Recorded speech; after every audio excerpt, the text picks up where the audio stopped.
Chapter 1 Jensen. I sat at the red light in my blue Toyota, tapping the steering wheel as I waited. Thoughts of my twin brother Jace made me think about the book sitting in the back seat. Green wrapping paper covered the gift. I knew Jace enjoyed reading, but I wasn't sure if a signed copy of Jace's favorite author's recent novel was enough. I shook my head. What was I thinking? Of course, it was enough. The light turned green, so I continued driving to my mother's house. Jensen and I lived a few hours from here because it was closer to our army base. I sighed, parking my car in the driveway. I grabbed my brother's present, got out, and stood there for a moment. Orange lights sat in the oak tree growing in the front yard. Carved pumpkins sat on the banister. Plastic skulls, spiders, and Frankenstein monsters hung in the windows. I smiled as I remembered how much my mother loved Halloween. Seeing the gray van and red Malibu, I knew only some others were there. Walking up the stairs, I took a deep breath, then turned the doorknob and walked into the house. Then an explosion of footsteps ran toward me. They belonged to my two younger siblings. Jaden's buried her face in my stomach as she squeezed the life out of me. That made sense because I hadn't seen them in about a year. "You're going to hurt him," Ash said as Jaden's released me from her grasp. Ash hugged me gently. "Like this." Ash let go and stepped back. I choked back a laugh and tears. Jaden stood with her arms crossed, her bottom lip sticking out, and a small scowl. She wore her black hair in pigtails, bangs resting on her forehead. Jaden's big blue eyes still showed a hint of happiness behind that scowl of hers. My hugs show I love him more. Ash still looked like the young, smart gentleman he was. He had styled his black hair and his blue eyes sparkled. I placed a hand on each of my siblings' heads. "You two are funny. I love you too, equally. Now go play." I felt a little bad. I knew I just had a few hours until Jace and I had to go back to base. The two kids ran off to the playroom as I made my way to the dining room. Laughter came from the kitchen.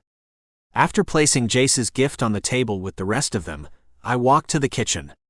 Someone had closed the door to the room. Fair-skinned, red-haired, green-eyed, and thin-lipped Piper Van Laar smiled, blocking the way. "Sorry, mister. No birthday boys allowed." I laughed. "Oh, come on, Piper." My girlfriend now grinned. "No can do," Laura said. She held the doorknob behind her back. "Mom said so, huh? Well then, I guess I'll just go back to my room." Piper shook her head, making her red hair fall out of the messy bun sitting on the back of her head. "Jace is there right now, busy. Why don't you go to the living room and watch something? I'll come and get you when we're ready." I nodded, walked back to the living room, and sat down on the couch. My thoughts returned to my brother. Was Jace not that lazy, after all? Maybe I was the lazy one. I went to the bookstore, bought the book, and had someone else wrap Jace's gift instead of wrapping it myself. Then again, if I had wrapped it, it would look like a kid had just slapped bits of paper on it and tape. Maybe I should be more grateful I had spent the little extra money.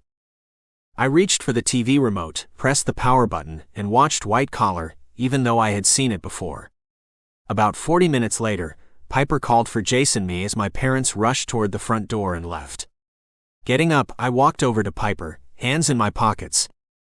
"Everything all right?" "Mom and Dad just left in a hurry," I asked, taking my phone out of my pocket. Turning it on, I saw it was 3:15. "They just forgot to meet Sean and Ellie at the gas station." "Meet them at a gas station?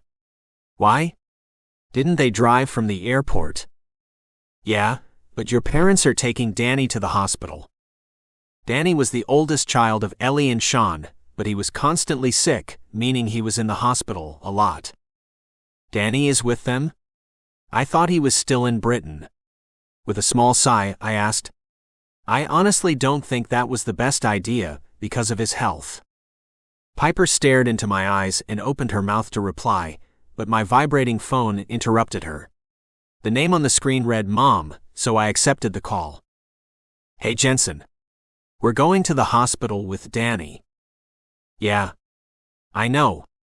Piper told me," I said, with a hint of annoyance in my voice. "Why didn't they leave him in Britain? He's 15. He would have been safer there and not here. The woman laughed, sounding worn. Danny insisted on seeing you and Jace. He wouldn't have stayed. We'll probably be late, but he says to tell both of you happy birthday, and he loves you. Wish we were there. Have a wonderful time. Love you. I sighed, love you too. Tell Danny to hurry and get better. I smiled sadly, hanging up and wishing my cousin had better health. Behind me, Jace stood, fidgeting with a watch he wore on his wrist. I noticed it, in the corner of my eye. Nice watch, I said. It was a military-grade watch, and I knew Jace had gotten it from either Cayler or Amy. Jace smiled, thanks. Cayler gave it to me. Don't worry, you've got something from him too. We'll be opening gifts once Mom and Dad get back. You know they're at the hospital with Danny, right? Really? Then I guess we can wait till they get back to open their gifts.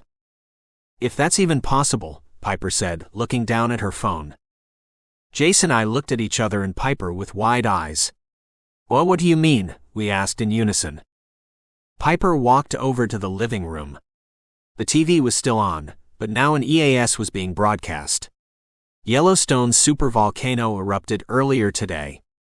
If you're, Piper sighed. That's what I mean.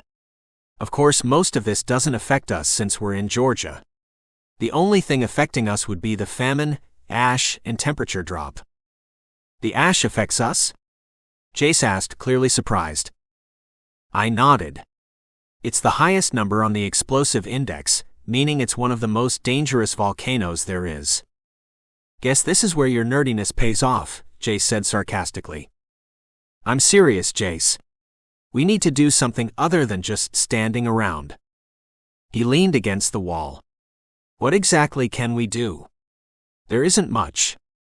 The most we can do is plan or raid the stores. The library has a garden, I said as I walked to my bedroom. I called my brother and girlfriend, grab your go bags. Jace followed. Why does the garden matter? It's at the end of the year. Nothing is really growing now. That is where you're wrong. Remember the garden Mom had shortly before Ash was born? She had a lot of things growing in November. Well, the library just has herbs. I sighed as I heaved my go bag onto my back. Herbs are useful. Jace grabbed his go bag too, but said nothing and left to get his little sister. Ash was on the bed, watching me. So we're going to the library?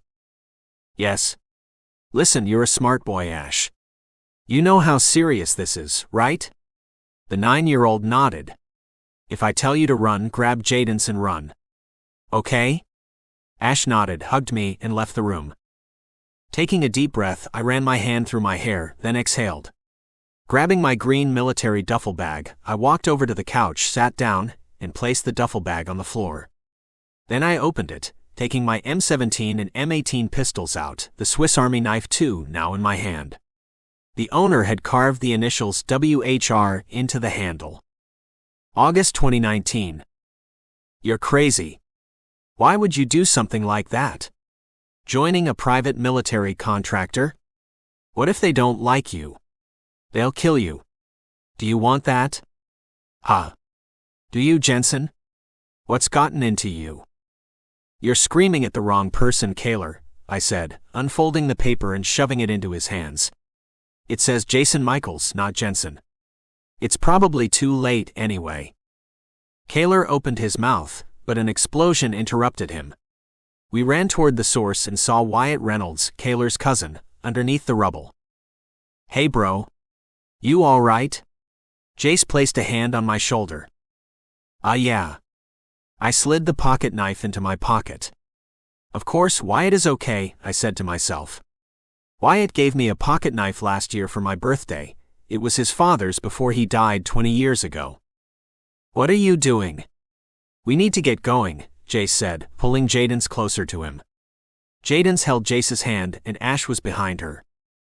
You've got the masks, right? Jace nodded, holding up the masks. They're right here. Here's yours. I said thanks as I grabbed the mask and placed it into my back pocket. We're going to have to make sure Jaden's wears hers. I knew if we didn't wear our masks and inhaled the ash, it would turn our lungs into cement and kill us. Jace and Ash knew that too, but of course, a 6-year-old wouldn't understand. Jace handed Ash and Jaden their masks too, helping his sister put hers on properly. The 4 of us walked into the living room. Piper wore her mask and stood by the front door. "You ready?" Piper asked as she also heaved her go bag onto her shoulder. "We're ready." Jace and I spoke in unison as we headed out the door and began hiking to the library.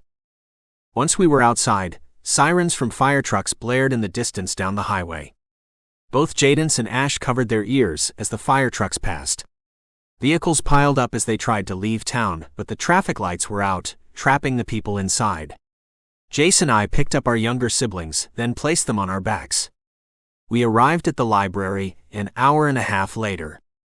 To my surprise, only one car sat in the parking lot. Maybe they were close to getting everything ready for the party that was supposed to be tonight. I thought as I ran my hand through my hair. "Hey Jace, Piper, take the kids into the garden. I'll check out the inside." Libraries had books and books had knowledge, but why would having a couple of pounds of words be useful? It could just possibly weigh me down. I wandered to the checkout desk, hoping to find someone with information. About 5 minutes later, a girl who was friends with Piper in high school came to the desk. "Hey Jensen." "Hey Desi. You heard about Yellowstone, didn't you?" Desi nodded. "Yeah, but I'm stuck here, the roads are jammed." "Stuck here?" I asked, leaning on the desk. "How do you think I got here?" She stared into my eyes. "You walked, but don't you think I live a much longer distance than 5 minutes? Even if I were to make it home, I might run into something bad." I scoffed. "So you'd rather die here than try to get home and live?" "At least I have books," Desi said. "God, where can I talk to someone more sensible?" Desi still didn't break her gaze with me, making me a little uncomfortable. They all tried going home. "See you later." I sighed as I started walking away. "Doubt it," she said. With a sigh, I turned on my heel and called over to Desi. "Why don't you come with us?" "Come with you?" "Yes. It would be better than just wasting time reading books. I have nothing against reading. I just find it idiotic. You'd rather die than try living." Desi placed her hands on her hips. "And where would you be going?" "We're headed to Piper's place. I want to make sure they're okay. First, I want to refill the water bottles." "With what water?" "Since Yellowstone erupted, it wouldn't matter.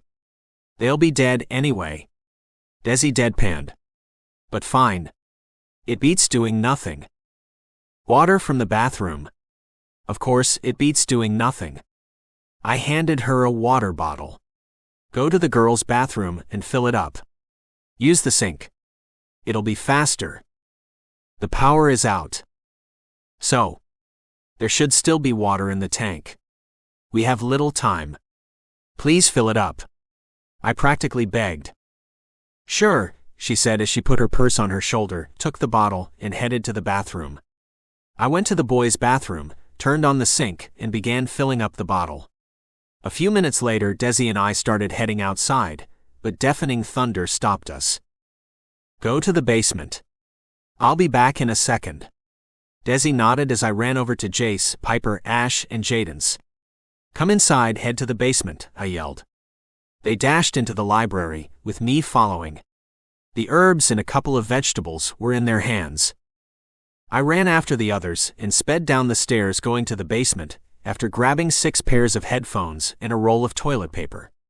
Downstairs the thunder was still loud, but after we stuffed our ears with toilet paper and put on the headphones, it just seemed like a dull thumping. At least I slept through all this. Several hours later, I woke up, and the thunder had stopped. Everyone else was talking to each other, and unfazed by the thunder. Jaden's was talking to Desi, at 1,000,000 miles per hour. "Hi. I'm Jaden's. Who are you?" Jace placed a hand on the 6-year-old girl's shoulder. "Jaden's, chill out. You're talking too fast." "I'm Desi. Your brothers and I went to school together," Desi said with a smile. "All 4 of you look like you really are siblings." Jadens grinned, seeming proud. Of course we are. Ash piped up as he offered his hand, smiling gently. Nice to meet you, Miss Desi. Name's Ash. You're quite a gentleman, aren't you, Ash? She said, shaking his hand. Well, it's a good thing to do, so why not do it? Desi laughed, then walked over to my girlfriend, and the two exchanged hugs. Piper. It's been a good year and a half since I last saw you. How's Peter, Lucas, and Colombe? I haven't really heard from Dad recently since he went back to France on a business trip. Mom and Peter are still living with me. I was just visiting Jensen and Jace for their birthday. Desi nodded. Jensen told me y'all are going to check on them. I shot her a look. Hopefully, they'll be all right. They don't live too far from here, Piper said with a smile. I was sure she was only trying to convince Jadens and Ash, since I knew it would be at least a couple of days once we got there. How close are they? Desi asked, with a hint of slight sarcasm in her voice. Piper said they live in Blue Ridge. Desi pulled Jace, Piper, and me over to the side. That'll take weeks. We're fully aware of this. It's your choice whether you stay here and certainly die, or come with us and possibly die. I said. She opened her mouth, then closed it again. You've got a point. Of course I do. Now let's get going. One by one, we all walked back upstairs. I took Jadens' hand, and Jace took Ash's. Actually, Ash, Jadens, can you go with Piper and Desi for a second? Jensen and I need to talk. Jace now walked beside me as we fell slightly behind, so our conversation would be more private. Out of all those people, you had to choose her. I said, sighing.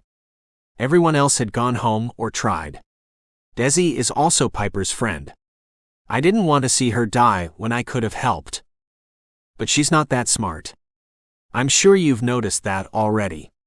She might have been the death of us. Everyone makes dumb decisions. I know about your plan to join Skull's Omega. Jay said, enough. We've been through this already.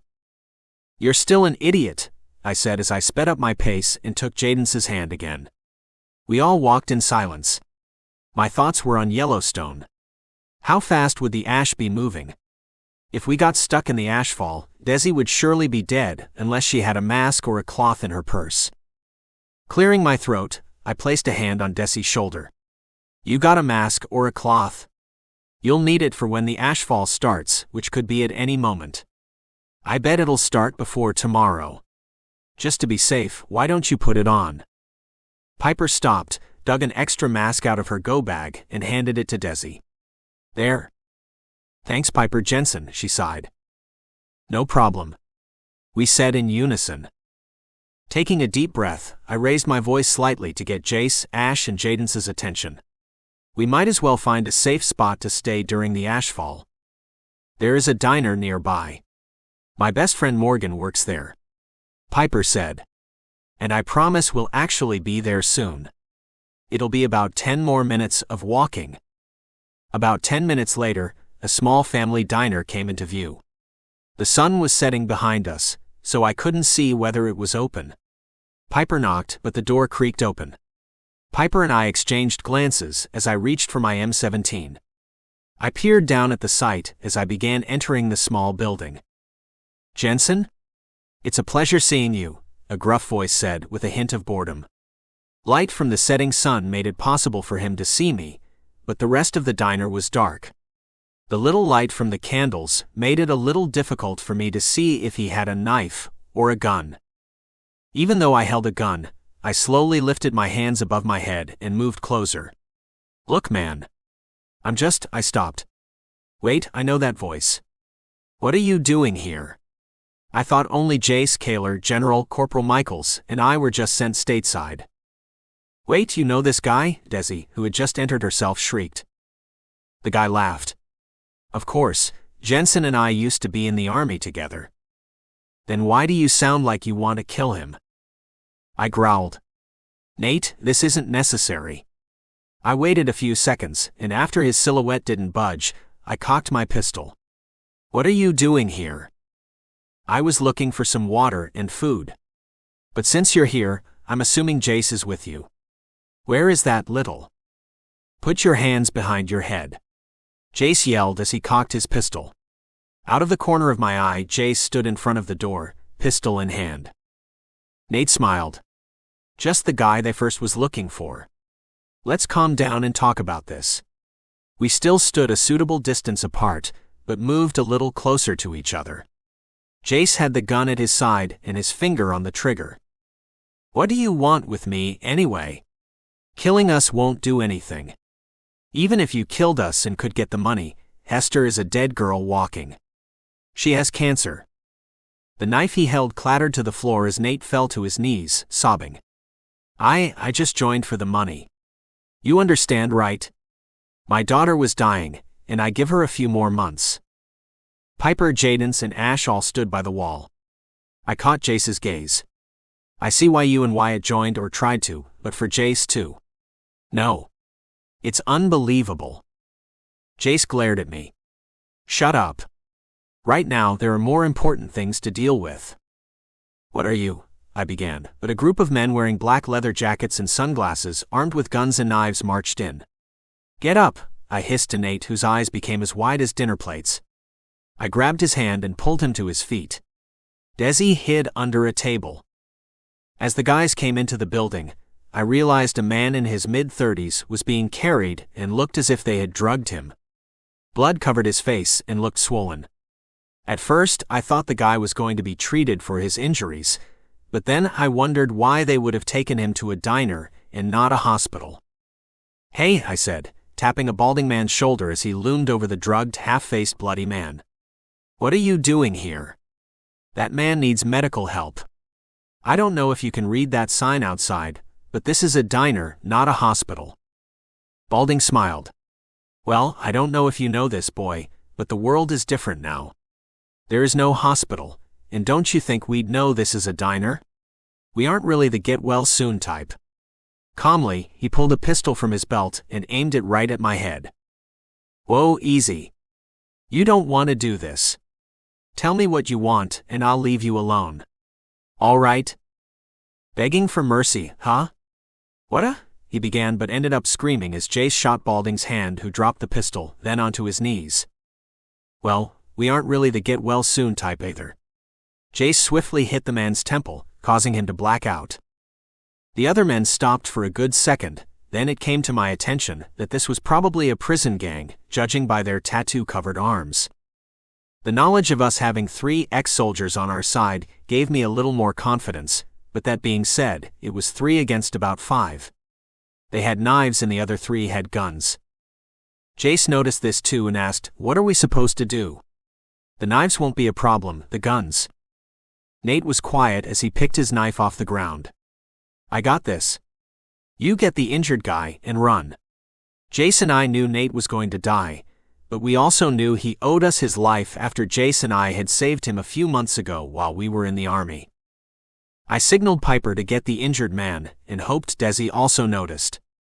Jace, Nate and I all distracted the other guys as Piper, Desi, Ash, Jadens, and the injured man exited through the back door. Jace and I shot at the men a few times. I took off running. Quickly, I threw Desi my go bag so I could carry the injured guy on my back easier. "Run!" I screamed as I ran with the guy on my back. Luckily, all that training from the army paid off. We ran across the street to a church and threw the doors open. A few people were muttering prayers, so they paid us no attention. I placed the injured man on the ground gently. He was delirious and slipping in and out of consciousness. The only thing I heard him say distinctly enough was, "Please tell Mary Ann and Maggie I love them." Then he drew his final breath with a small smile. Piper, Jace, and I all looked at each other in slight confusion. "Does anyone know someone named Mary Ann and Maggie?" I asked as they shook their heads. Jace then pointed out the green bag on the dead man's back and took it off him. Placing it on the floor, Jace rummaged through it. I checked the guy's pockets, pulling out his wallet a few seconds later. Flipping it open, I saw his license was missing, but his credit card was still there. "Roger Johnson," I said. "They took his license. I'm guessing that's because they want to raid his place. Credit cards and money are useless now." "Good point. Jace rolled his eyes. Dude, we can't do anything about it. We could split up, I said. Do you have a death wish? Jace asked loudly, causing the people praying to glance at us. I smiled stupidly and apologized to them. I sighed, we have to wait for the morning anyway. If the ash isn't too thick. What are we doing with Roger's body? Chuck him outside. The ash will bury him, Jace shrugged, unless you have other ideas. Desi looked at Jace with wide eyes. You have no respect for the dead. I do, but there are probably thousands out there buried alive in ash right now. He dropped to a whisper.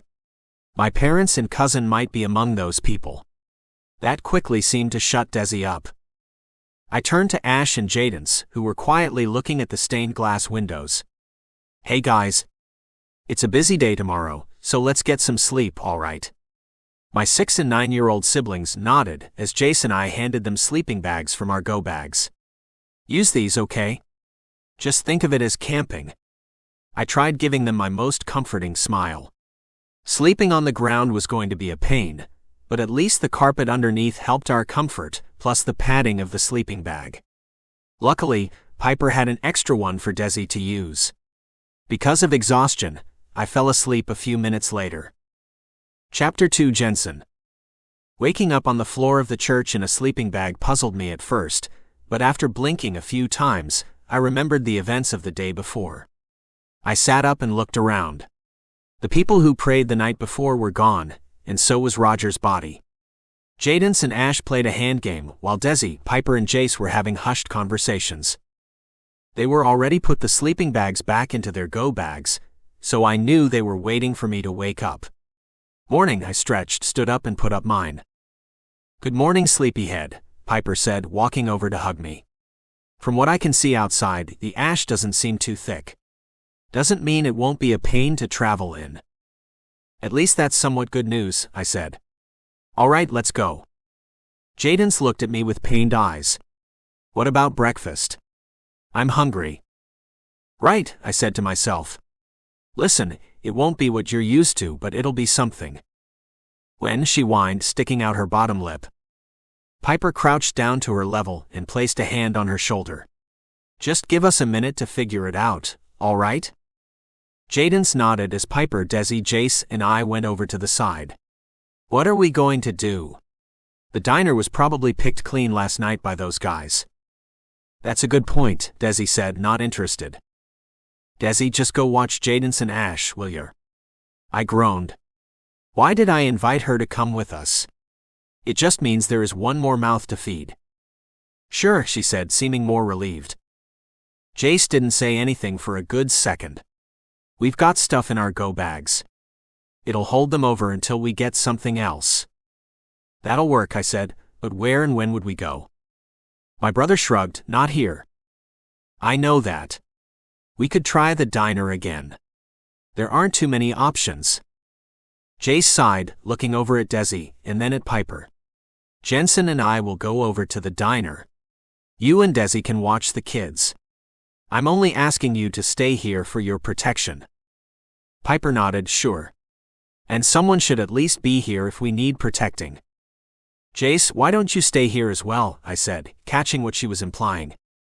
I guess it would be safer if I was here too, he said. Believe me, it would be more heroic if you saved us if need be, Piper said as she took his hand. Jace wished me luck as I put on my mask and headed out of the church. I knew the real reason behind Jace staying behind. He was the crazier one of us too. While we were in the army, Jace would talk about wanting to be commander of his group if crap ever hit the fan. Now that this has happened, Piper and I agreed to do our best to monitor Jace. To him, having power and control was a gold mine. He always saw himself as a leader and not a follower. As I walked across the street and back to the diner, I realized how dark the sky had gotten and how cold the air was. Snow had fallen, making me extra grateful for putting coats into our go bags. Once I was at the diner, I pushed the door open with my foot while holding my pistol at the ready. Even though it was dark, it was still light enough to see. The building was empty, except for the dead bodies of the customers and workers. The gang from last night was gone. I was still cautious, in case I was wrong about the diner still being empty. Nothing was on the tables, meaning someone had to have at least taken the scraps. My first guess was maybe an animal had, but the dishes were fine. "Sir, please don't hurt me," a young girl said, shaking with fear. Realizing the powdery ash covered the lens of a pair of red glasses sitting upon her nose. Perplexed, I said the first thing that popped into my head, "Can you see out of those? Are you breathing okay? Coughing up blood?"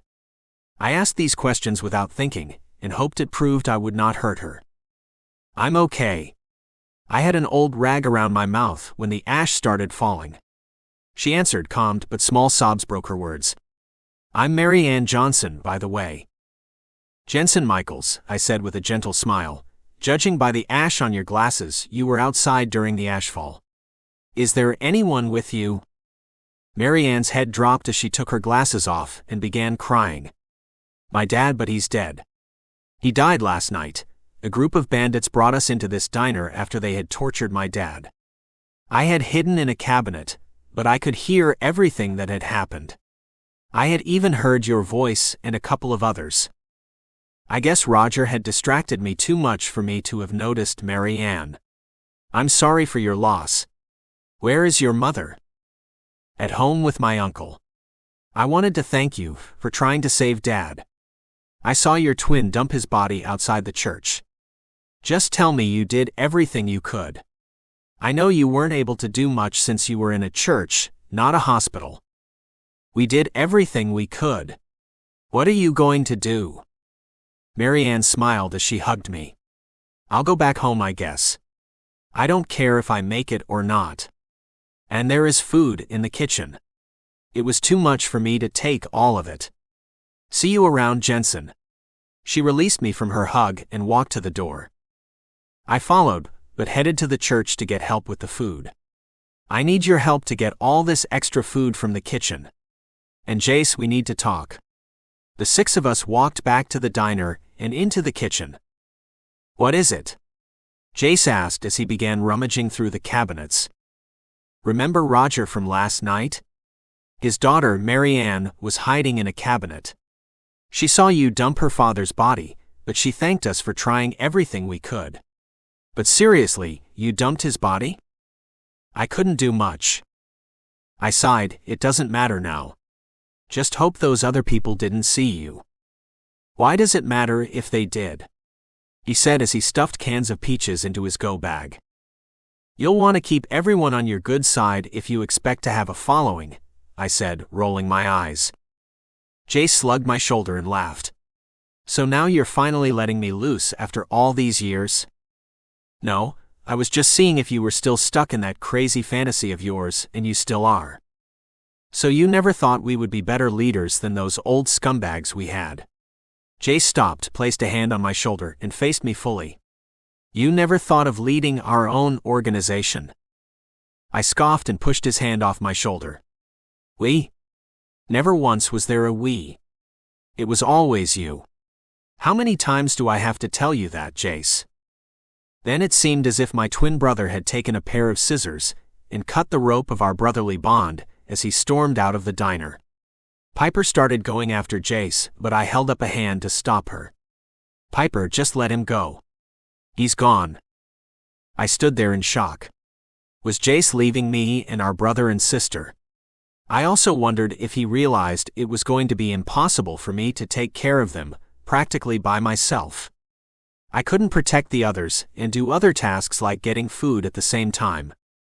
Shaking my head, I put on a fake smile. "Jace just went to find Mommy, Daddy, and Danny, all right?" I asked Jadens and Ash, who were smothering my girlfriend with questions. I sure hoped it was true. It would make things easier on us anyway, and he probably didn't tell me because he didn't want me to follow him. The rest of us finished gathering food in silence as Jadens and Ash quietly shared a can of peaches. About 30 minutes later, we continued walking to Piper's mom's house. Even though it took us days to get to our destination, it was nothing, since we never ran into anyone else. What we saw as we arrived wasn't what I had expected. A tree had fallen into the house, and even though it was dangerous, I entered the destroyed building hoping to find Cayler and Peter at least alive. After realizing Cayler had probably been in the living room, she had less of a chance of being alive. If Peter was in his room, then he should be fine. As I thought, the 40-year-old woman was dead. Groaning from Piper's bedroom caught my attention, so I carefully headed toward the broken door. Peter lay on the floor in his sister's room holding his leg. Blood stained the carpet. He had pulled the object that used to be stabbing his leg out, but it had caused some damage. "Peter, it's Jensen. You'll be all right." Through gritted teeth, the 15-year-old boy asked, "What happened? Is Mom okay?" I shook my head. "Your mom's dead. The roof crushed her skull. A tree fell into the house. I'll be back in a second. Don't move." I gave him a small smile. Walking to the laundry room was simple. I got the sewing supplies from the cabinet above the dryer. They weren't the medical type of sewing needle or thread, but it would have to do because without these stitches, he would bleed out.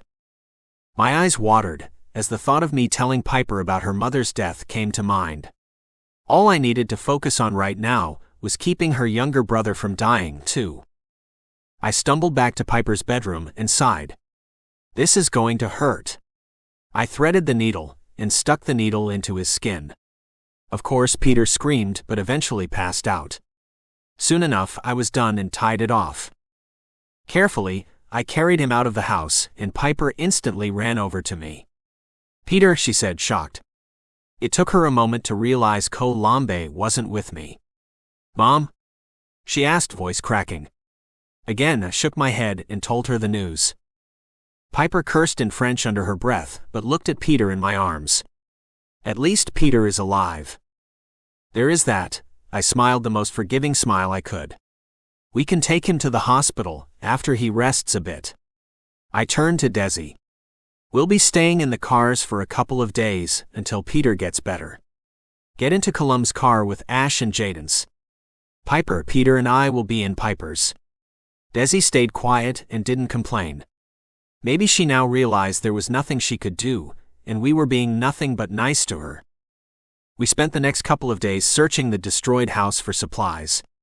The only real things we could use were bottles of water, cans of food, a few things of medicine, and sewing needles and thread. As soon as Peter could walk, we began walking to the hospital where I hoped to find Mom, Dad, Danny, and Jace. A week and a half later, the hospital came into view. Holding up a hand, I motioned everyone else to stop as I pulled out my pistol and looked down at the site. A small group of bandits was close by. Taking a deep breath, I aimed for one of their legs and squeezed the trigger. Another shot coming from the top of the hospital sounded as another bandit dropped. So now I knew they had a sniper stationed in one window. The last bandit took off running, but still dropped into the snow as the sniper shot them in the back. I held my hands up to let them know I wasn't planning on robbing the hospital. Jaden's, Ash, Piper, Peter and Desi all followed suit. We slowly headed closer to the building, and I just kept hoping they wouldn't shoot us. Once we were close enough, someone said through a megaphone, "Jensen, come on. I know it's you." I started grinning because the voice belonged to Jace. The first thing I asked when we were inside the hospital was if Mom, Dad, and Danny were there. They were here, but Danny died weeks ago. He accidentally breathed in the ash. Mom and Dad died of the flu yesterday. Let's get you guys checked for frostbite. Those were two things I hadn't thought of. Jace noticed how tired Jaden's was, so he grabbed a wheelchair. I did the same thing for Ash, and we pushed them, with the others following to one of the exam rooms. "Jace, where have you been living?" I asked, peeling layers of socks off. "With August Hayner," Jace said, looking over Ash's feet. I nodded. She was a student of both our parents. Back then, Mom was August's preschool teacher, and Dad was her high school teacher. All of August's siblings once were students of our parents, so it made sense why Jace was living with the Hayners instead of somewhere else. I assumed August was at the house because she was in a wheelchair, because being paralyzed from the waist down. This happened after falling off her uncle's horse when she was 6. "They won't mind if we move in too." "They won't. They already knew that you guys were coming this way." "So you told them my plan?" What about when you left us at the diner? We thought you had left to start your own group. I asked. Jace shook his head and hugged me. I thought about it, and it seemed stupid. Especially during a time like this. This time I stared at him long and hard, trying to process what he had just said. That's good, I intoned. That's what I've been telling you for years, so of course, I don't believe you. Taking a deep breath, I began mentally preparing myself to wake up or just turn around and not see Jace standing there. Once all of us were free of frostbite, Jace and August's siblings helped us get to their practical mansion. We could all have our rooms. It was that huge. They gave us clean clothes to wear after we wiped off the ash with damp rags. I knew I felt fresher even though ash still clung to my hair. As I finally laid on a mattress with Piper at my side for the first time in weeks, I realized it was the beginning of December. The normal 30-minute drive had turned into a month-long trip. I couldn't believe Colombe, my parents, and my cousin were all dead. Hey, sorry about Laura, Tyler, and Danny, Piper said as Ash and Jaden slept by us for comfort. My girlfriend wrapped her arms around my chest. Tears rolled down my face as I croaked out a thank you. I ended up crying myself to sleep, only to be woken as dinner was ready. 13 of us sat at the table, and there were several more seats open. There were cans of fruit and bowls of stale dry cereal on the table. It wasn't much, but it was food. Thank you, my group said as we practically inhaled everything. You're welcome, August's mother smiled. Why don't we introduce ourselves? I'm Brianna Hayner. Brianna's husband was clearing the dishes off the table, but stopped for a second. Alex? August's brothers were Tony and Jack, and August had 2 sisters, one older, Olivia, and a twin named Leia. If there are only 7 of you, then how come you've got a table this big? Desi asked after she introduced herself. Alex laughed. Oh, I've got 3 siblings myself, and between them they've got 11 kids. My eyes went as wide as dinner plates hearing this. Mom wasn't lying when she once said something about how big the Hayner family was. All of us headed to bed after they took the dishes off the table and washed them. If I was being honest, everything felt normal, despite Yellowstone's eruption a month ago and the power outage. The sky was the same gray as it was weeks before, if not darker, as I woke up the next morning. The Hayner house felt slightly bigger as I walked to the dining room and saw everyone else sitting there except for Peter and Jace. What's going on? I asked, now fully awake, realizing they weren't there. Jace and Peter left last night, Piper said with a hint of annoyance in her voice. I knew he was being too sudden, saying he thought it was stupid after fighting with you for years about it. I shook my head. It makes sense my brother left, but why would Peter go with him? I wouldn't have a clue, Piper said as she closed her eyes and clutched the Star of David charm she wore around her neck and said a prayer in Hebrew. As I watched her lips move, I remembered she hadn't properly prayed in the 4 years I had dated her. My guess was the Star of David used to belong to her mother, who was now dead, and praying was the only way Piper could stay connected with her. The second Piper's lips stopped moving, a knock on the door sounded. I walked to the window and peeked through the blinds. August, it's Cayler. Wyatt is missing from the hospital. I pulled the door open and yanked my best friend into a hug. Cayler was silent for a few seconds, not expecting me to be there. Jensen, he stuttered as he stepped back to examine me. What are you doing here? I sighed and told him about my parents, the diner, the hospital, and Jace leaving. Suddenly, I remembered Roger's bag, so I told Cayler to follow me and to keep talking. Going to Jace's room, I began searching for the green backpack since my brother was the last one who had it. When I couldn't find it, I punched the desk and thought Jace had probably given it to Peter. Jensen, I need your help. Kenneth is with his mom, trying to keep her from starving herself. I don't know how much longer she'll last. Cayler said as he reached into his coat pocket for his cigarettes. Clearing my throat, Cayler placed the cigarette into his mouth, but he didn't reach for his lighter. What? I know smoking will be the death of me. I shook my head. You're an idiot. We can trade those. I won't light it, Cayler said. Rolling my eyes, I held my hand out so he would give me the carton. Still, no one wants cigarettes that have been in your mouth. Can you hand them over? Please? Cayler sighed fine. He slapped the carton into my hand. Of course, I'm keeping my lighter since I might need it later. I'll go with you, and I need to talk to Piper about it. Just come inside for now. We'll leave as soon as we can. I slipped the carton of cigarettes into my pocket as I walked over to my girlfriend, who was still sitting at the table. Can I see you for a moment, Piper? I asked with my warmest smile. Her green eyes looked me straight in the face, making shivers go down my spine. What is it? Judging by that look on your face, I won't like it. I'm leaving to help Kenneth. Cayler and I should hopefully be back in a couple of days. All right, she said as she planted a kiss on my cheek. You better come back. With a smile, I said I would, pecking her cheek. You said something about Wyatt having left the hospital, I said as I walked back over to Cayler. So, what are we doing? Helping Kayla or looking for Wyatt? Cayler opened the door, and we stepped into the ash and powdered snow. I thought that while you helped Kayla, Kenneth and I could go look for Wyatt. It would kill two birds with one stone. He had a point, and he probably wanted Kenneth away from his mother in case she died. We arrived a day later to see Kayla laying on the tile of the kitchen floor. Kenneth was hovering over her, crying. His tears landed on the woman's cheeks as her limp body lay in her son's arms. Instinctually, I dropped onto my knees and checked for a pulse. Danny used to faint a lot when he was younger, so I was used to it. Her pulse is fine, I sighed relieved. Then Kayla said something, but her speech was so slurred I couldn't understand her. You fainted. Listen, I'll be here to take care of you. Kenneth and Cayler will look for Wyatt since he has apparently left the hospital. I smiled at my best friend and his boyfriend, as if to say farewell. Both of them stood by the front door, said goodbye, then stepped into the ashen world, leaving me alone with Kayla. Chapter 3 Kenneth. Thoughts of my mother kept me silent as Cayler tried distracting me. It was as if he knew Mom was going to die.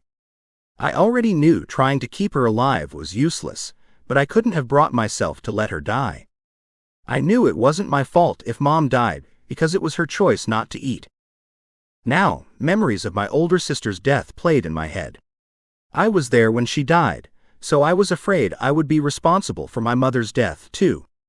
Amberlynn's was completely my fault, since I was the one who begged her to drive, despite there being snow on the road, and it was Christmas Eve. That night was still fresh in my brain. A drunk driver had hit us head-on, and made the steering wheel go into Amberlynn's chest. Her green eyes were open and still sparkled. Blood spilled out of her mouth, but her lips still smiled. I remembered not being able to see clearly, and the pain in my entire body was unbearable. Hey Kenneth, Cayler said as he waved a hand in front of my face. You're crying. You all right? I shook my head. No, stupid memories. Cayler squeezed my shoulder gently. None of this is your fault. You were just there at the wrong time, all right?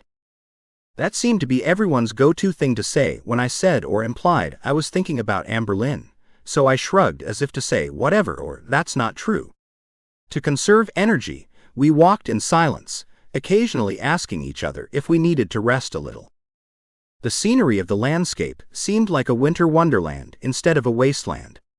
The ashfall had stopped a couple of weeks after the eruption, but we still had to wear makeshift masks in case we kicked up the ash. Do you even know where Wyatt is? I mean, he left the hospital and probably just started walking in a random direction. Or he could have been smart about it and started heading to August's. I nodded. Sure. Then why are you looking for him if that was the case? Cayler shook his head. I'm worried about him. The incident injured him pretty badly. That makes sense. How bad are his injuries? He was in a coma, and he had major surgeries. And how long has it been? Signing, Cayler ran a hand through his hair. Like 3 months. I stared at him long and hard. Wyatt was dumb enough to leave the hospital? If he hadn't, he would have surely died. After a moment of hesitation, I said sorry for asking, and I was a little more eager to help him. We walked mostly in silence and hand in hand, arriving at a store a couple of hours later. It surprised neither of us when broken windows came into the scene, and it was dark inside. A group of men wearing orange Detroit jumpsuits stood by the claw machines, smoking. A bald man spotted us, turned to the opening, and yelled, "Yo, boss! Someone is here to see you." Cayler went tense beside me as he quickly released my hand. Although I was confused, I remained silent. They might answer my question without me asking. Another man with brown hair, holding a knife, came running toward Cayler and me. My boyfriend's breathing was rapid and angry. The man said something, then laughed loudly. "Say that again, and I will cut your tongue out or just slit your throat," Cayler hissed. The man laughed and pretended to be scared. "Oh no.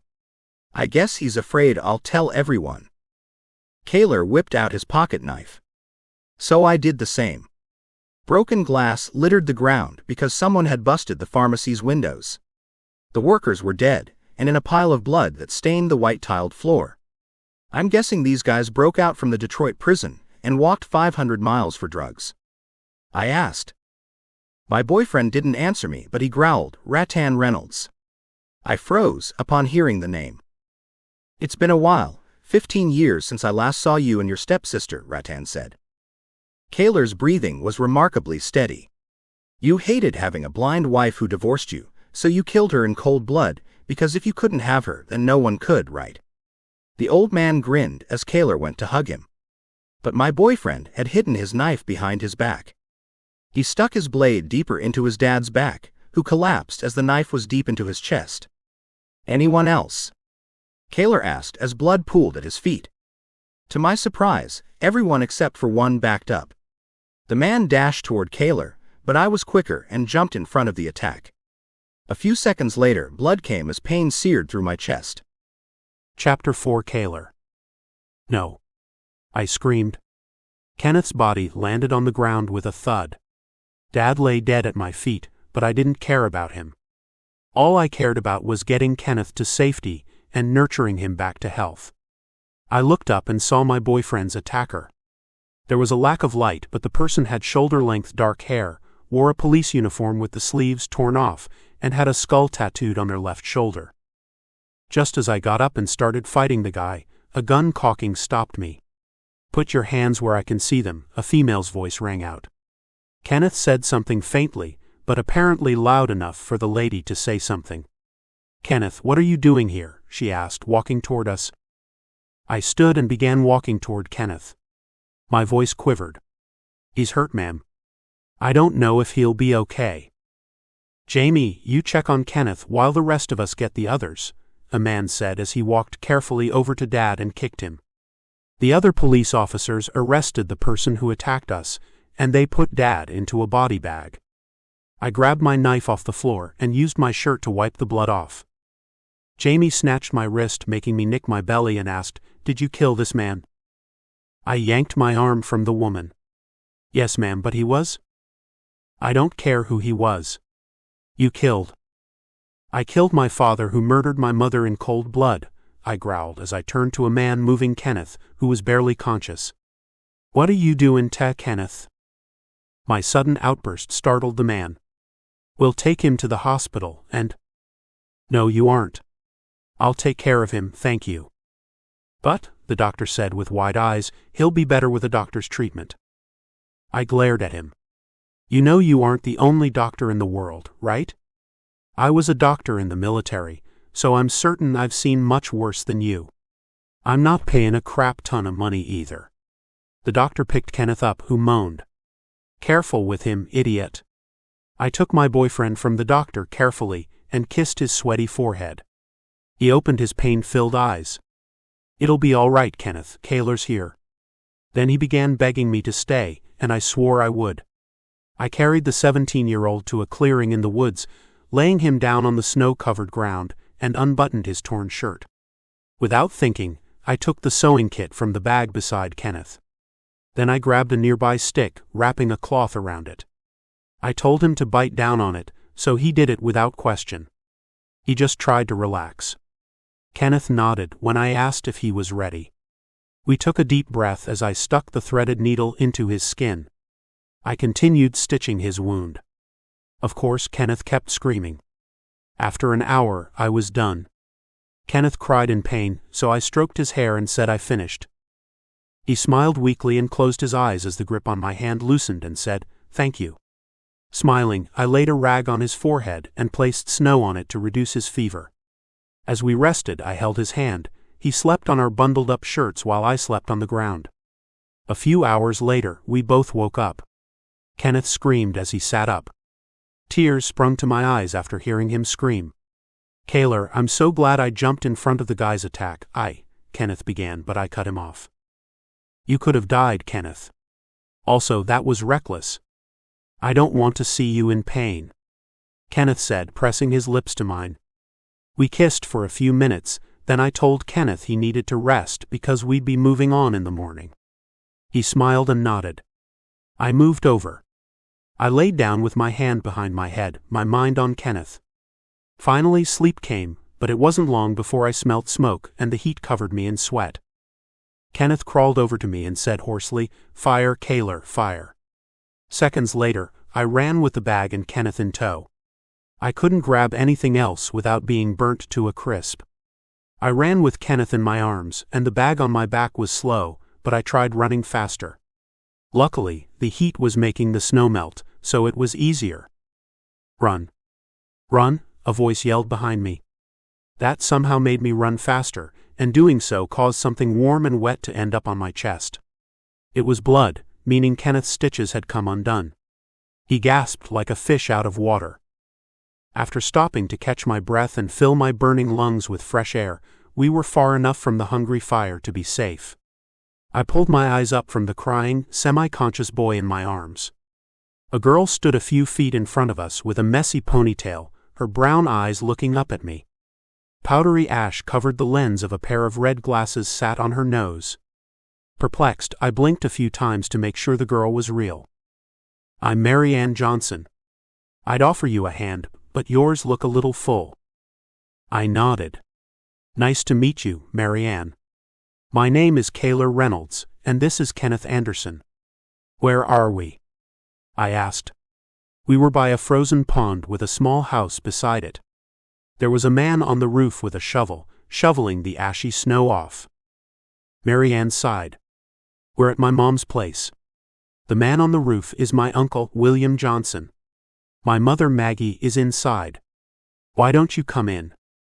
I shrugged. "Thanks, but," I began, but Mary Ann had already opened the door. Mary Ann smiled, seeing her mother. "Oh, hello, boys," the woman said with a smile. I looked down at my boyfriend and noticed he was unconscious. "Hey. Kenneth got injured in a fight, so could I redo his stitches, please?" I asked, and Maggie nodded, taking me to a room with a mattress on the floor. Even though I placed Kenneth down carefully, he still moaned, gripping my arm tightly. When I told him it would be okay, it seemed to calm him down a bit. Maggie took a first aid kit and put a butterfly bandage on it instead after she had taken out the stitches. Afterward, I told Kenneth to rest. He closed his eyes and then smiled, a genuine smile I hadn't seen in ages. I didn't want to bother Kenneth while he was sleeping, so I stood up and told Maggie I was going to collect wood for the fire. There was a river near the frozen pond, but the river wasn't. Shivering, I started looking for wood.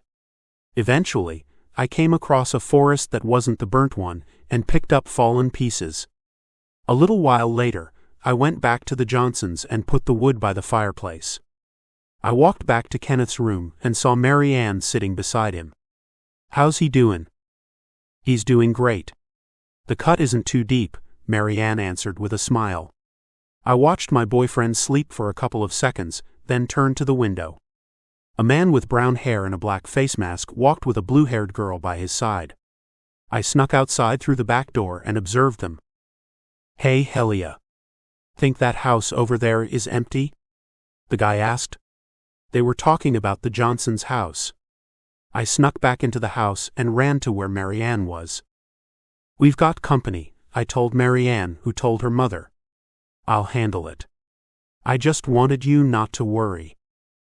As I walked back outside, I pulled out my pistol and walked over to the strangers. By the way, that house isn't empty. Luckily, you don't look like raiders because if you did, I would have just blown your heads off. What are you doing out here? My name is Cayler Reynolds. Dan Wilson. She's Helia Matthews. We're just looking for a group to join. Well, Dan, you two look like you've been through your own personal hell. Is there any way I can help? The man shrugged. I lost my wife and children a few days ago, so now I just want to keep from losing Helia too. I nodded, understandable. My boyfriend is inside recovering from a wound he got this morning. We were all silent. No birds sang, everything was silent. I guess that was the sound of the apocalypse. Suddenly Dan yelled, "Behind you." He was too late, as something heavy hit the back of my head. You're awake. And sorry about knocking you out, a familiar voice said. I opened my eyes, and saw my cousin Wyatt sitting in front of me in what seemed to be a basement. He handed me a cigarette, so I placed it in my mouth and Wyatt lit it. I inhaled even though I knew smoking again was pointless because soon even Wyatt would run out. It was too late anyway, and I had wanted, no needed the cigarette. How did you find me? I asked slowly as I exhaled. The hospital isn't too far from here, Wyatt answered as he uncovered his leg that was artificial. His arm was missing too. Last, the right half of his face was burnt. I survived the explosion, all thanks to you, Cayler. A private military company called the Skulls Omega, or TSO, injured Wyatt a few months ago, while the twins Wyatt and I were in Afghanistan. I left once I got the news about Yellowstone. What makes you think they don't want to make sure you're dead? I'm sure you'd remember Dowell went to school with you, and you two were the best of friends until your stupid stunt. I said, inhaling again. How do you know? Wyatt said, staring hard into my eyes. Exhale. How do I know? Well, who was the one who pulled you out of the wreckage? My cousin sat with his back against the wall. You did.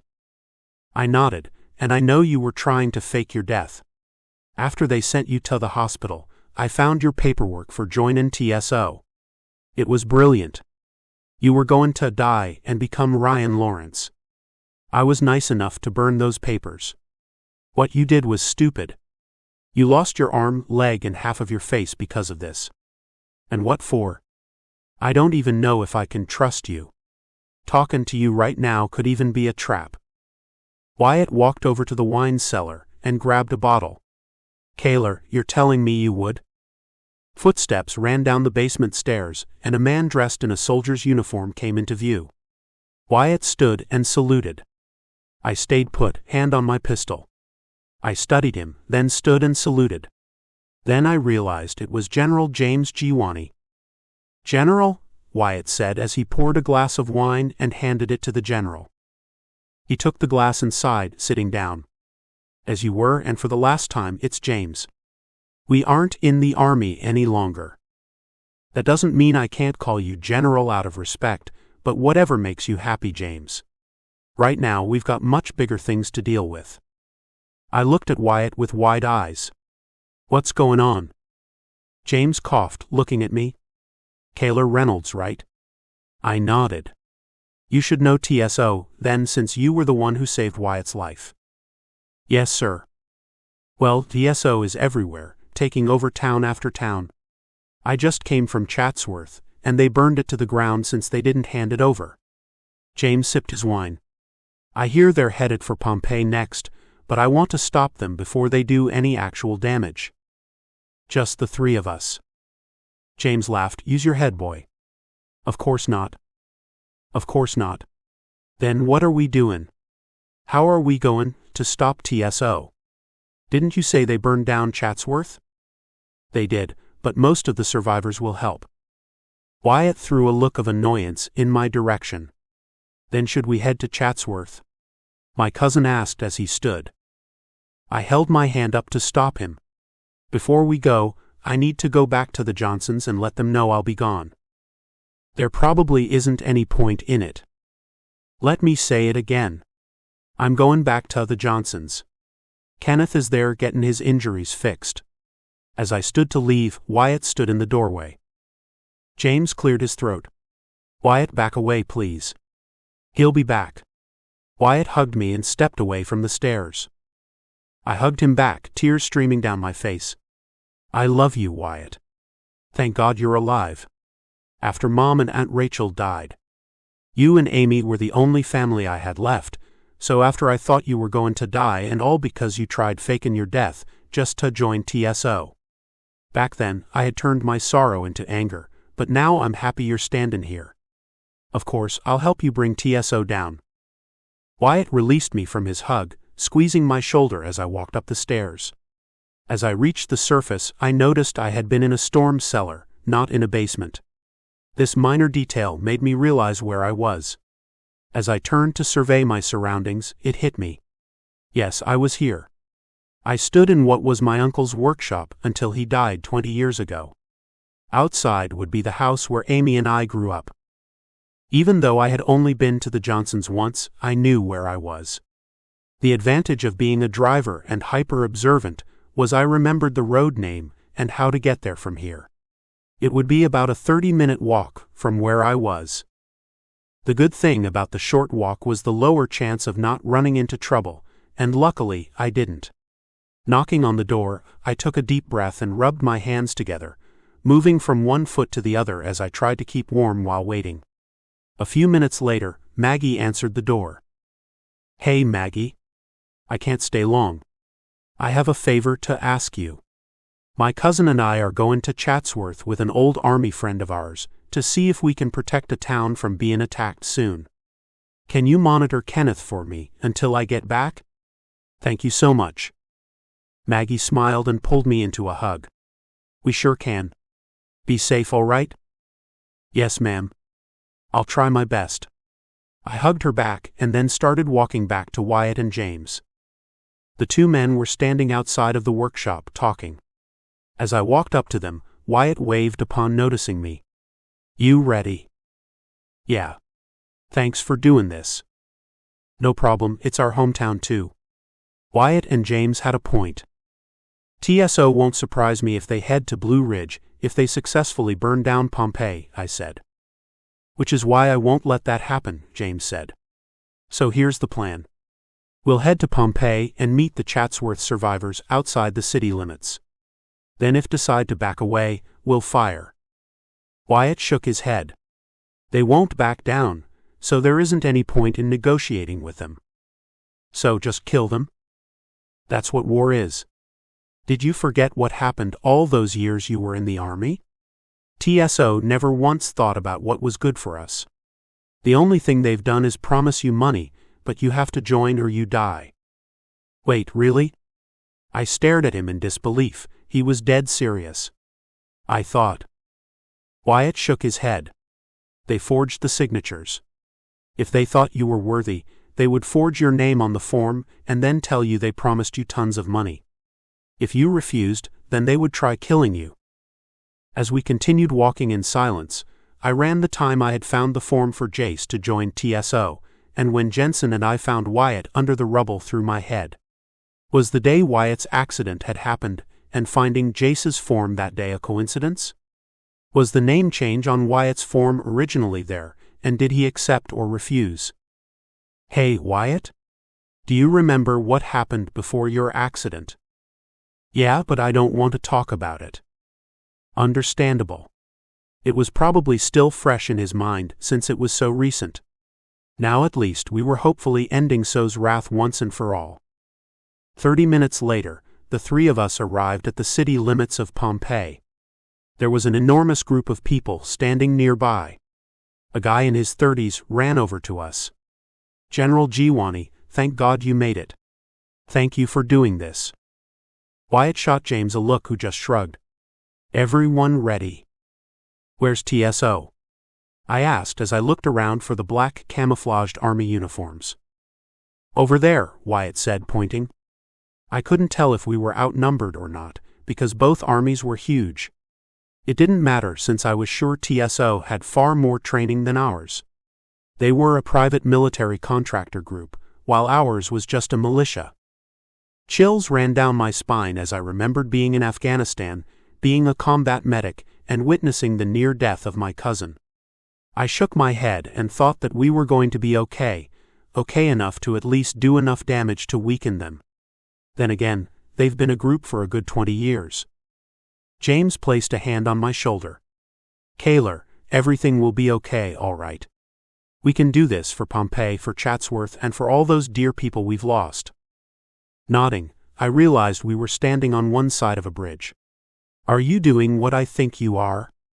Cutting Chatsworth off from Pompeii? Do you really think we can take on an army the size of theirs? James said as he turned to some of our group members. I need some of you to place some of that dynamite on the bridge. I knew today was some people's last, and they would even get injured. If this were pre-Yellowstone, I would have gone back to being a combat medic, but it wasn't, and I was stuck as a soldier. Even though it was true, I needed to stay positive. Faster than a blink of an eye, they fired their guns, and the fighting began. I hope TSO only had guns like us, because if they had things like grenades, we would be screwed. They had the supplies to burn down an entire city, so what makes you think they wouldn't have grenades? I thought, then screamed at myself mentally. Stay positive, you idiot. All this fighting is useless. Why don't you just give up? The leader, Chase, said as if we were stupid enough to let them pass. Wyatt stepped forward. You're crazy. There's Sergeant Wyatt Reynolds, the man grinned. Is that really you? We thought you were dead. My cousin screamed, I nearly died thanks to your bullcrap contract. Why are you even taking over these towns? You've got enough people as it is. All of you are just power-hungry sharks. Says the person who, he began, but a gunshot and him screaming in pain as blood gushed down his chest, staining his startlingly white button-up shirt a bright red. You stupid fool. Our army started firing as they did, too. James shot a look in my direction, and I shook my head. If we blew the bridge, then we would blow the ease of travel. Cease fire, Chase yelled, so James held his hand up signaling us to stop too. Wyatt, you never even bothered asking me why we were here. The only thing you've done is act with anger for something you're responsible for. Wyatt didn't seem to agree with anything the old man was saying. I would advise you to stop talking. Or what? You're too scared to tell them the truth. Aren't you?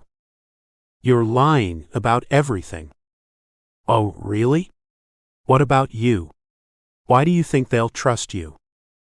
Wyatt raised his pistol, aiming it at Chase's head. They trust me because I'm not burning down an entire town because they wouldn't join. I'm a better man than you ever will be. Wyatt squeezed the trigger and the old man died. TSO didn't appreciate Chase being killed. They started shooting right back at us. Killing him didn't help. I groaned as I joined the fight. I know you wanted him dead, but not now. We can't revive people, but you know I wouldn't do it anyway, Wyatt deadpanned. I sighed. Well, we need to end this battle soon then. We need to talk.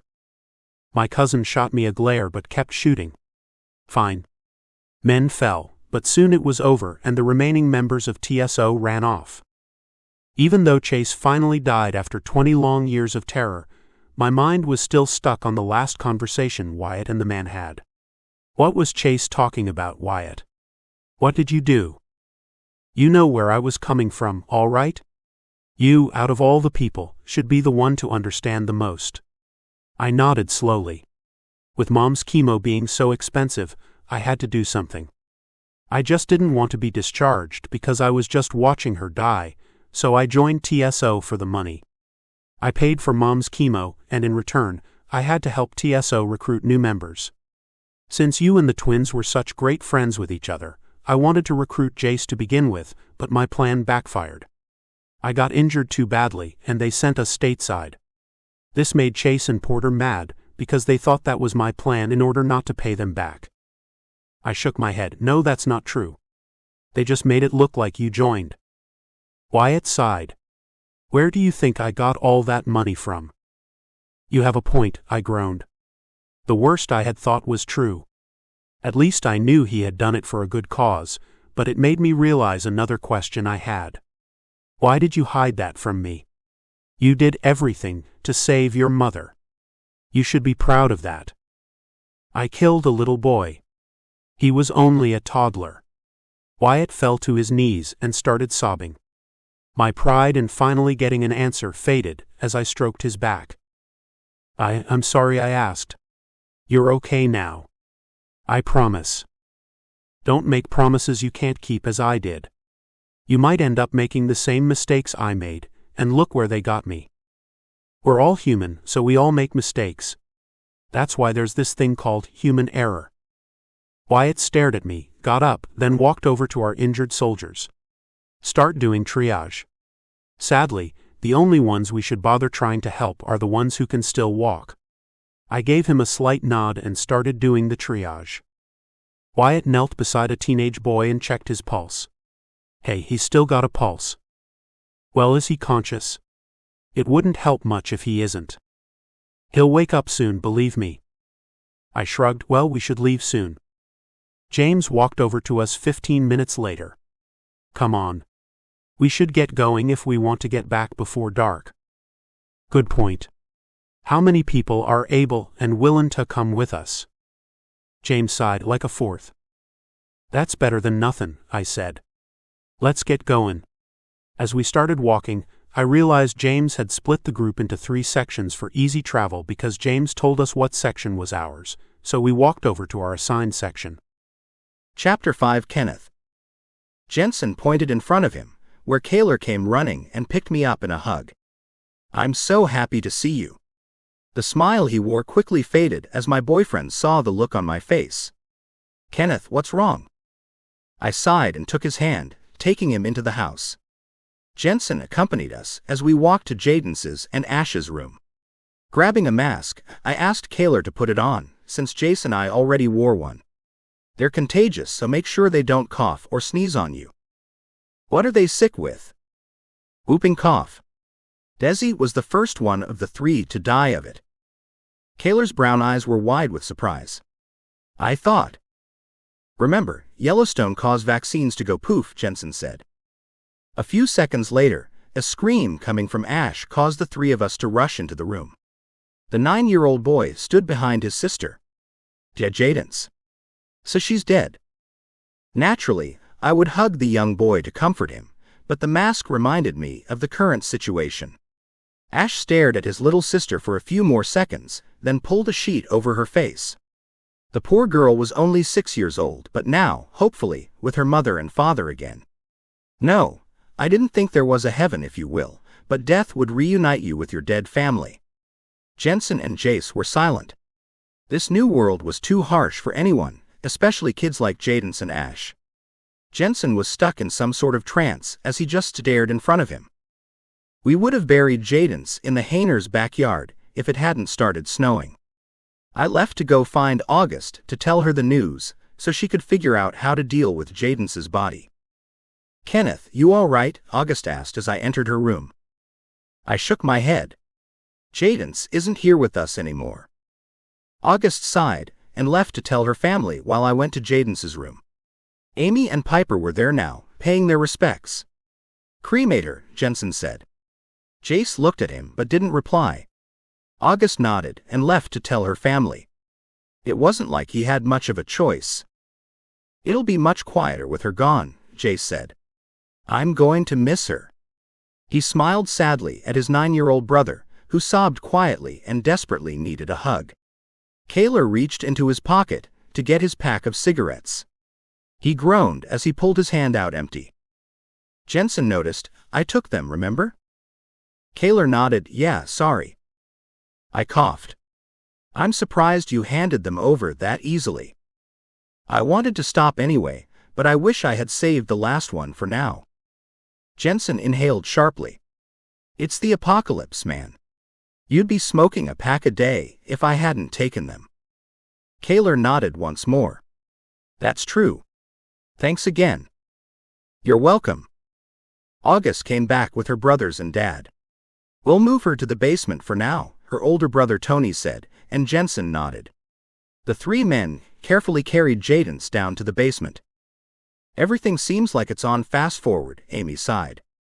I agreed with her because, ever since Yellowstone, my life has been a blur. That day, I was on the school bus going home, so I didn't know what happened until Mom informed me. Cayler placed a hand on my shoulder. "Hey Kenneth. Are you going to be okay?" I shrugged. Sure, my eyes stung, but I was fairly certain I'd be fine. "What about you?" "I'll manage." "Why don't we leave them be, okay?" Nodding, I grabbed Cayler's hand as we left the room and went to Alex's, where a ham radio sat on his desk. Brianna sat on the bed with her head in her hands. August is beating herself up because she couldn't save Jaden's. I tried telling her it happens, but she said she knew because she's been a doctor for 5 years. She just didn't want to see a young girl die. Cayler smiled softly. "You've got a record player, don't you? Playing some Billie Holiday or the Rat Pack helps her, right?" Brianna nodded, got up and went to the record player and started playing some Dean Martin. "Thanks, Cayler," she said with a small smile as her youngest daughter started singing. I'm happy she grew to love old songs. Brianna shook her head. "Sounds silly, doesn't it? I guess I'm just surprised it was August and not Tony. I'm sorry you're listening to an old woman babble." "It's fine. Thank you for letting us stay." "No problem." My boyfriend waved bye, so we went to our room. Sitting on the bed, I stared blankly out the window. Snow fell and my insides froze. It was only the beginning of November. Something else fell from the sky in clumps. It was getting too dark outside, so I pressed my face to the glass. Cayler's arms rested on my shoulders and wrapped around my neck. "Kenneth." "What are you doing?" "Just thinking." "About?" As I went to answer Cayler, instead a weird laugh escaped my lips, so I backed from the window. Without thinking, I dashed out of the room and to Jensen's room by chance. "Kenneth. What's up?" I groaned like a zombie and Jensen moved over, so I joined him. Cayler told me Alex heard someone saying they presumed Noah dead. I also realized this won't be over soon. Jensen stared at me for a second. "Didn't you date him for half a year?" Also, Jace and I lost someone in Missouri. Her name was Alex, and she was our ex-girlfriend. He had a small smile on his face, as if he just remembered a wonderful memory. "You and Jace both dated her?" I asked, surprised. "Yeah, anyway, I'll go look for something to help Ash after Jaden's funeral tomorrow." "That's a good idea." "Thanks. Now, why don't you get some sleep?" I said goodnight, then walked back to my room, where Cayler sat on the bed looking down at his hands. "What ya doin'?" I asked, walking over and sitting down beside him. "I'm just thinking about Yellowstone." "What about it?" "Well, you know how terrible illnesses will get without vaccines. Even though the major factors of death are starvation and infections, diseases should be on that list." "True. At least Jensen's going to get medicine for Ash after the funeral. There hopefully are alternatives to the vaccines, so let's just hope." My boyfriend looked up at me and nodded. "I'm calling it a night." I said good night and lay beside him. When the two of us awoke, we stared into each other's eyes but didn't speak for a bit. Eventually, we got out of bed and dressed in some clothes we borrowed from August's youngest cousin, Chris. The atmosphere was heavy as Cayler and I walked downstairs. A huge wooden chest sat on the floor in the middle of the living room, but it was closed. Jensen, Jace, and Ash all stood near it, but Amy and Piper sat on the couch having hushed conversations. Brianna was in the kitchen with Leia and Olivia, probably clearing out the refrigerator of things that would spoil. Alex, Tony, and Jack were nowhere to be found, but 30 minutes later they came out of the garage. "Morning," Tony said to us as he, his brother, and his father walked past. "Morning," Cayler and I said in unison, equally groggy as the others. Shortly, we all sat at the table, and Brianna, Leia, and Olivia brought us some plates. They piled the plates high with hot dogs, steaks, burgers, and tons of other things. My brain kept doubting the fact that Jaden's, a sweet girl, was dead. Plenty of people had died on the first day, like the twins' parents, and many were missing or presumed dead. My ex-boyfriend, the twins' aunt, uncle, and cousins were just a couple on the list. Jensen cleared his throat, pulling me back to earth. Cadence was a sweet, sometimes annoying girl, but I still loved her. Now, she rests peacefully instead of fighting for survival in this new hell. Jensen placed his hand on the chest and murmured a few words. Jace, Ash, Cayler, Piper, and Amy all spoke, so I walked over to the chest.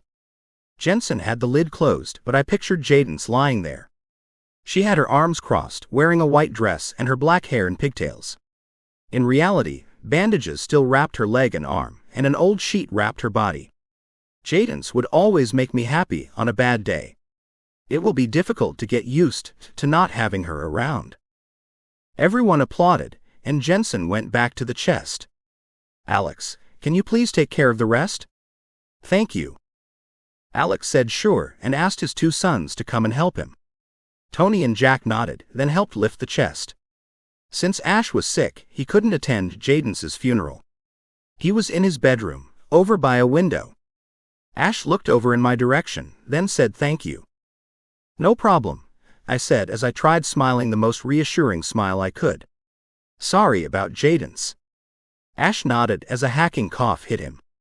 Take it easy, Ash. See you around. I started walking toward the door, but he called for me to stay. Am I going to die? He asked sadly as Cayler walked into the room. Your brother is trying everything he can, Cayler and I said in unison. My boyfriend shifted uncomfortably, and when we were out of the room, I asked what the matter was.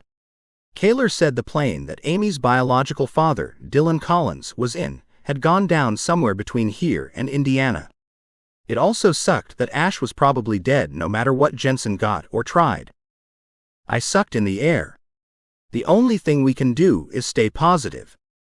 That will be hard to do, but I'm sure we can make it. Cayler pulled me into a hug and pecked my cheek. The 2 of us walked over to Jensen and started helping him to finish getting ready. Chapter 6 Jensen. Cadence died last night from whooping cough. Ash had it too, but I didn't know how long he'd survive. Jensen, August yelled, shaking me. I moaned, rolling over, but something hit me. Ow, I said, sitting up with my eyes closed and rubbing my head. Morning, August. The woman tossed me my clothes, which she did every morning. Then I changed after she left. After realizing this was the shirt I wore on the day of the eruption, I started shivering. This shirt was now associated with death.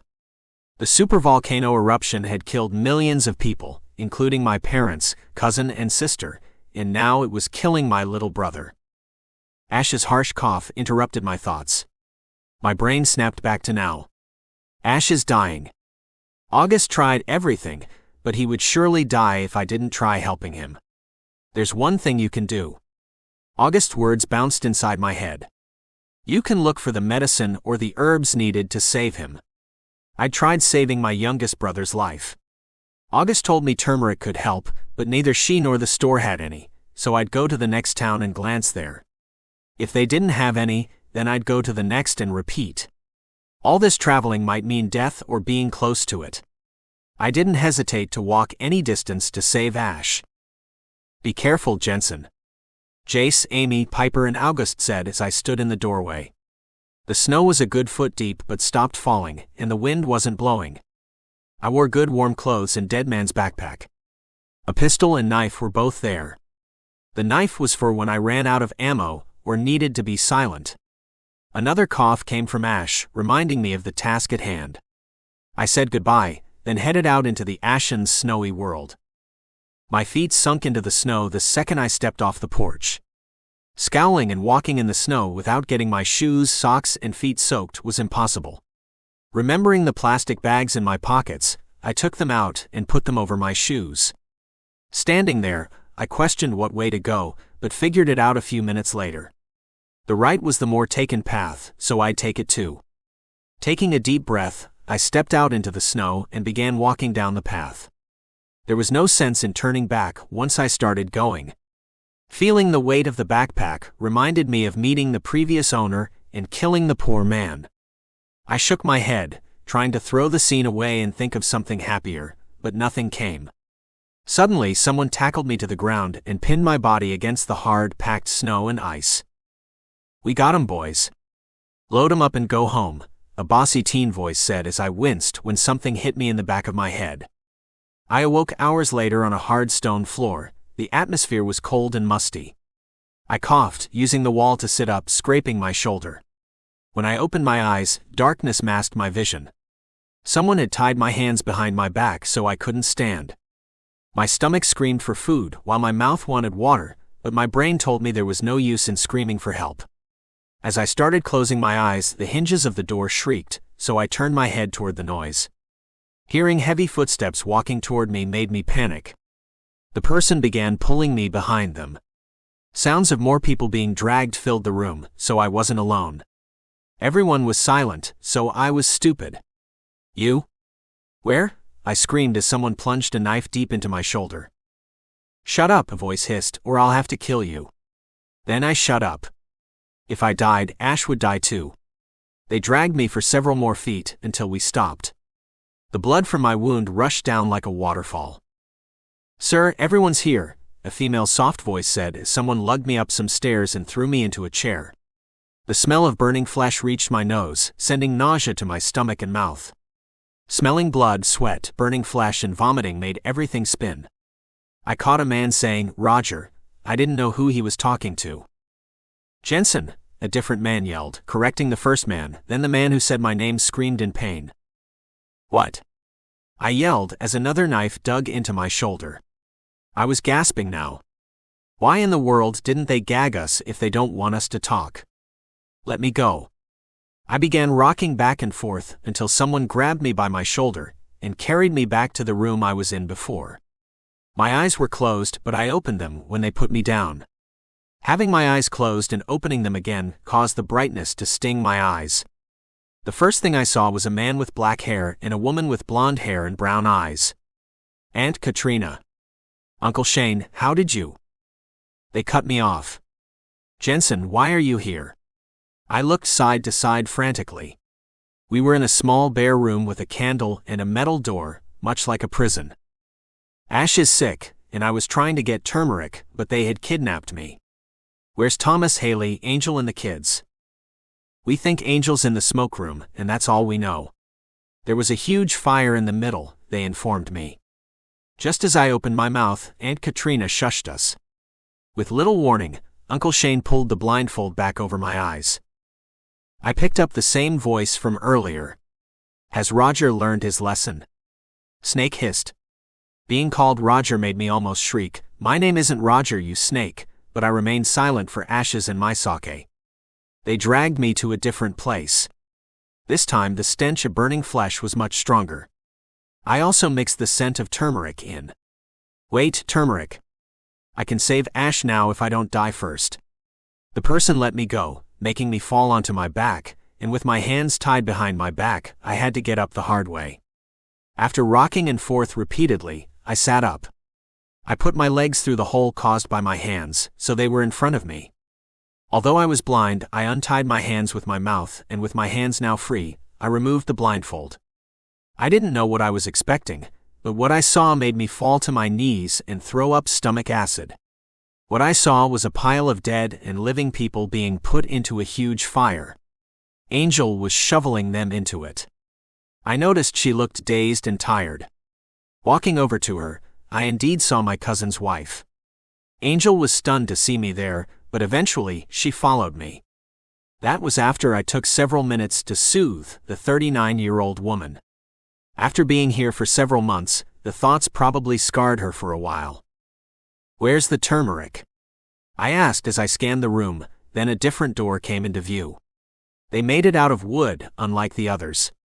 We ran toward it and I tripped but got up, then we continued running just to find it locked. Sighing, I waited for someone to unlock it for us. I surveyed the area once more. A man started heading in our direction, so Angel and I dove behind a barrel of oil. I motioned for Angel to stay put, then I tackled and pinned the man down. Where are the? I began before a knife whipped the side of my face. A scream escaped my lips as the blade sliced through my eye. After I became blind with anger, I disarmed him and placed his weapon against his throat. Where are the keys? I asked, pressing the knife against his throat hard enough that a little blood trickled. The man didn't answer. He reached for his back pocket. As a result, I went to stab him with the blade, but he fired a shot into my upper arm. My vision swam and Angel yelled in a fake British accent, "Oi. Pea-brain." The man turned toward the now frightened woman and nearly hit her. Her husband flew into the room yelling, "Not my wife, you jerk." The two men began fighting, and after a while, the man who attacked me fell to the floor unconscious. Angel turned to my cousin. "I'll see what I can do about Jensen's wounds. Look for Haley, the kids, and your parents. We'll get out of here. I swear." Thomas nodded and went to leave. "Sarah and Jackson too?" Angel said, "Yeah. Grab them too." She turned back to me and pressed her shirt against my gunshot wound. "Jensen, stay with me. You can't die now. The girls and I believe you'll be a dad soon. Your child and girlfriend need you the most, but we all do." Her tears landed on my face. I closed my eyes as footsteps ran in our direction. "It's getting worse, but I think we can make it if we leave now," Aunt Katrina said as her voice wavered. Someone picked me up and started walking out, with the others following. I went limp and unconscious because of the overwhelming pain. Chapter 7. Jensen. "Wake up, man, wake up," someone yelled faintly in my ear. I woke up screaming.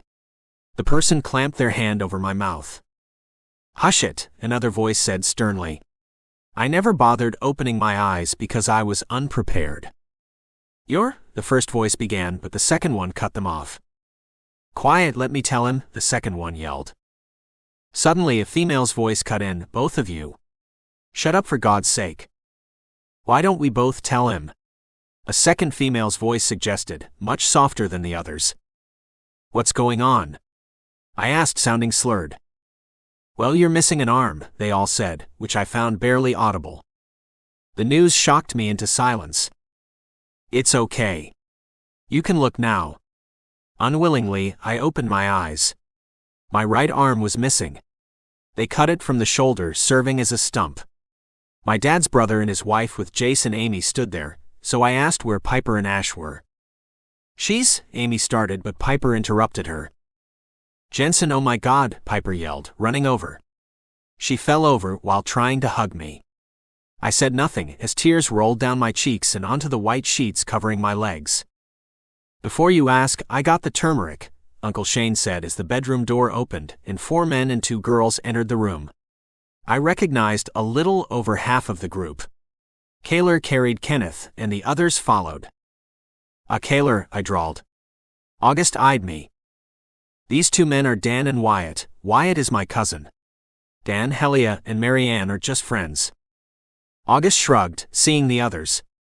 She glanced over at me, as my hand flew to my covered left eye. "What?" I started, but someone cut me off.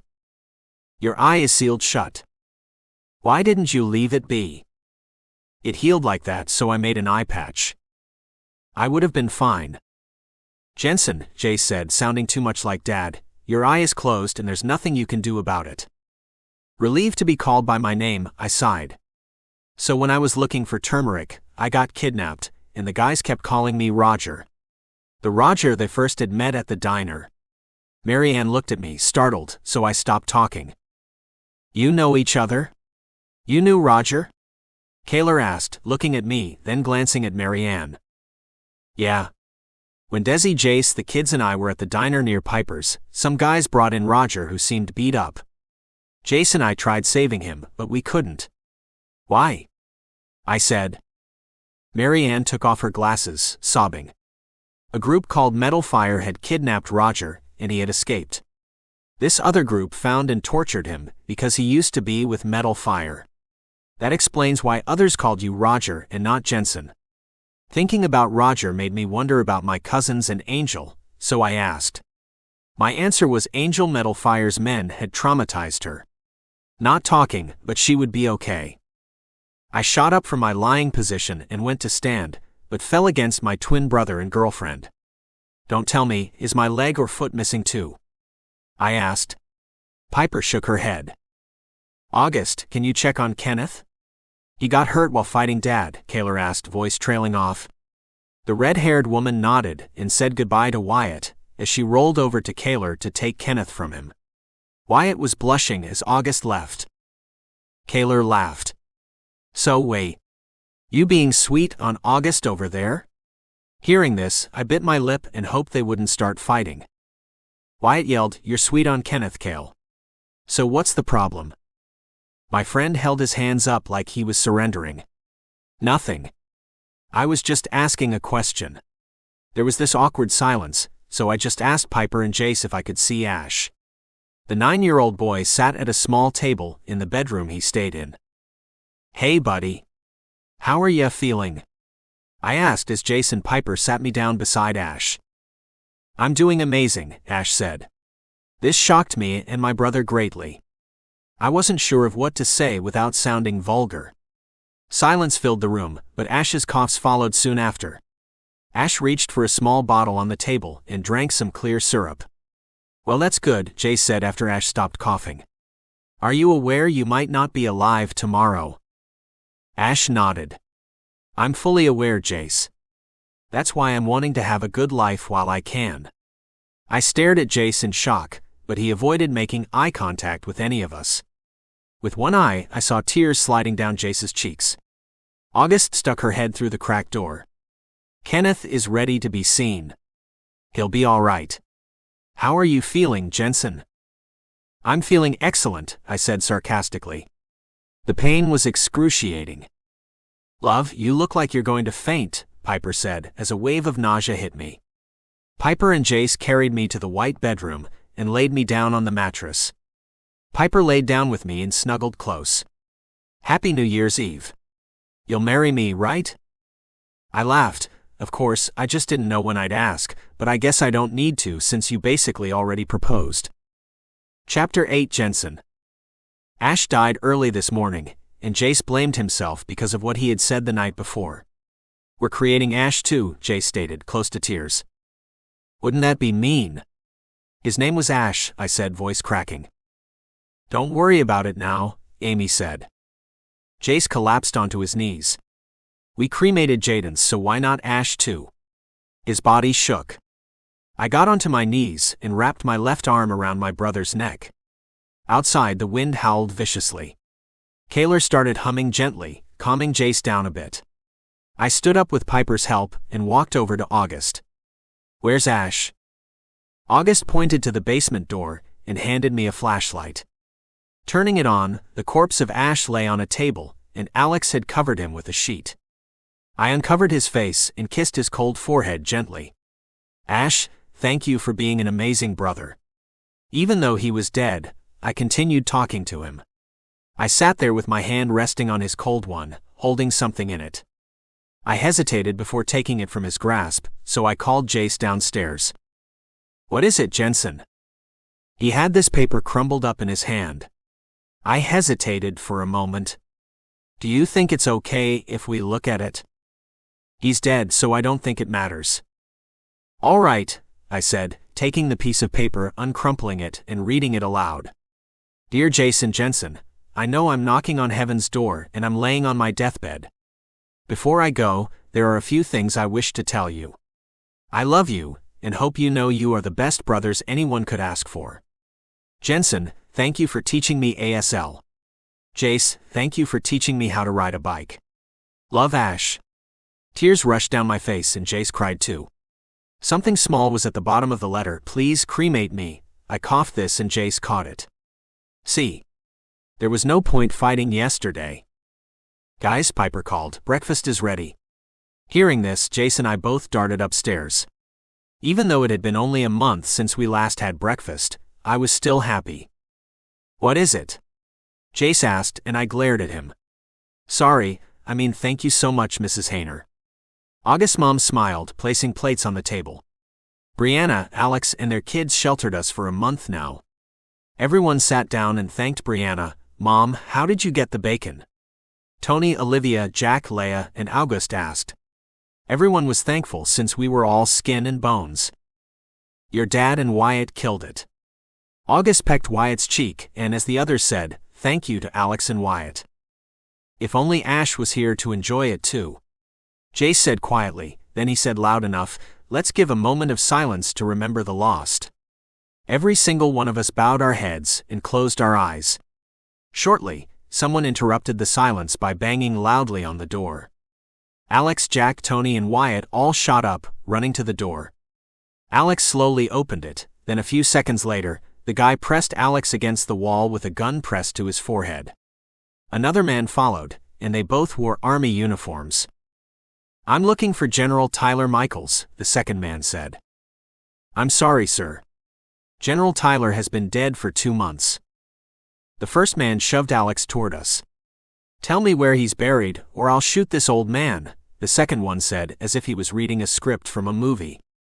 I smirked, and why should any of us believe you? I asked this because they weren't army soldiers. The first man did all the talking and none of the shooting. Panic spread over Brianna's face, but she said nothing. The first man who held the gun dropped dead after Dan broke his neck. Alex, now free, slowly backed up over to his family. "Now then, would you like to explain yourself?" I had a firm grip on the second guy's arm.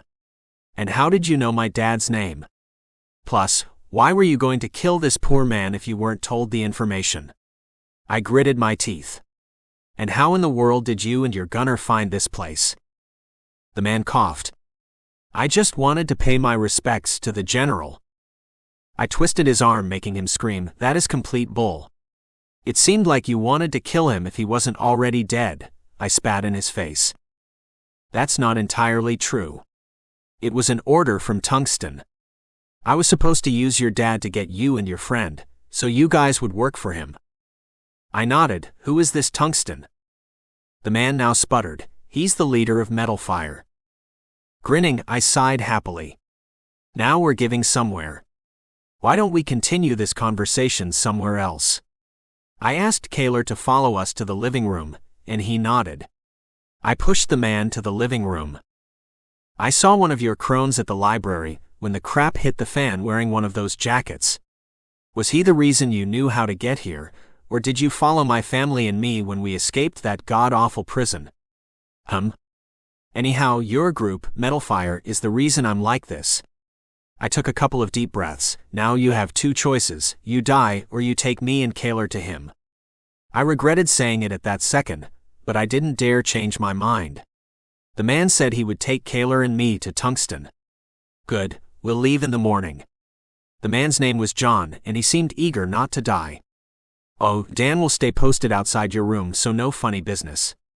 Dan came in from the kitchen, and then both Dan and John left the living room, going upstairs. I walked back to the dining room and sat down. Piper," I said, hesitating. I lost the ring when I was trying to get the turmeric, and I'm sorry about saying I'll go find Tungsten tomorrow." My fiancé looked at me and gently placed a hand on my cheek. "It's okay. I don't need a ring. Just lose nothing else." "Hey twins," Kenneth asked, "do you want to see if we can find some rings after Jensen and Cayler return?" Jace looked at me, then in Kenneth's direction. "Are you two getting married?" "I already said yes," Kenneth said.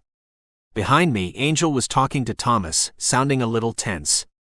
I turned my head. She was pale with anger. "Why is that murderous jerk here?" she hissed. I didn't want to answer, but I did anyway. "He's going to take Cayler and me to talk to Tungsten tomorrow." "No, it's suicide. I made it out alive last time." "Exactly, that was last time. This time might be different." "Keyword might," I said as the woman peered at me scrutinizingly. She placed her hands on her hips and then said a few seconds later, "Fine, I'm going with you and Cayler." "No offense, but no." Angel glared at me. "Having cerebral palsy doesn't make me useless. You kinda lost an arm and an eye on your last trip." Sighing, I told her she should talk to Thomas. As she walked away, I walked to August and Wyatt, who were singing Blue Moon by Frank Sinatra together. "Hey you two," I said, yawning, realizing how tired I was. "Let me guess, Frank Sinatra fans?" Both Wyatt and August nodded. "Alex and Brianna used to listen to the Rat Pack when August and her siblings were younger," Wyatt answered. I nodded nice. I opened my mouth to ask Wyatt if he wanted to go with Cayler and me, but then changed my mind. He had already lost enough.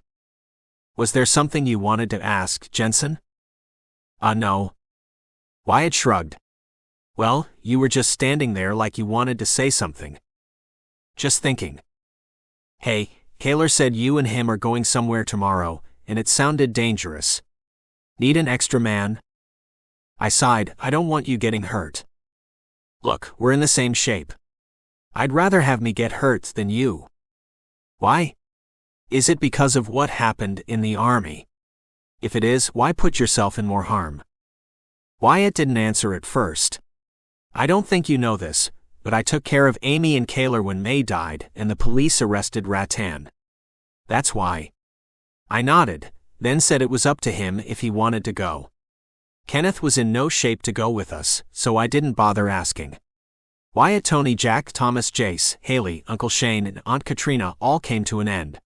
Dan and Helia also came so Dan would get revenge on his family. One of Tungsten's men killed them.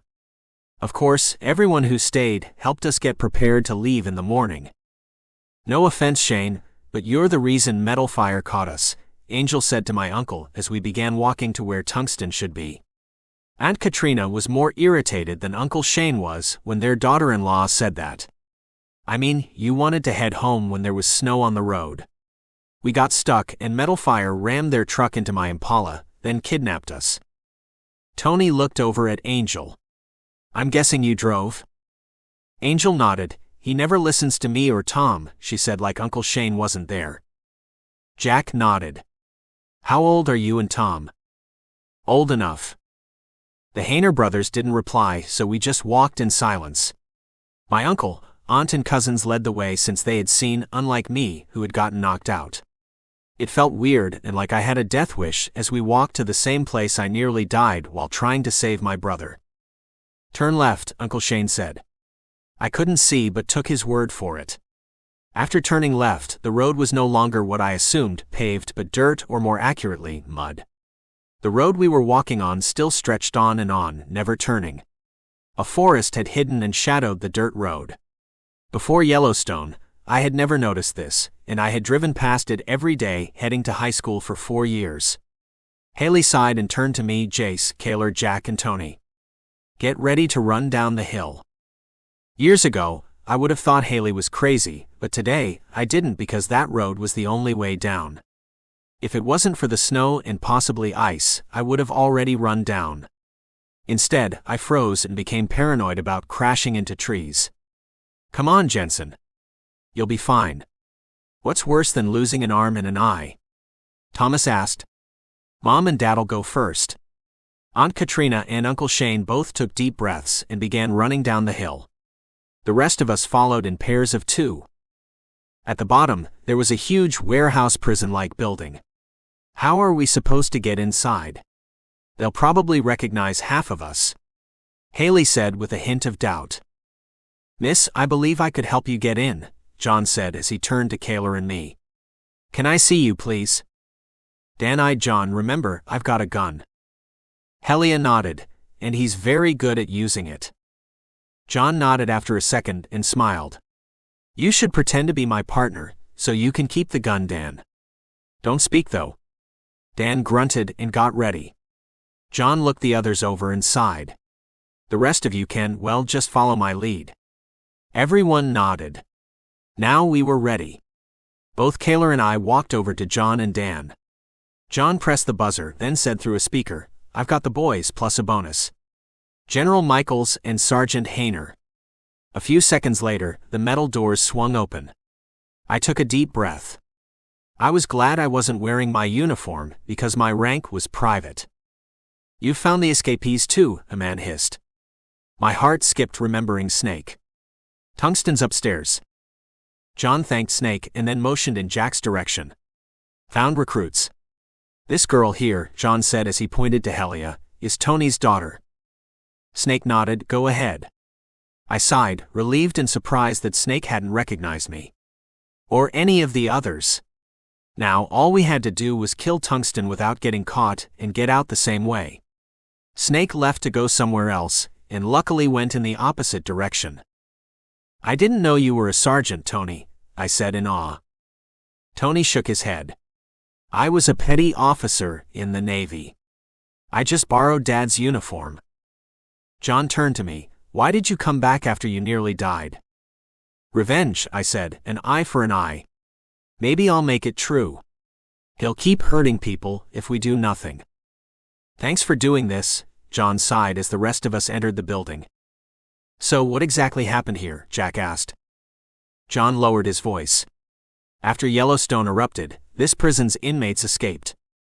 Most of them went home. Tungsten stayed because he believed he was the god of this new world. After about 6 months, he had about 400 followers, and now has captured close to 4,000 prisoners. We all glanced at each other in disbelief. Haley nodded slowly. Why are you here? Angel said you were a murderer. Is that true? Dan glared at him and hissed, and if this is some god-forsaken trap, then I'll blow your head off. John clenched his jaw. I swear it isn't. Shut up, please. Just make sure we come back alive because my wife should have a baby on the way, Jace said. I'll make sure you all get home safely. Tony, you told me you were good with electrical things. Cut the lights, please. Oh, have this gun to protect yourself. I forgot, he said, handing Jack a pistol. Anyway, Tony, the breaker is over there, under those stairs. Before you cut the power, the others will start a fight so the clicking won't be so loud. Angel grinned, then turned to my uncle. You know, we could have avoided all of this if you stayed instead of trying to go home. You also wrecked my Impala. Why didn't you take your truck and ask if Haley wanted to go? She's old enough to make her own decisions. Uncle Shane sighed. Why should we stay in a town where everything will go to crap? Angel snorted. Your town isn't any better. If only you had listened. If only I had listened. Please. As if on cue, there was a loud click, and the power went out. We all ran upstairs. Besides Tony, who was fixing the power. John opened the door, revealing a man around Amy's age. Ron, these are who you wanted. The other recruit is downstairs fixing the power. The man who was Tungsten pulled out a pistol and said coldly, It's Tungsten, not Ron, but I guess it doesn't matter. He aimed it at John's head. Thank you for your service. Drop the gun, Dan hissed. You're surrounded by 6 ex-soldiers and 3 others with guns. Is that supposed to scare me? 2 of you are missing body parts. 1 of you has a screwed-up arm. Uncle Shane pulled out his pistol and cocked it. Listen to Dan and drop the gun. Tungsten screamed as a knife flew into his kneecap, then collapsed. You have a problem. Killing thousands of people, Angel growled. Tungsten weakly lifted his pistol and fired the pistol at my cousin's wife's heart, but John jumped in front of it. With Dan, Uncle Shane, and Jack all holding guns, Tungsten was surely dead. He received a shot to the chest and head. Angel was on her knees, kneeling over John. Why did you save me? Breathless, John said, because I deserved it, and you didn't. John's life left his eyes just as the power came back on. Getting out of the prison wasn't as hard as getting in because most of the prisoners ended up crushing the guards. We just waited at the top of the stairs until everyone left. Once we got out, we went back the way we came. Piper stood in the doorway of the Hayner house. She ran toward us the second we came into view. Jensen, she said, hugging me. I caught a whiff of the cherry blossom perfume she wore. We all went back inside and sat by the fire. Jace, congrats on being a father. Kenneth said to my twin brother, who thanked him and then went silent, leaving to tell Amy something. Hey Piper, I promise I'll be here for you and our beautiful family. Piper smiled as Leia yelled for me. Leia was on the top floor, shooting what seemed to be raiders. I didn't recognize them, so they probably weren't from the prison. Chapter 9 Kenneth. Glancing out the window, people dropped dead. Need some help, Jensen? I yelled up to my best friend. Yeah, thanks, he said. After grabbing a handful of throwing knives, I went to an upstairs room and opened the window. An hour later, they pleaded for mercy. Who is your leader? Jensen yelled down. I couldn't hear the answer, but saw the gesture to throw knives at the rest. I did one by one and quickly too. Thank you, Kenneth. You did a fine job. Why don't you rest up a bit? Nodding, I walked to Cayler and my bedroom. The second I got there, I crashed onto the bed and closed my eyes. I awoke to the smell of something cooking. Yawning, I slid out of bed and glanced out the window. It was dark gray outside and it was snowing again, ashy snow as always. I heard August sighing softly, but a knock on the front door interrupted it. Jensen darted to the door with a gun in hand. I crouched on the stairs, looking between the railings and down into the living room. Helia yelled, "Unknown." As a result, Jensen slowly opened the door with the gun pointing at the person's chest. "Name, and are you alone?" the ex-soldier asked. "Dylan, and yes, I'm alone," he said, shaking, his voice shaking too. "Shoot him now, Jensen," Olivia hissed, "and don't get his blood on anything. He has shaking sickness, meaning he's a cannibal." She said the last part. Jensen and Dylan walked into the woods, where there was a distant gunshot. Jensen returned a few minutes later. Alex greeted him. "Tony told me you used to be a private. Thanks for your service." Jensen laughed. "You did more for this country than I did." "Thank you, Sergeant." Alex had a soft twinkle in his eyes. "You did as much as you could." Over January, there were a lot of fights with Flencers, making sure Amy was okay and not going into labor. Everything changed a month later, on the morning of February 14th. I was asleep when Amy first started screaming. Half asleep, I started walking to Amy, but Cayler stopped me. After a second, I realized it was fair I couldn't join them since Cayler was her brother and Jensen was Jace's. About an hour later, the cry of a newborn filled the air. Cayler told me it was a girl named Amy Jenna, which was her mother's name, meaning she'd go by Jenna. My niece shared the same month as her Aunt Piper. Having a baby in the house was something different, but enjoyable. Cayler laughed, so I asked, "Are you okay?" "Why wouldn't I be? My sister and best friend just became parents," he said, sighing contently. Taking a deep breath, I said, "You know, Jenna will never meet her grandfather." Cayler's face went a reddish pink. "I know. Dad was just asking for it." Then we both went silent. "We've got some potatoes growing in the windowsills," I overheard Jensen telling Jace. Cayler nudged me, whispering, "Maybe those are offspring of the ones you took." I glared at my boyfriend. I was just joking. After I stayed silent, Cayler apologized. I got up and walked toward the kitchen. Cayler stayed put. I marched over to Jace and Jensen. "Where did those come from?" "The potatoes, I mean." "They came from the greenhouse," Jace said slowly. "Why?" they asked in unison. I glanced in Cayler's direction. Cayler made me mad. "About potatoes?" Nodding, I said, "He was saying they were the offspring of the ones I took." The twins stared at me. "Kenneth, that was over a year ago." Instead of answering, I walked back over to Cayler. "Do you think we could have a family, too?" "Yes, we would have to wait to adopt once this is all done and over with, but still." "Of course," he answered, kissing my forehead. I smiled at him, sorry about earlier. Cayler shrugged. "Why are you apologizing? It was my fault." Just as I was about to reply, someone knocked on the door. As it opened, a teenage girl yelled, "Don't shoot." "I'm Shiloh Kane, Kenneth's cousin." Recognizing the voice, I flew down the hallway. Sure enough, my 14-year-old cousin stood there, covered from head to toe in ash. Even though Shiloh wore ski goggles, a face mask, and torn ash-covered clothes, I knew it was her. "Where does it hurt?" I asked after she winced. "Shoulder," Shiloh said, clearly in pain. "The doctor is in the living room," I said. "Give me your bag." Carefully, she slid it off and placed it in front of my feet. She dashed into the living room. Jensen stared at me. "What was that?" "What do you mean?" "You saw what that was." "Chill, Kenneth. You're looking at me like I'm crazy." Jensen placed a hand on my shoulder. "Relax.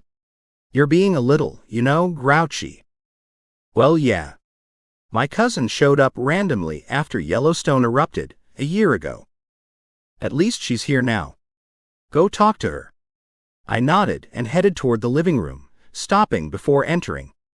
The last time I saw her was 6 years ago, after I came out to my family. That was 6 years ago, and the world was different now. Taking a deep breath, I entered the living room kitchen. Shiloh sat on the island with the sleeve torn off her shirt. August dug something out of her arm. "Hey, Shy."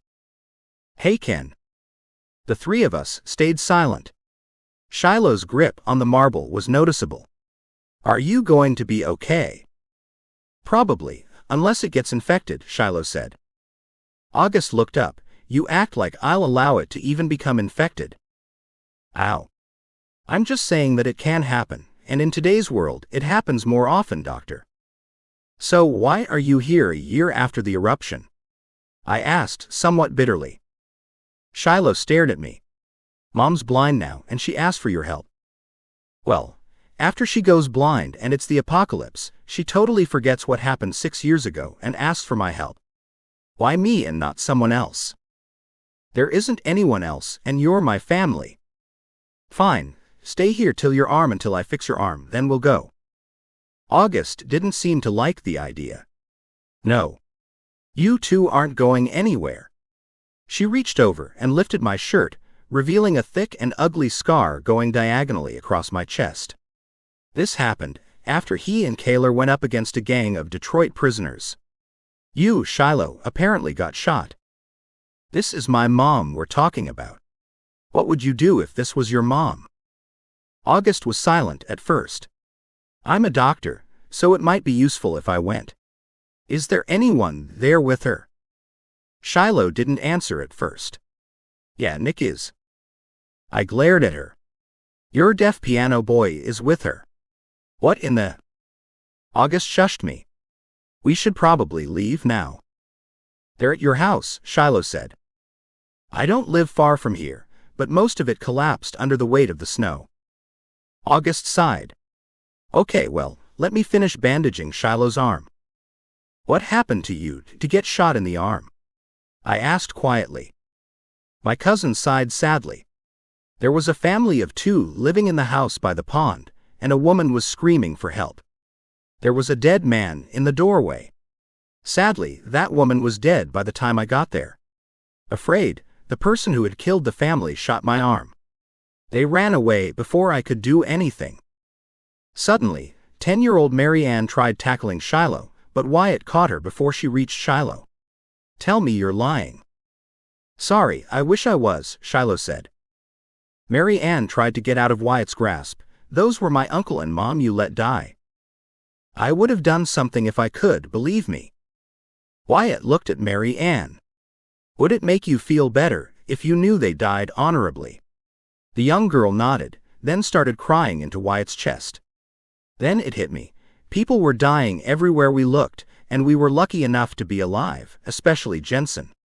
There was something I could have said to the mourning girl, but I didn't dare. The Hainers had lost no one so far, and I hoped to keep it that way. "Well, let's get going," Shiloh said as she put on all of her other clothes. Wyatt glanced at August and Shiloh. "Shiloh, you have a problem. How do you plan on keeping August's wheelchair from getting stuck in the snow? She's paralyzed from the waist down. What should I do if they need medical attention? If they're injured, then? Why are you even asking for August to come in the first place? Didn't your mom just ask for his help and not a doctor's?" Wyatt asked. Shiloh looked down. "Yes, but—" "Meaning you don't need August?" She opened her mouth, but I grabbed her hand and went out the door. "Come on. All you were doing was wasting time. What are you doing out here?" "Told you already. Mom needs your help." "And I suppose Nick does too." Shiloh playfully slugged me. "Why can't you be serious for once?" "Are you saying I wasn't serious 6 years ago?" She made this yes and no gesture and then asked how my life had been since the last time I saw her. "I'm not really sure because this past year, I've been trying to survive a long and ashy winter." She nodded as if to say, "Me too." Walking in the snow was a little difficult because my shoes went right through it. At least we walked on the snow-covered road and not the grass. We reached Mom's house, technically mine now, in about 2 hours. The storm broke the front door off its hinges and broke the windows. I had to close my eyes for a second before entering, so I wouldn't start screaming. Just a fair warning, there's a dead person in here, Nick said, and my stomach dropped. Mom had died 2 weeks after Yellowstone erupted. Of course, even after a year, her body hadn't decomposed yet. Shiloh covered her mouth and screamed. Curled at our feet was my mother's body. Gently, I placed a hand on my cousin's back and said, "It's okay, Shy. Go look for food while I help Aunt Cat." Shiloh nodded. "We'll split the findings." "No, give it to August and her family." That reply startled me. Someone was refusing food during the apocalypse. Shiloh. "I'm not letting you, Aunt Cat, or Nick die of starvation as Mom did. What about you and those 17 others, including the baby and your friend's future baby? Trust me, we're fine." "Then what caused Aunt Cat's blindness?" "She wasn't blind 6 years ago." "Snow blindness." "Isn't it temporary?" "Yeah, but it happened multiple times." Instead of answering, I tried helping my aunt but got nowhere. When we got back, it was dark and everyone else was asleep. Shiloh, the others, and I went to sleep too.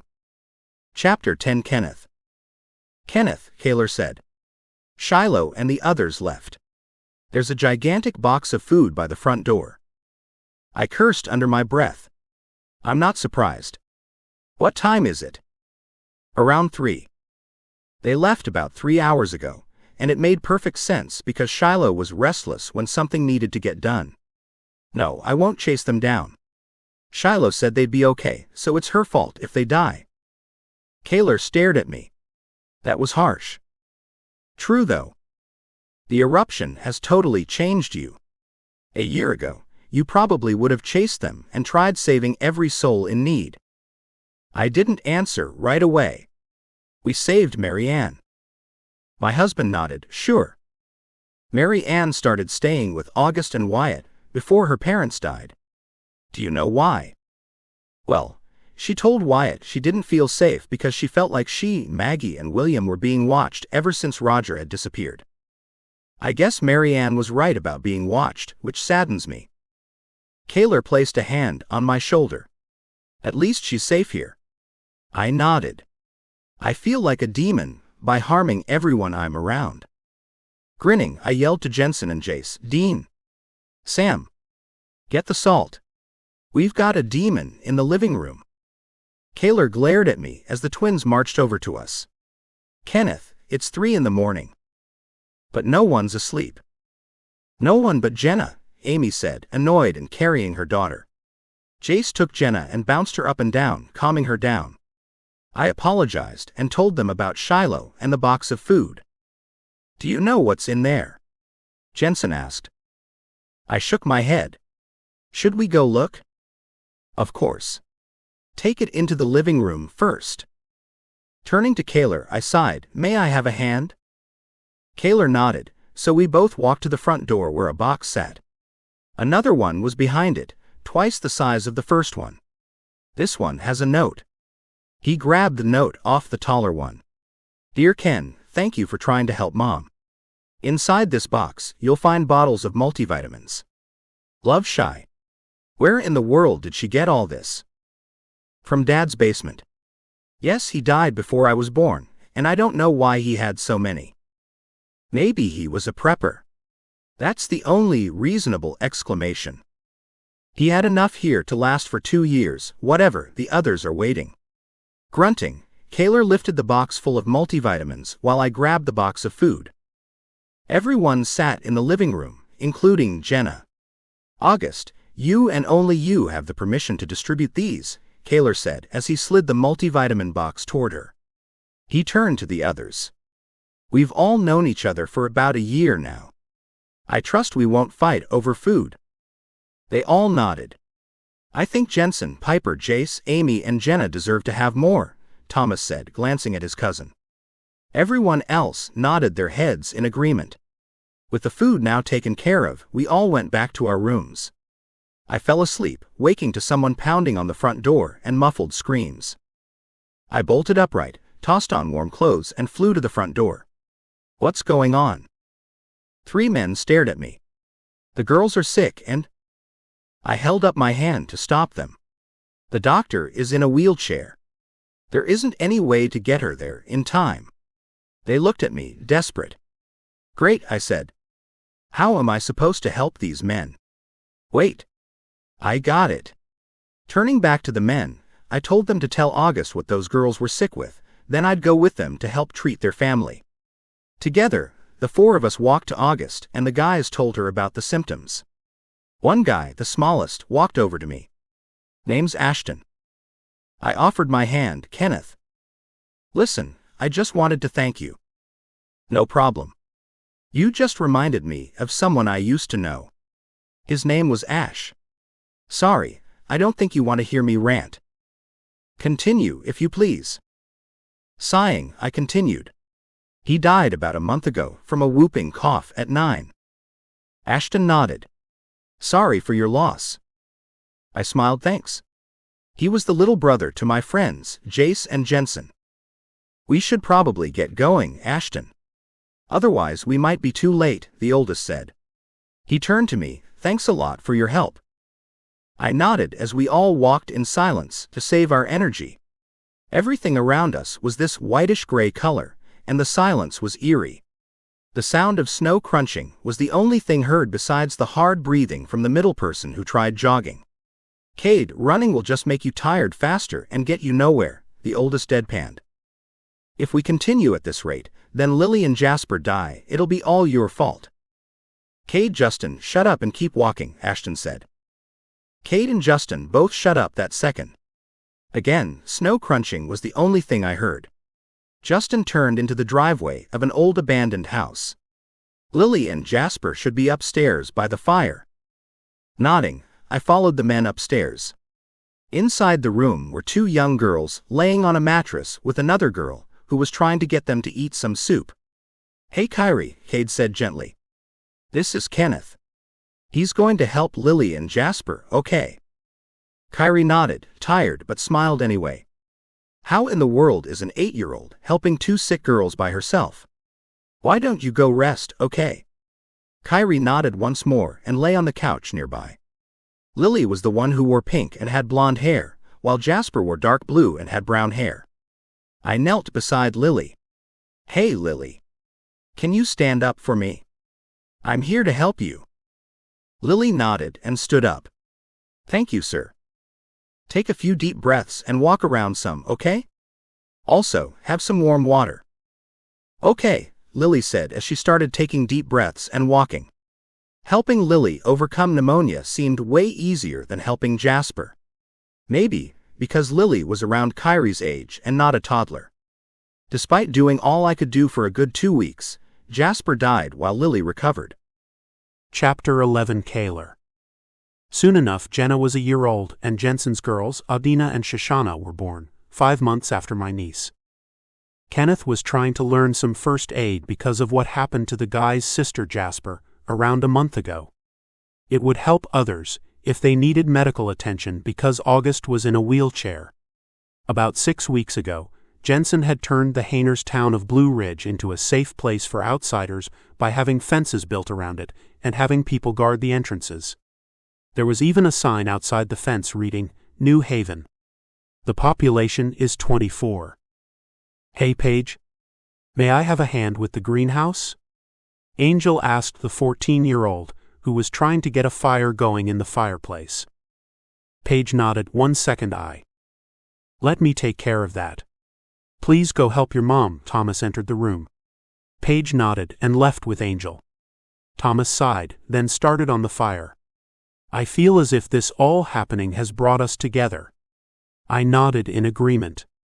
"Thanks for helping Angel and I get revenge on Metal Fire." Nodding, I smiled. "Jensen and I had to." Thomas stood up since the fire now roared. Shane opened his mouth to reply, but a scream interrupted him. We raced to the greenhouse. Angel's father-in-law lay on the snow-covered grass outside the greenhouse. The snow was stained red with blood. "August," Angel gasped, rushing to get the doctor. Thomas knelt beside his dad. "Dad, can you hear me?" He blinked twice, meaning yes. Rosie went to get August. You'll be okay, I swear. Blood leaked out of the man's mouth as I asked if he could move. He blinked once, meaning no. Get Haley and Katrina, he croaked. Quickly, I got his wife and daughter, who rushed over to the others. I love you all, even though I didn't show it. He coughed up blood as he closed his eyes. Jace and Jensen came running. Uncle Shane. You can't just give up and die right now, the twins yelled out in unison. August bit her lip. I'm sorry guys, but he's lost too much blood. Then do a blood transfusion. Too risky, she said. Shane's tears had already frozen on his face. His body went limp. August said he was unconscious and had his son and nephews carefully carry him inside. What happened? You were outside when he had that accident, Katrina said. Angel took a deep breath. Paige and I were checking on the greenhouse when Shane fell off the roof of the house while shoveling off the snow. A few seconds later, after I had yelled, Tom and Cayler ran to me. Stop questioning Rosie. It's unnecessary, Thomas said. She would hurt no one. Katrina shut up just as her oldest grandson Parker ran over to me. Can I ask you something, Cayler? Sure. Well, I heard Mom and Dad talking last night. Mom said she feared something was going to happen again. I didn't catch what, though. Sighing, I said gently, listening in on people's conversations or eavesdropping isn't right. Parker nodded and apologized. Why don't you go spend time with your cousins? Inside my head, I labeled myself as a fool for asking a 14-year-old to go spend time with babies, but I needed to talk to his mother. Katrina left to talk to August, and Parker left to spend time with Jenna, Adina, and Shoshana. Soon, it was only Angel, Thomas, and me in the room. Hey, Angel. Is everything okay? Yesterday, you seemed a little freaked. Angel and Thomas glanced at each other as Angel spun her ring on her finger. 6 years ago, our son Thomas I died at 3 because of cancer. 2 years later, our daughter Rosie was stillborn. Now, we're afraid it'll happen again. Are you saying? Thomas nodded. Yep. I guess that explains everything. One more thing. Where were you before you came down here for the twins' birthday? With a friend in Nebraska. I think you'd know her. She was a mechanic in the Army. Her name is Sarah Giwani. I nodded. Didn't you and Thomas live with Sarah for a while? Yeah, we did. Sarah and Jackson are in a house in New Haven. Speaking of which, shouldn't we have roles? I didn't even have to think about it before saying yes. Should we vote for who the mayor is? Well, we should probably ask who wants to run and see if there is even a point in having an election. I'm bad at politics, so count me out. Alrighty then, I sighed. Kenneth's mom was the mayor before Yellowstone, right? I think he'd be the best at it. Angel slugged me gently. You're just saying that because you're married to him. No, seriously, go ask. Grinning, I started looking for my husband and found him in Shane's room. Hey Kenneth. Do you have any desire to be mayor? Kenneth looked up. Ask Jensen. He was the one who founded New Haven, he said sourly. I'll take that as a no. Sure. I sighed, realizing how stupid I was. Kenneth was probably more focused on keeping Shane alive than maybe becoming mayor.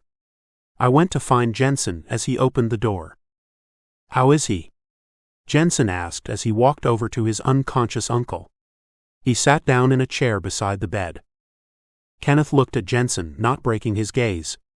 August and I don't think he'll make it. He's broken several ribs, his arm, leg, and spine. Well, someone should probably tell his family. By the way, no one wants to be mayor, so I guess I will. I stared at Jensen, shocked.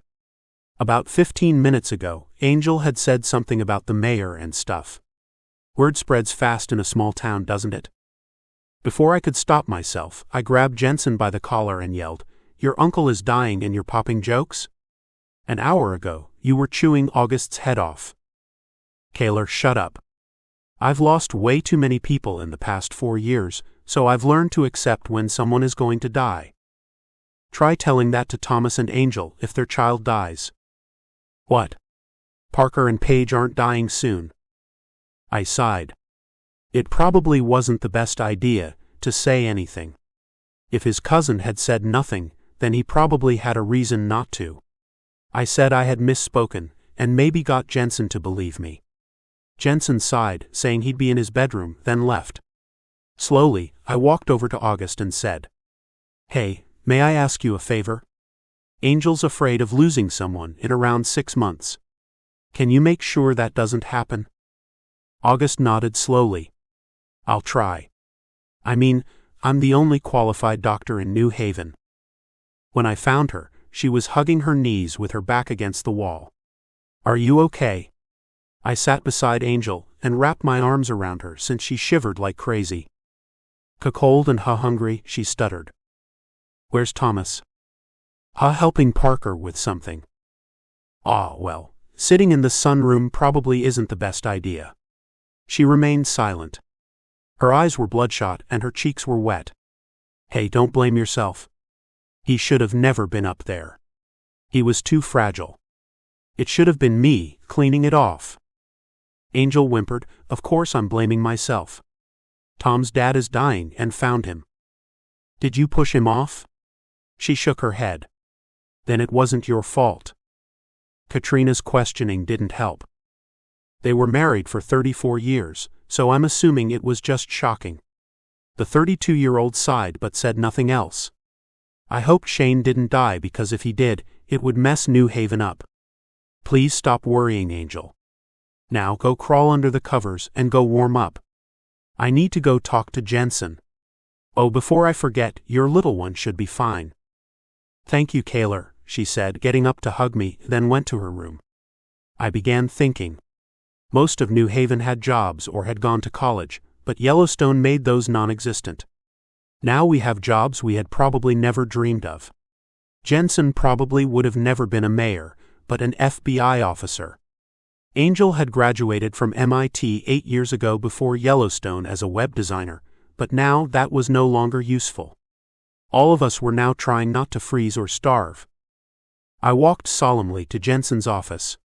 He sat on the bed, staring out the window. "Mayor, Don't call me that," he blurted, not looking at me. "Okay, fine, but we need food." "I know a place," Jensen said, getting up. "I was going to trade with them tomorrow." "Who's they?" "Atticus and Heather." "Angel's parents?" "Yeah." "See you in the morning." Night. Chapter 12. Cayler. The next morning came faster than I would have liked, but I got up and went outside to meet Jensen. "Hey Jensen," Angel said since the kids were asleep. "I have a sleigh I finished building a while ago. It'll help with making travel faster." Jensen smiled, showing gratitude. "Paige and Parker want to go too, but I said it was up to you." "Go wake them," Jensen said, then turned to me. "Want to go? We could always use another person." "Sure," I said as I helped Jensen load everything up. Angel and Thomas came outside with their exhausted kids. Then Angel said she had an idea. Parker and Paige were smaller than their mother, so they sat on the floor with their backs against the seats. "By the way, I had Sarah's help to build the sleigh." Angel said, looking into Jensen's eyes. "I didn't want to take all the credit." "Question, how are we going to get this moving?" I asked. Then stupidity made me blush as I saw Angel's huskies, and Sarah and Jackson followed. The second the couple came into view, a huge grin spread across Angel's face. "Hey, you two." Angel knelt and hugged the panting, cheerful dogs. "I hope they were helpful." Sarah nodded. "They were. Thank you for letting us borrow them, Rose." "No problem, Sarah.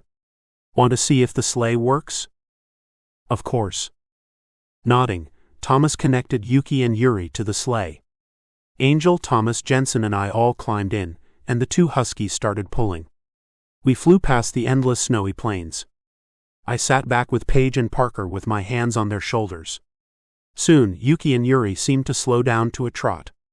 "Hey, look at how pretty that is," I said as the scenery slowed.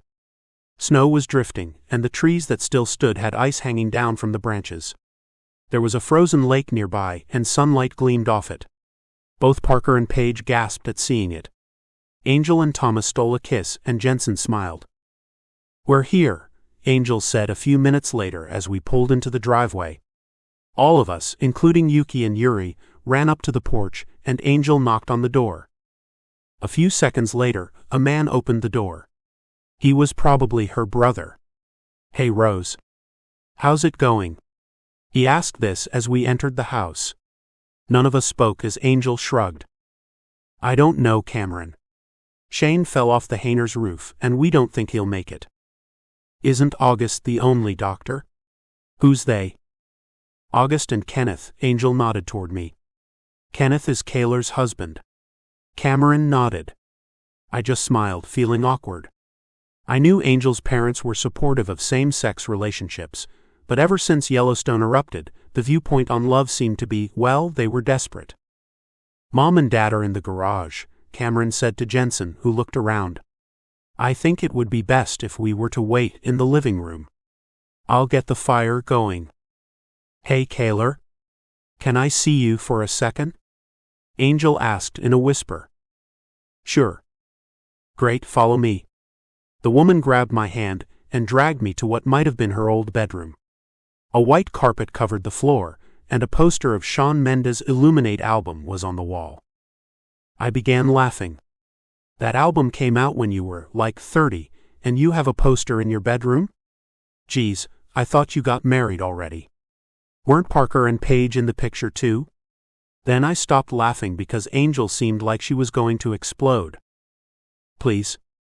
I was 27, and Tom was in the military back then, so I moved back here." "Sorry," I said. "What were you going to say?" Angel took a deep breath. "My parents will think I'm crazy for having 3 kids. What should I say? Accidents happen?" I shrugged, thinking how hypocritical they seemed. "I don't know." "Why are you asking me? Ask your husband." Angel scoffed. He said he didn't know. She sighed, so I placed a hand on her shoulder. "Honestly, it shouldn't matter. You're 41 now, not 28. She said thanks, grabbed a burgundy blanket off her bed, and we both walked out. Mrs. Parker was in the living room, so Angel hugged her mom and asked, "Hey Mom. Want to be New Haven's teacher?" "New Haven?" "Yes ma'am," Jensen said from behind, making us jump. "I'm the mayor of the town." Thomas held up his hand. "It's not really a town, more like a community." "Whatever." Mrs. Parker was silent for a few seconds. "Let me talk to your dad."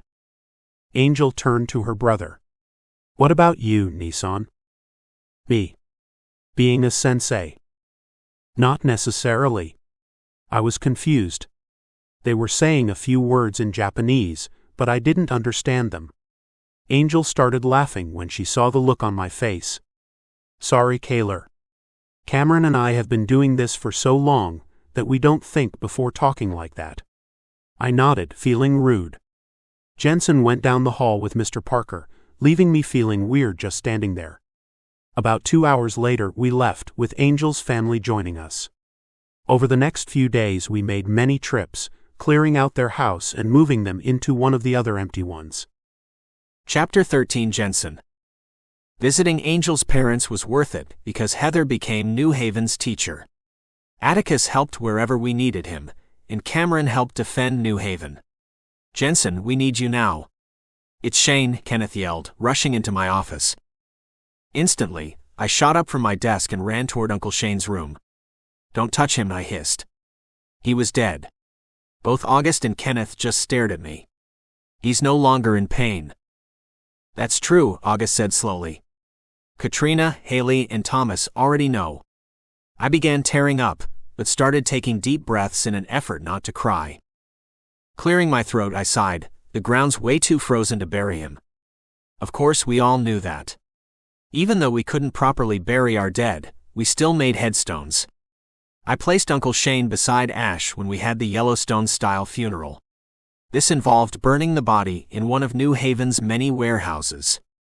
When we finished, we'd place the bones in a metal container with the person's name. We'd bury the bones in July, when the temperature was around 56 to 33 degrees. Aunt Katrina melted into a puddle of tears. "Mom, are you going to be okay?" Haley said, clearly afraid of losing her mother too. Aunt Katrina shrugged, so August tried comforting her. August's consolation seemed to help a little. I began turning to leave when someone tapped my shoulder. Cameron stood behind me. "I've got some great news, Jensen." "All right, what is it?" I asked eagerly. "There's a hospital nearby and an airport too." "Cameron, the nearest airport is Atlanta, and that used to be an hour-and-a-half drive from here." Cameron grinned. No. There's a small private airport." I nodded. "Right, and what are we going to do at a small private airport?" "Clean it out, so to speak. August told me we were low on meds and stuff, so if we go to the hospital, we could see what we can get." It was a brilliant plan, but we were now one man short. My uncle was a good planner. Since he was no longer with us, someone had to replace him. Who would? Wyatt and Cayler were both smart, but they had families, and I didn't need more families to get shattered. I guess I'd take volunteers as I've done in the past. Taking a deep breath calmed me down a little as I clapped my hands. "May I have everyone's attention, please?" Almost everyone turned to me except for my aunt. "I know we're all in mourning, but I have an important question to ask. Cameron has brought it to my attention that there is a hospital and a private airport nearby. I would like to restock, so I'm looking for volunteers." Everyone was still at first, but soon enough, both Tony and Jack stood. Wyatt, Alex, and Dan all followed suit. Piper and Amy refused to let me or Jace go because they didn't want their children to lose their fathers. Haley and Thomas were both not in the shape to go. Angel just said she wanted to stay here with her husband. Cameron and Atticus went because they knew where to go, and wanted to do so because Atticus was in charge. "All right, if you aren't back in 2 weeks, I'm going to come to look for you myself. Take the sleigh, it'll be faster. Sarah and Angel will make a new one while you're gone." No, I wasn't forcing Sarah or Angel to make another sleigh. They just said there were enough supplies for a second one. It would have to be pushed until they found something to make it move. Once they packed and went to the hospital, I walked back to my room and began pacing the floors. There had to be a way someone could guard New Haven, like notifying everyone an attack was coming without hoping they all heard, and making sure they did. There was one way to find out what would notify everyone, so I went to find Brianna. She sat in the living room on the couch, knitting a blanket, and smiled upon seeing me. "Hey Jensen. May I join you?" "Sure." I sat down beside Brianna and watched her knit for a bit. "Nice blanket. Do you think you could give me a hand in trying to find something that will notify everyone, in case there is an attack?" Brianna didn't answer for a couple of minutes. "Well, there's a church with bells up top. Try those." Brianna got up and told me she'd show me where the church was. "Leia, can you tell everyone Jensen and I are going to test the church bells out?" "Thank you." Leia nodded, and went to tell everyone else who was still there that we were testing the church bells out, and to come outside if they heard them. Brianna and I got ready, then headed out. The church wasn't too far, and I discovered it to be untouched. Once we got inside, I walked up the stairs and realized it was a breeze. I guess walking through the ashy snow served as training. Once I reached the top, I looked around at the small town below, where everything seemed so sleepy. There was a rope tied in a knot to a handle made of metal. The rope led to a bell. Grabbing the rope, I tugged at it gently, making it ring. Down below, everyone came out and cheered.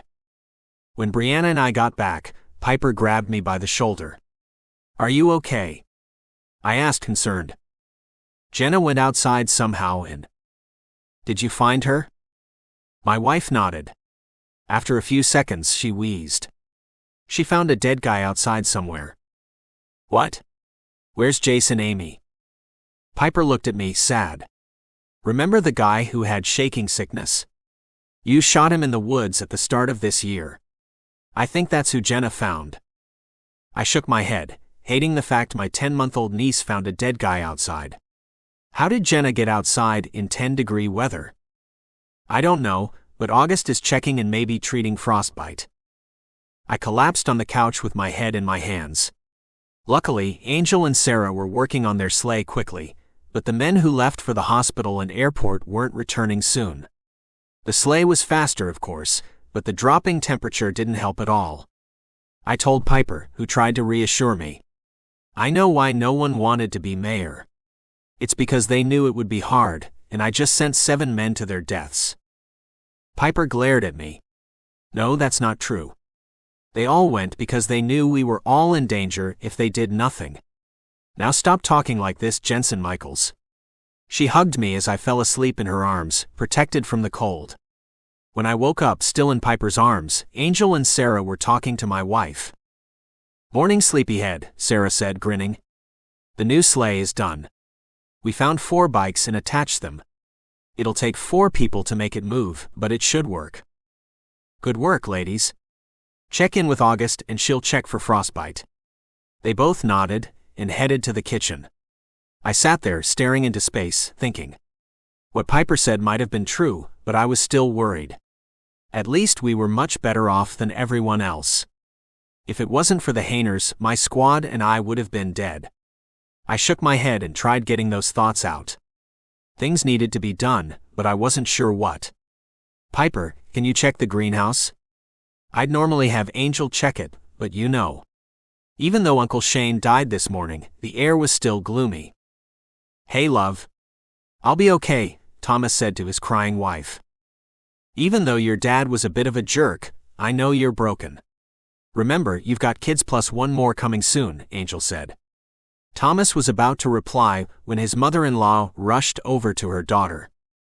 Come again. Angel stared hard into her mother's blue eyes. I'm having another kid. But we can do nothing about it. I'll be all right. The baby isn't due for another 6 months. Heather didn't answer and left to be a lookout. Angel turned to Thomas and pulled up his sleeves, revealing old scars. These are why I said something. If you need someone to talk to, I'm here always. When I was 15, Thomas and Angel just lost their 3-year-old son Tommy to cancer, and the family stayed with Mom, Dad, and the rest of my family. Thomas rolled his sleeves down. I know. Clearing my throat, I asked if Thomas would help me get wood. He said sure and left to get ready. Angel glared at me. What's wrong with you? You're going to give someone who's suicidal an axe. I'm going with him, geez. How many days until Christmas? Angel thought for a moment, around 18. I missed Hanukkah again this year, I moaned. This is the end of the world, and you're worried about holidays? You'd be lying if you said it won't lift everyone's spirits. Angel smiled. Yeah, you're right. The last normal Christmas that I celebrated was 3 years ago. When was the last white Christmas? It's been so long, I don't remember. I was about to reply when Paige ran in. Mom, there's something wrong with Parker. He's super hot and coughing.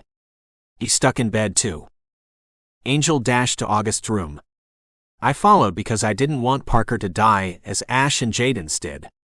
I know you're worried, but I'm sure we're looking at the flu here. Squeezing my eyes shut, I reopened them a few seconds later. Most of my men were at the hospital, and the flu had hit now. Jensen, get everyone in separate houses. Thomas, Haley, Kenneth, Angel, and Paige in one. Atticus, Heather, and Cameron in another.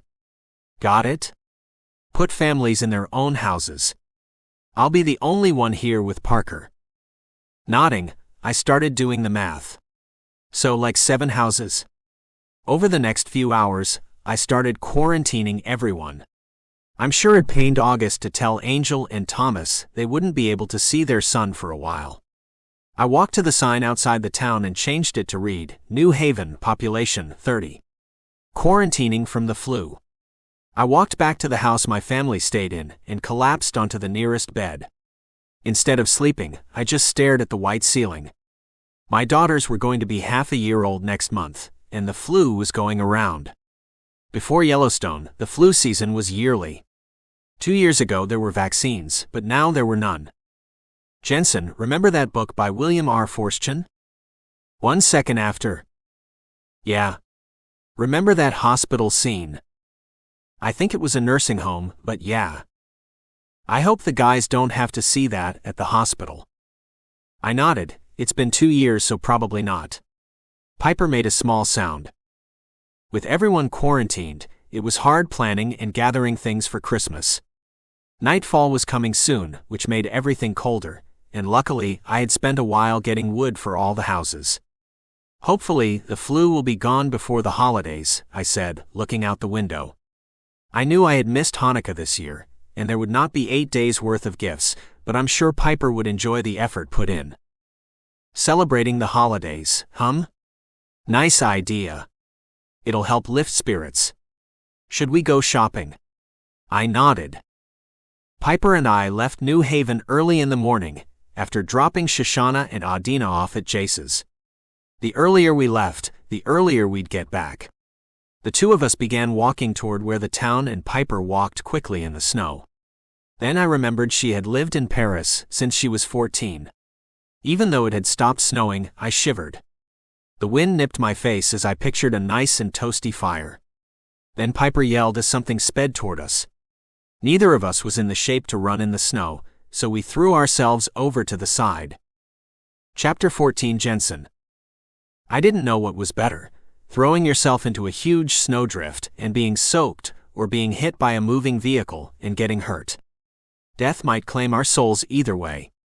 The vehicle stopped, and we realized it was just someone on a 3-wheeled bike pulling a canoe with a rope behind it. The boy driving it saw us and quickly apologized. Sorry about that. I'm not used to seeing people walking. I stood up and then helped Piper. It's okay, but who are you? Oh, Dawson Fowles. I smiled, even though I couldn't trust this Dawson as far as I could throw him. Jacob Jensen, I said with my mother's maiden name and my middle name. Robin Stern, Piper said, clearly catching on to what I did. How did you get that vehicle of yours? I work for the president, Miss Stern. President? I thought. Well, you thought wrong. I scoffed. Sir, you look like you're barely even 17. And how old are you? 21. I began shivering, then realized if he wanted to kidnap us, he would have done so already. Listen, you two look frozen. I'll give you a ride back to my place. So sounds great, I stuttered, not wanting to die of hypothermia. I squeezed Piper's hand as if to say it was okay. As we climbed into the canoe, Dawson turned to me. You fit the exact description of someone my friend gave.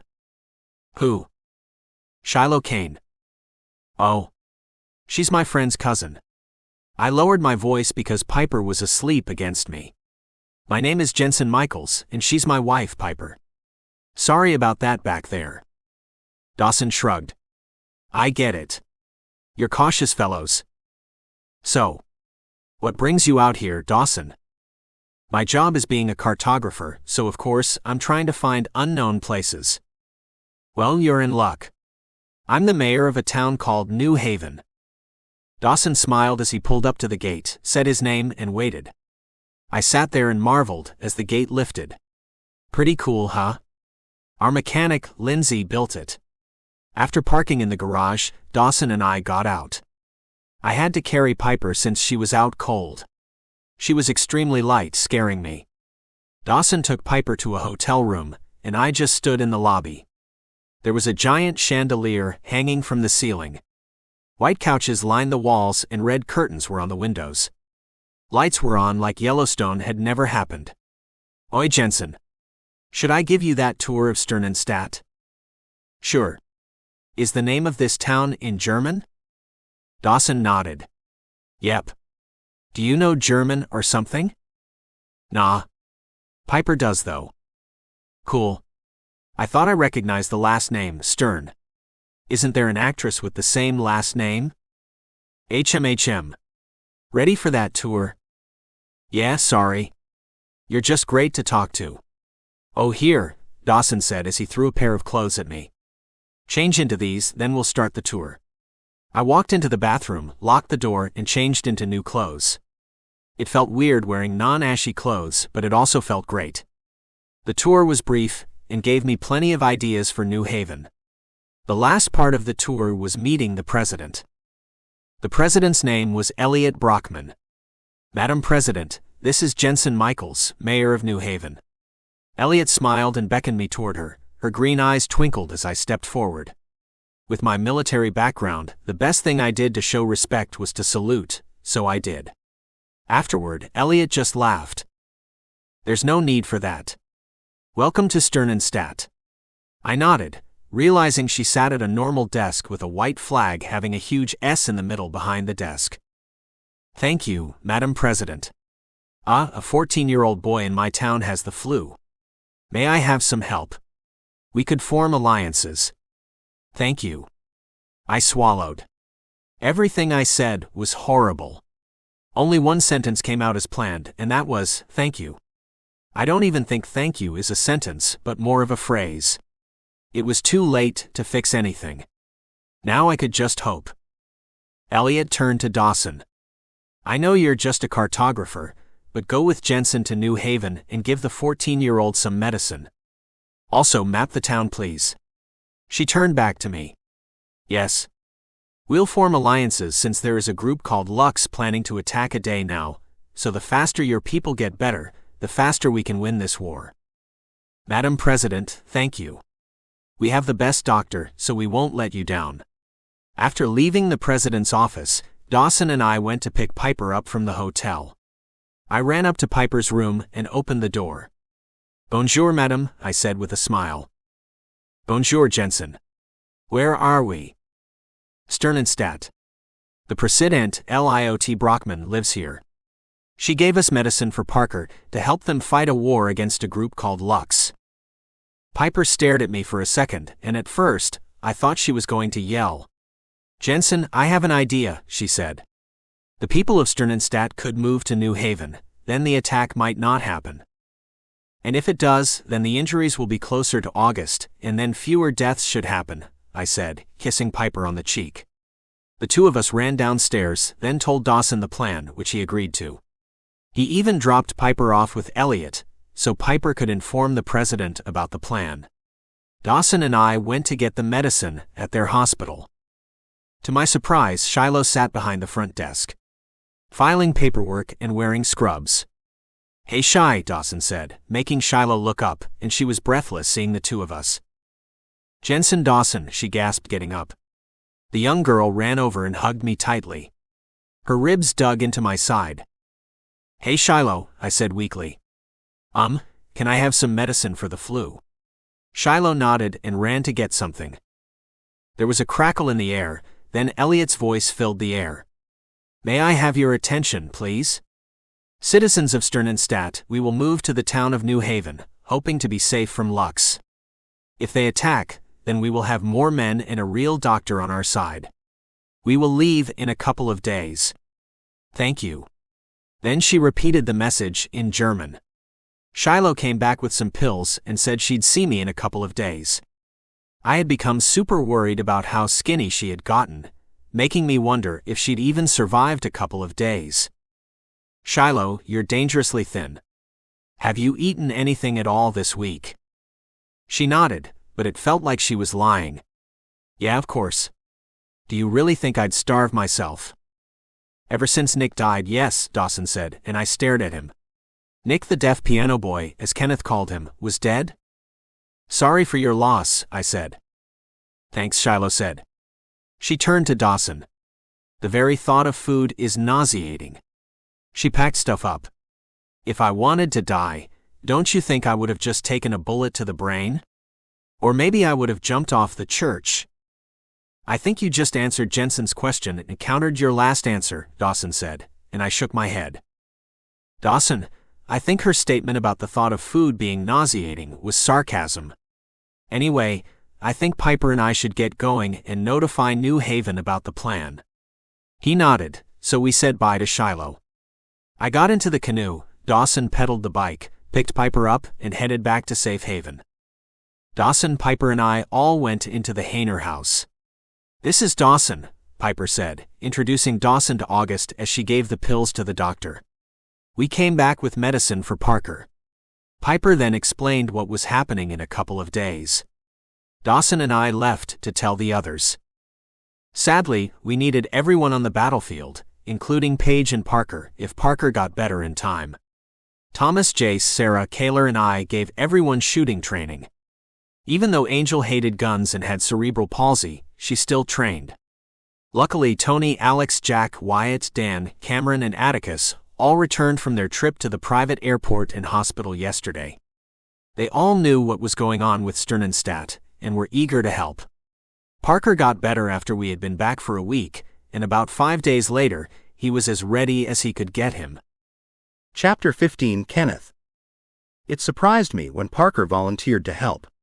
5 days ago, he had the flu, and even though Jensen said we need everybody on the battlefield, he asked if Parker would fight.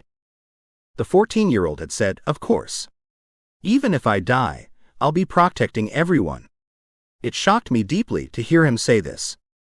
I was lucky to work beside August and Shiloh instead of fighting.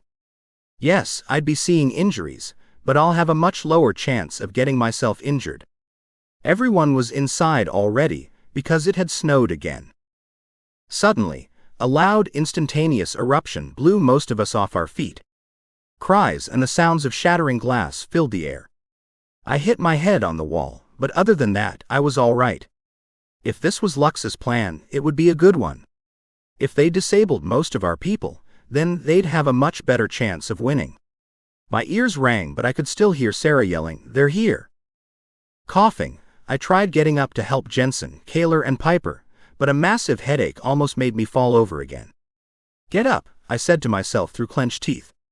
Taking a deep breath helped me stand and walk over to my husband, Jensen, and Piper. The glass badly cut Jensen up, so I lifted him and placed him on the couch. What's going on? Jensen asked weakly. I didn't answer because I wasn't sure he could hear. Shoshana, Jenna, and Adina were all crying, but being soothed by my sister-in-law. August was stitching Jensen's wounds, so I tried finding the other wounded. The uninjured charged outside, and my heart collapsed, seeing Parker and Paige holding pistols. I pulled my eyes from the teenagers, and as they fired gunshots, I began searching for the injured faster.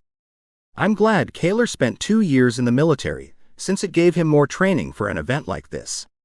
Jensen and Jace were also there for 2 years, while Sarah and Thomas were there for 12. Even then, I wasn't too certain if we were at an advantage. Either Shiloh or I would have to fetch the injured off the battlefield. It would be hard to choose who did it since Shiloh was my younger cousin, and I didn't want her possibly get hurt. Kenneth, August yelled. Yes, ma'am, I yelled in response. We had to tell because the gunshots were so loud and so close. I want you too, August began, but another explosion interrupted her. Parker yelled out in pain. Without thinking, I rushed outside and found Parker shortly after. He was badly wounded and caught up in the explosion. As I turned around to call for Shiloh, I noticed she was right beside me. Help me get Parker to August, all right? Shiloh nodded and helped me lift the young boy onto a stretcher. The two of us carefully brought Parker into August's workspace. He got caught up in the explosion, I said, helping August put Parker in the recovery position. Blood leaked from his ears, so we could only wipe the blood off his earlobes and neck. Luckily, none of his limbs had to be removed and only placed into a sling since the explosion broke his left arm. A few hours later, Jensen awoke, got up, and grabbed a gun. I froze as a red flag with 2 turned L's interlocked in black in the center came into view. Angel's dogs, Yuri and Yuki, both yowled. Soon enough, the grayish snow was stained red. Lux ran out of grenades while we had Molotov cocktails. Piper, Amy, Angel, Haley, Katrina, Paige, Leia, Olivia, and Brianna were all upstairs, armed with Molotov cocktails and mud bombs. They all sat in the window, waiting for the order to fire. Jensen yelled, "Ver!" A few seconds later, New Haven and Sternenstadt both fell back as Molotov cocktails and mud bombs flew. Then the war seemed over as fast as it had started. But the battle was now literally at our front door, and I was deaf to August's or Shiloh's voice. Men from Lux started rushing forward, probably with knives. Then someone yelled something, but I couldn't catch it. Jensen stood in the doorway. Piper said the leader had taken the president as a hostage. This message was in French, and Piper is the only one who knows it in New Haven. Can you go get her? With a swift nod, I rushed upstairs and saw Piper talking calmly to Paige. Piper, I'll stay here with Paige. Jensen wants you to talk to the leader of Lux. Piper ran downstairs, and I sighed. This wasn't going as well as I had hoped. I wished Lux wasn't a Flenser gang. Well, if they were, then their aim would be off. All the shooting stopped, leaving peace, a weird peace. Both sides were picking up their injured.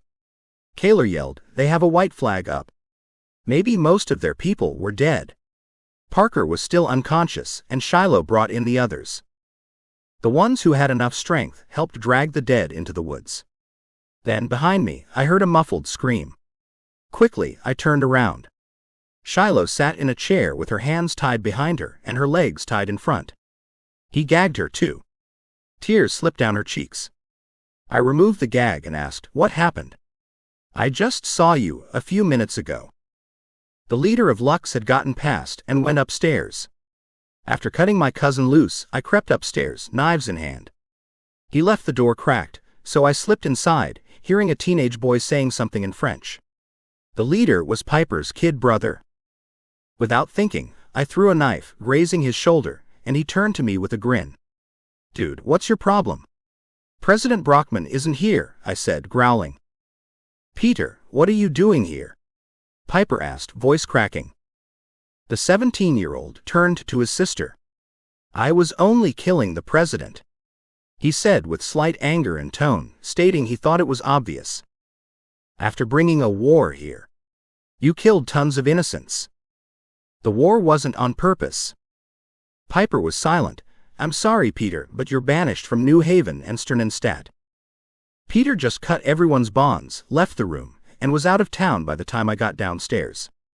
Parker sat there, staring at his hands. Afraid, Angel was talking to August. Thomas walked in and hugged his crying wife. "Rosie, it's all over now, and luckily Parker already knows some ASL." I stood there in silence, wondering what to do next, since I'd only be in August's way if I tried helping her. Most of the injured were asleep now. Quietly, Cayler, Amy, Piper, Jace, and Jensen were having a conversation about what had happened. Even though it hurt, I had told Peter Jensen banned him from New Haven and Sternenstadt. Piper sighed. "We need those walls, Jensen," Amy said, and Jensen nodded. Of course, he knew this because before the battle and quarantine, he and some others were going to start on the walls. Jensen grinned. "I just had a good idea. With Sternenstadt's people being here, they could all just stay here and become citizens of New Haven." "Where's Prez?" "Dead," I said as I nodded my head over to the still body on August's workspace. The body was so mutilated that I wouldn't have known it was the president if it wasn't for the note beside her. "She wrote a letter to you, Jensen." Without me asking, August handed me President Brockman's letter, so I handed it to Jensen. "Dear Mayor Jensen Michaels, I wish I was there to see New Haven's victory, but I guess death found me first. This is probably selfish to my people, but they probably shouldn't return to Sternenstadt. Take anything you need and use it in your town. I have a feeling the people of Sternenstadt will help you. Thank you for saving my people. President Elliot, Taylor Brockman." Everyone was silent after Jensen read the letter aloud. A guy named Stanley walked up to Jensen and said, "There was talk about needing walls." Jensen nodded. "Besides farming, I can help you build them. Lindsay could help you with the door." "Thank you, Stanley. We'll start on the walls once the others are strong enough, but I guess right now we could gather some material." Before leaving, Jensen picked out some volunteers to help him gather the material and clean out Sternenstadt. I stayed behind to monitor Adina, Shoshana, and Jenna since their parents had all left. As I headed to Cayler and my room, I heard static coming from the kitchen, where Thomas and Angel were singing songs from before Yellowstone. A small orange hand crank with a solar-powered radio sat on the windowsill. Everything will be all right, and we'd live until tomorrow. Chapter 16. Kenneth. I awoke with a start the next morning. The covers tangled Cayler and my legs up, but I kissed his cheek, waking him. Hey, it's unbelievably hot in here. Do you have any idea why? Is there a fire? Kenneth, if there was a fire, there would have been smoke, Cayler said, half asleep. Sunlight filled the room like the sun was rising. I lay there, staring at the ceiling, listening to Cayler's soft breathing. About 15 minutes later, I slid out of bed, and a wood stove was in the room's corner. I laid my hands on Cayler's side and shook him. Cayler. Cayler. Guess what? What? Cayler said. Look, I squealed. My husband sat up and threw his arms around me a couple of seconds later. Jace knocked on the doorway with a huge grin on his face. Merry early Christmas. Really? How many days until then? Cayler asked, a little more enthusiastic than I expected. Angel said 5. Cayler leaned over and kissed me on the cheek. I was glad for Angel's radio, since it seemed to bolster my resolve until today, way more than I thought. The two of us said thanks in unison, then we walked into the living room. Boxes and boxes of food, medicine, and clothes sat on the floor and lined the walls. It seemed like Christmas had come early. Everyone was busy sorting, mostly food and clothes. Mary Ann, Wyatt, August, and Shiloh all sorted the medicine. Jensen motioned me over and said, "We have something for Angel and we want to surprise her." "What is it?" "A typewriter, and we have another goal. Electricity. You have Lindsay and Sarah to help with the lights. Good luck." Jensen nodded and smiled, "Yeah. It'll be great to have light other than partial sunlight." August must have overheard us because she rolled over and said, "We've got some solar Christmas lights. Maybe that'll give ideas."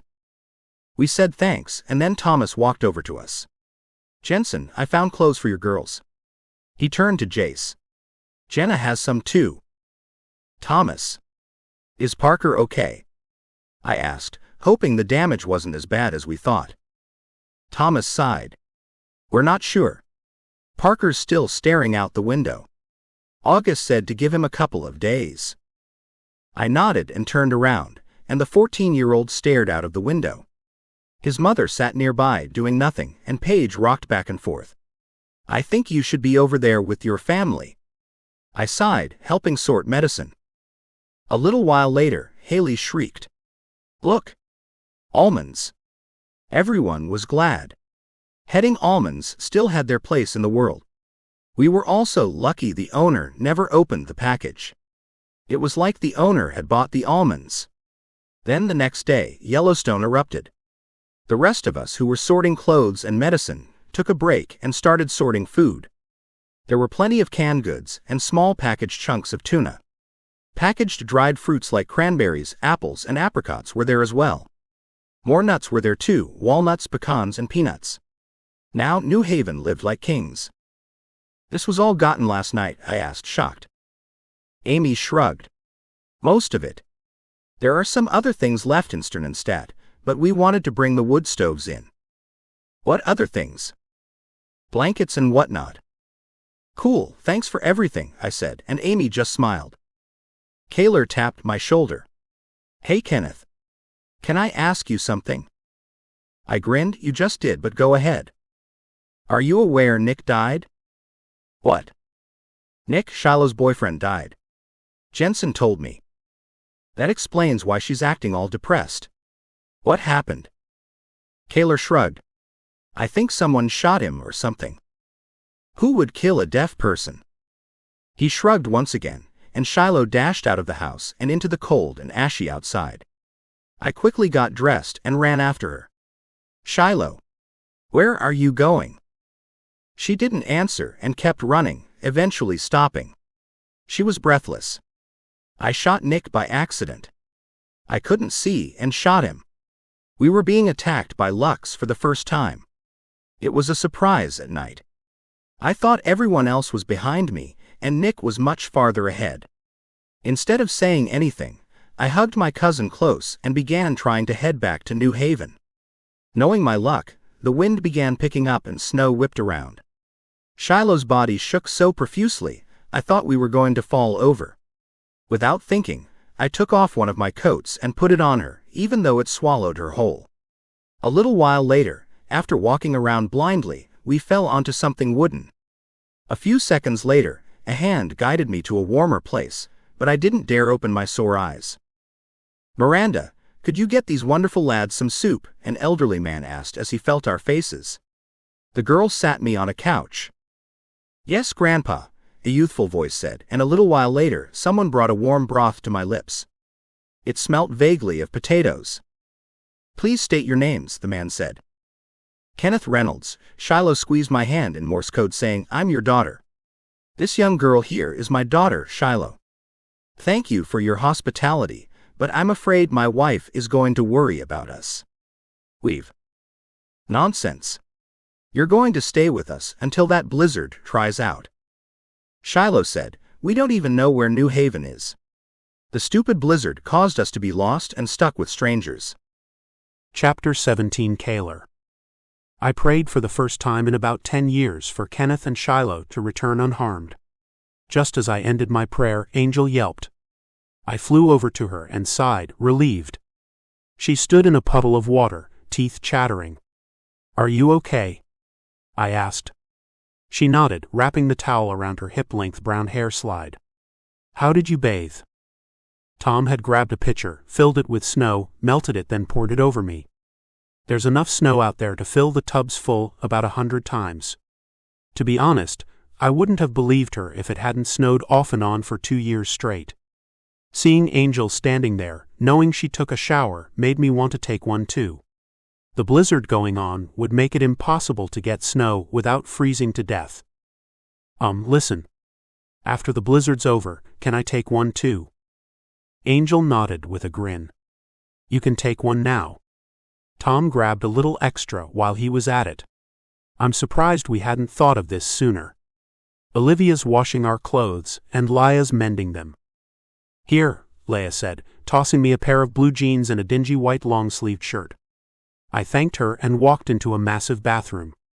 Gray tiles covered the floor, while the counter was marble. Beside the tub was a plastic pitcher filled with water. Afterward, I stuck my finger into the water to make sure it was warm enough. I quickly took off my clothes and stepped into the tub. Reaching over for the pitcher, I looked like a skeleton. Naturally, freaking me out. I guess it was about 2 years when I looked like I was in the army. It was harder trying not to dump all the water out since I needed some to make my hair wet, shampoo, then used it to rinse it out. Someone knocked on the door, scaring me. It was Brianna. "Hey, Cayler? Just use the blue bottle labeled shampoo, okay?" "Okay," I said as I started looking for the bottle. Once I found it, I stared at it. "Are you sure I should use this?" "We've got plenty." "Thanks." I shrugged. Maybe they got the shampoo at a discount. It didn't matter, it was a good thing to have at the moment. When I poured the water over me, the water went from clear to gray and murky. Cleanliness filled my body as the ash went down the drain. I stepped out, grabbed a towel, dried off, and got dressed. A wallet fell out of my pocket, so I opened it, seeing a picture of my family before Dad killed Mom, $100 bills, my driver's license, and military ID. I weighed 175 pounds 2 years ago, and now I probably weighed somewhere around 155. Staring at the picture, I went to show Amy and Wyatt. Seeing it, a smile spread across Wyatt's face, seeing it. "There's something I meant to tell you." Amy and I looked at each other, like he was going to tell us he was our older brother or something. "On October 27, 2004, I found your mother injured in the kitchen. The night before, on Rattan's 40th birthday, Rattan had told someone, probably one of his friends, that he'd kill May. Of course, you'd probably think he was drunk like I did.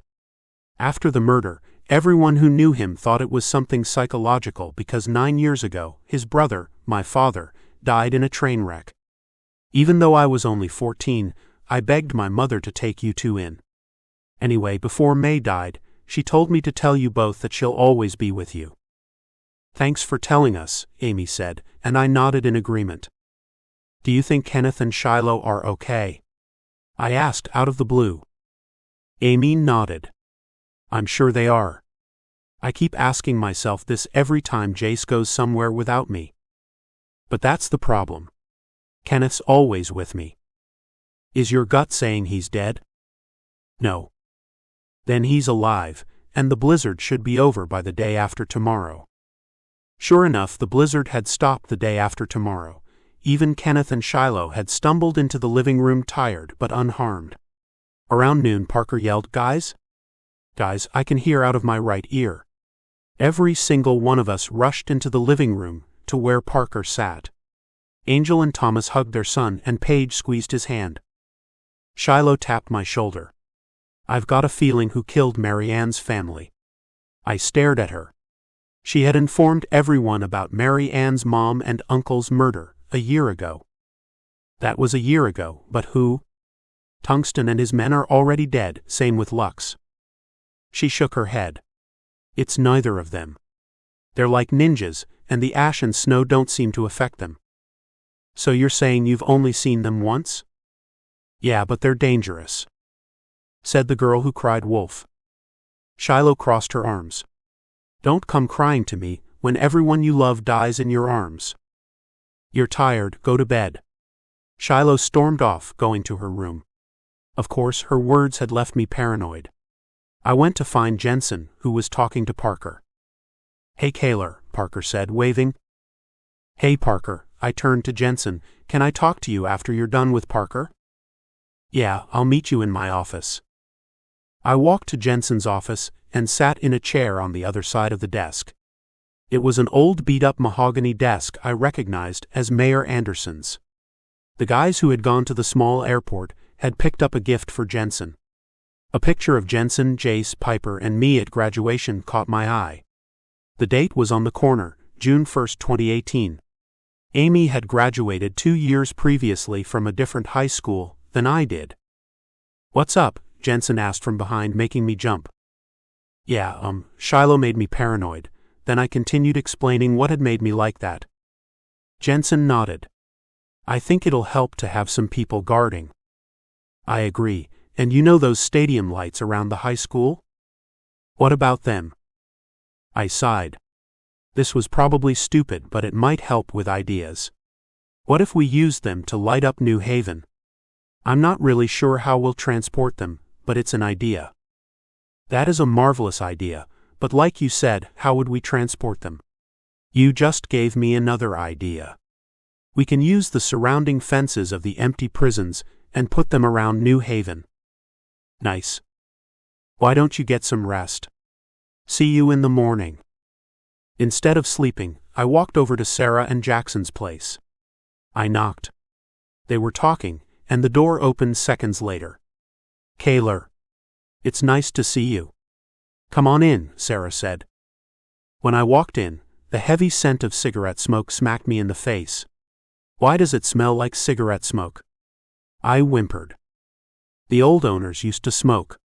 You wanted a cigarette. I nodded. There aren't any, and even if there was, I don't recommend it. Sarah didn't recommend it, since we'd trade them if there were even any to be found. I know, and why would I refuel an old habit? Agreed, there's no point, Sarah and Jackson said in unison. And it's already been 2 years since you quit. What's up? Jackson asked. I told them the idea about the stadium lights, and Sarah's face just lit up like it was Christmas. We'll make it, Sarah said. I know you and Lindsay can do it. I'll go talk to Lindsay in the morning. Thanks for the idea. After saying no problem, I went back to Kenneth's and my room, then sat on the bed where Kenneth lay. My husband rolled over and said, "Can't sleep?" I shook my head and sighed, "Sorry if I woke you." Kenneth sat up. Nah. You're fine, I can't sleep either. Long night, I guess. Or it could be a productive night. How? You'll see. Chapter 18 Cayler. Neither Kenneth nor I slept at all yesterday, since we were talking about plans on how to survive this never-ending winter. Morning, Jack said as he sat down at the table with the rest of us. How did you sleep?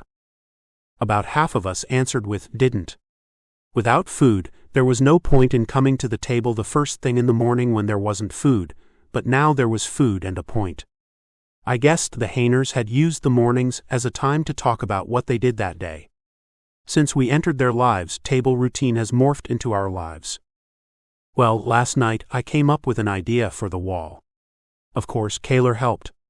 Jensen looked over at Dawson. We'll need to borrow the bikes. Some of us don't know how to drive, Shiloh pipped up. Piper nodded. Good point.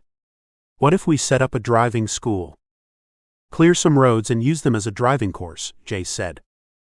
We'll need some teachers. How about you, Amy?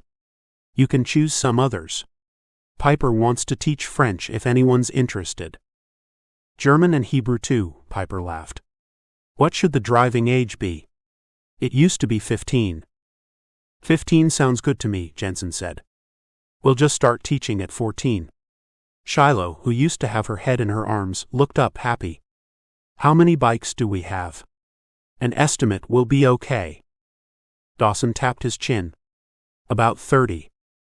That's more than I expected, Jensen beamed. Dawson, would you like to come with us to get the fence? You can map the area. Sure, Dawson said. His happiness made me smile. Suddenly, Brianna, Leia, Olivia, and Mary Ann placed a plate of food in front of us. Eat while you plan, but not too fast or you might vomit. We all thanked them, and I just sat there, staring at the colorful meal. There was pineapple, cereal, pecans, and much more. Even Audina, Shoshana, and Jenna had baby food. I never thought I'd see pineapples ever again, I said, spearing a piece with my fork. The second I placed it in my mouth, the pineapple's flavor exploded. The overpowering sweetness caused nausea, but I still savored the last piece. As soon as we were done with breakfast, we all started talking about past Christmases, because Christmas was in 4 days. Hey, it's the first day of winter, Angel said, then we began laughing. Well, when's the first day of spring? I asked as a joke, making everyone glare at me. Sorry, I said. Jensen cleared his throat. Today, we're getting the fences at the prison, right? Tons of people murmured in agreement. Children younger than the age of 14, please stand up. Mary Ann and a couple of others stood. Just as Jensen started continuing, the church bells began ringing wildly. Cameron stood up to yell, "We've got a family of maybe 4 heading in our direction." Jensen quickly got ready and then went outside, coming back with the family a couple of minutes later. The whole Parker and Michaels family were silent for 2 seconds. Ellie, Sean. It's been 18 years since we last saw you. How's Isaac and Iris? Angel asked. The woman called Ellie smiled, growing up fast. Isaac turns 14 on Friday and Iris is 12 on Saturday. Why don't we start with introductions? She had a British accent. She was the younger sister of Angel and Cameron, and Sean was Thomas's and Haley's brother, the middle child. How did you find New Haven? Cameron asked after everyone introduced themselves. We were looking for a new place to settle after raiders burned our house down to the ground. A man in town had told us about New Haven, and here we are. Sean clapped his hand on Thomas's back. So, where's Dad hiding? Thomas clenched his jaw. He died 2 weeks ago. Oh. Is Mum all right? She's in her room. She'll be happy seeing you. That was an understatement, since Katrina shot out of her room hearing Sean's voice. Oh my God, Sean. It's been too long. Agreed. Remember Isaac and Iris? Katrina started crying as she hugged her son and grandchildren. After Katrina released her son, Sean turned to me. Cayler Reynolds from Aunt Laura's class? I nodded, yep. I remember hearing from Aunt Laura that you wanted to be like me when you grew up. Hey, you're still way cooler than me. Sean smiled. Nah, mate. You're cool. Hey, Sean. You and Ellie should probably pick out your house. Meet me back here when you're done, all right? Jensen said, and his older cousin nodded. Jensen sighed, worried. Where were Sean and Ellie when Yellowstone happened? Thomas said. Indiana, I think. They were heading here on your birthday, and were almost at your house when Yellowstone erupted. I shook my head. Didn't they just say raiders burnt down their house? Thomas and Jensen nodded. They have a house in Britain, Indiana, and Atlanta. Ellie and Sean must have been very rich before Yellowstone. We're back and chose a house, Ellie said, closing the door behind her after her husband and kids entered. Well, welcome to New Haven, Jensen smiled. You still say well a lot, I see, Sean said, ruffling Jensen's hair. Jensen scowled and told him about the prison gates. Right, it's only fair I help you with the wall since I live here now. Luckily, it took a couple of hours to get the fences and bring them back to New Haven, so we began digging the trenches. Digging the trenches would take about 2 weeks since the snow was so thick. It would probably take a little longer if we took Christmas off, and we would. The work would be quicker if most of New Haven could help. Jensen left to get the rest of the town, and when he came back he said, I need everyone 18 and higher, only the able, to help with the wall. Kids 14 or can't drive, please go over to Mrs. Amy Michaels. Those younger than 14 to 6, please go to Mrs. August Hayner. Jensen was doing something brilliant, splitting people into groups. Now, everyone had something to do. The younger kids would be in school, the older ones would learn to drive, and the adults would work on the wall. Jensen let me stand guard at the entrance instead of helping with the wall. I stood on the wooden platform, thinking about what Wyatt had said about Mom and her death. Was Mom always with us? Maybe that explains why she was in my dreams. Maybe it was because I missed her. Even though I didn't remember her voice when I was awake, it was in my dreams. Chapter 19 Jensen. Seeing Sean and Ellie walk through the door of the Hayner house was shocking, but I was thankful they were safe. I changed the sign outside to the current population and began looking over the trench digging. Shortly afterward, a young girl, maybe 10 years old, ran over to me. Hey Jensen. You've got to see this. She grabbed my hand and began pulling me towards Sarah's workshop. What's your name? Carissa Evans. Nice to meet you. What did you want to show me? Carissa smiled and handed me a walkie-talkie. It was on, and Lindsay said, Like your presence, Jensen? Over. I love it. How many do we have? Over. 30 pairs. They can reach as far as 2 miles, over. I smiled. May I come to pick them up? Over. Yes, sir. They're in the living room, over. Excited, I ran into the living room. The walkie-talkies were on the couch. After grabbing a few, I handed them to the guards, Amy, who was on outlook duty, and some to the wall builders. We actually have these? Where were they for the past 2 years? Thomas asked, clearly shocked. I shrugged. I don't know. Lindsay and Sarah found and repaired them. Nice. How's Rosie? Fine. Thanks for your help. Sure. No problem, Thomas said with a grunt. Thomas, you seem cold. Why don't you go inside? No, I'm good. I sighed. You're saying 3 words. Go. Inside. My cousin shook his head. So. I'm fine. Angel might need you. After a moment, Thomas stopped arguing and went inside. The wall would take a while since the temperature was around -2.8 degrees Fahrenheit after sunset. I grabbed my walkie-talkie and told everyone outside to come in. Then, over the next few days, we worked tirelessly, then a few hours off before and on Christmas Day. Somehow, Brianna and Alex found more solar lights and ornaments for the tree. To my surprise, we kind of had a gift exchange. Alex, Tony, and Jack gave Cayler and me shaving kits. Jenna, Adina, and Shoshana were all having their first Christmas. We all agreed it was a gift to be alive. After the gift exchange, we went back to work. On New Year's, Piper cut our hair, and we finished the walls on Jenna's first birthday. The gates surrounding New Haven made our people feel safer. Everything was going fine when Dawson came running into my office. You're back early. What's going on? About a week and a half ago, Dawson said he'd be exploring the surrounding areas and be back in 3 weeks. I have a confession to make. Okay. Dawson sighed. I have a crush on your sister. I shook my head. What? Dawson, the only sister I have, died 3 years ago, and if she was alive, she'd only be 8. Oh. Haley's not your sister? No.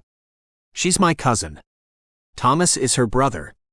I pointed him in my cousin's direction. Do I look that much like my cousin? Maybe we look alike, but he's not my twin. Jace is.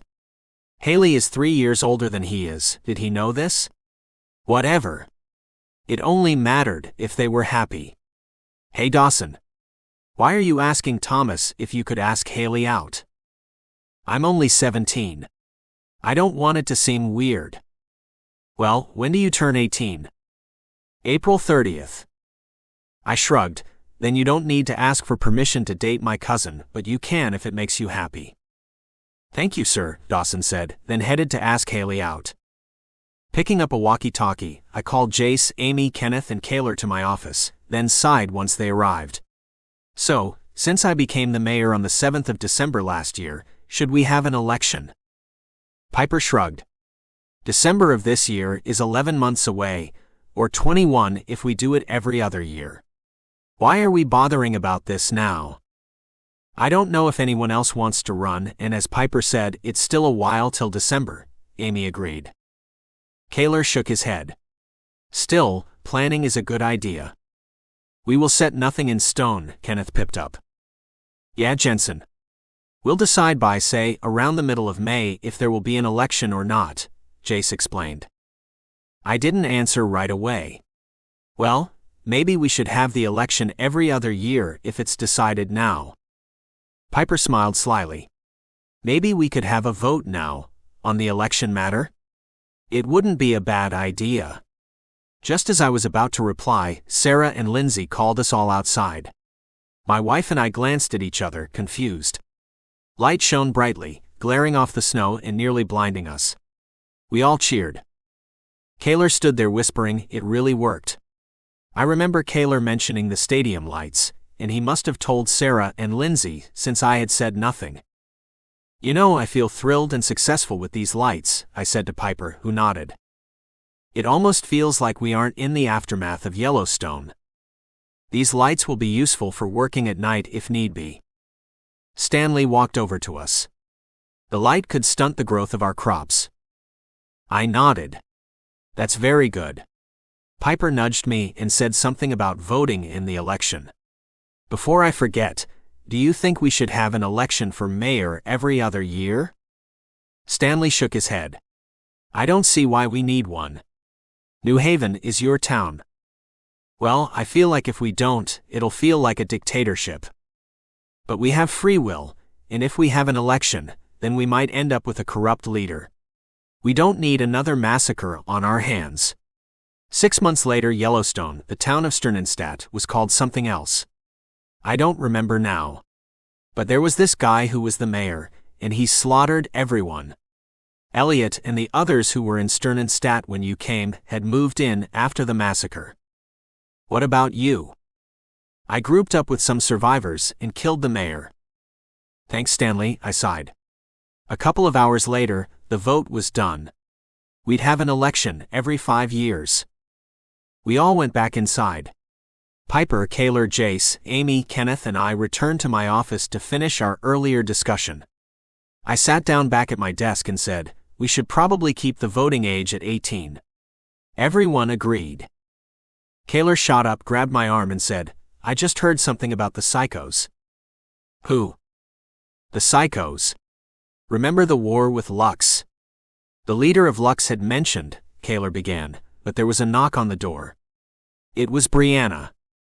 There's a Peter Van Laar looking for you, Piper. Piper sighed, let him in. Brianna nodded, and Peter walked in. What are you doing here? You killed many innocent people the last time you were here. Now I'm here to save lives. Piper stared at her younger brother for a second. She was angry enough that I was afraid she'd strangle him. Why should we believe you? The radio said there was a bloodbath in Indiana. At the most, they could be here in a month. We should probably get prepared. And what's in it for you? Kenneth asked with a hiss. Peter smiled smugly. All of Lux and I can stay. Every person turned to me. Stay here and help us out. Do any of your members know English? Most of them. Good. There's a military base 1 hour from here, and if the psychos are coming, we'll need everything we can get our hands on. Now, I wish Dad and Uncle Shane were here, since they would have been an enormous help. Luckily Jace, Thomas, Wyatt, Cayler, Sarah, and Sean could help instead. Piper, Kenneth, can you get the crew and check on the kids? A couple of minutes later, 6 people saluted me after they entered the room. They wore their old army uniforms and were eager to help. I told them about the military base, and Sarah quickly jumped on the opportunity to fix weapons and vehicles. Thomas stared at me afterward. Rosie's 7 months pregnant. Don't you think she's under enough stress already? I don't want her worrying about a war. I nodded, agreed. Hopefully, they'll get here after her baby's born. Thomas shook his head. I hope they never come. I do too, but that's too much to ask for, Angel answered, entering the room. If the psychos aren't here in a month, then I'll be fine. Peter sighed. The psychos don't show mercy. You know an awful lot about this group, Sarah said. They were a gang in high school when I was in middle school. And you neglected to mention that. Jace cleared his throat. We should move past the fighting and help each other. I sighed. Jace is right. We'll get into groups, and it should be faster that way. Groups of what? 2. Let me tell you, that'll make it a lot faster, Sarah scoffed. Angel walked over to Sarah. What's gotten into you? Sarah looked over at Thomas, who shook his head and mouthed, Don't. I don't know, want to be prepared. You understand, don't you? Angel hugged her best friend. Yeah. Same. I don't want to lose Tom. I don't think any of us do. Angel, I'm not letting anyone die. What about the war? Thomas hugged his wife and said gently, Love, if we die, it's because we die protecting New Haven. She sniffled. Be safe. Without another word, she left the room. After we split into groups of 2, we were ready to raid the military base. Chapter 20. Jensen.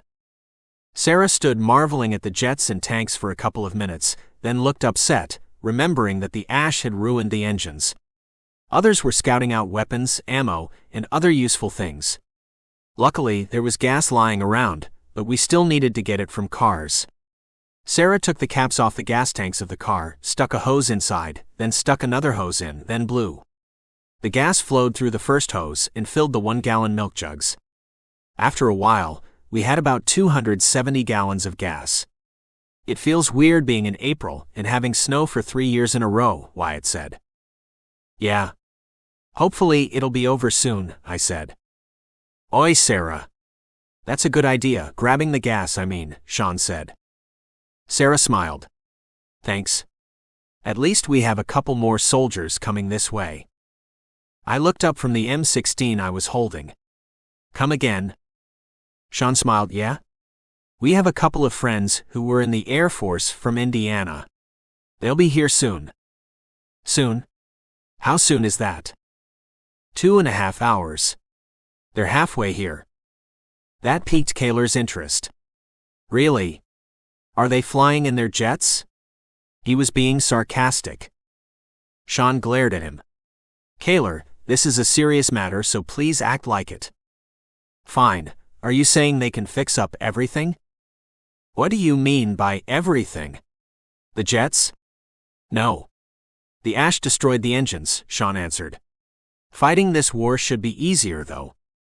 Hey, Sean. Maybe we could go pick them up so they won't be so exhausted, I suggested.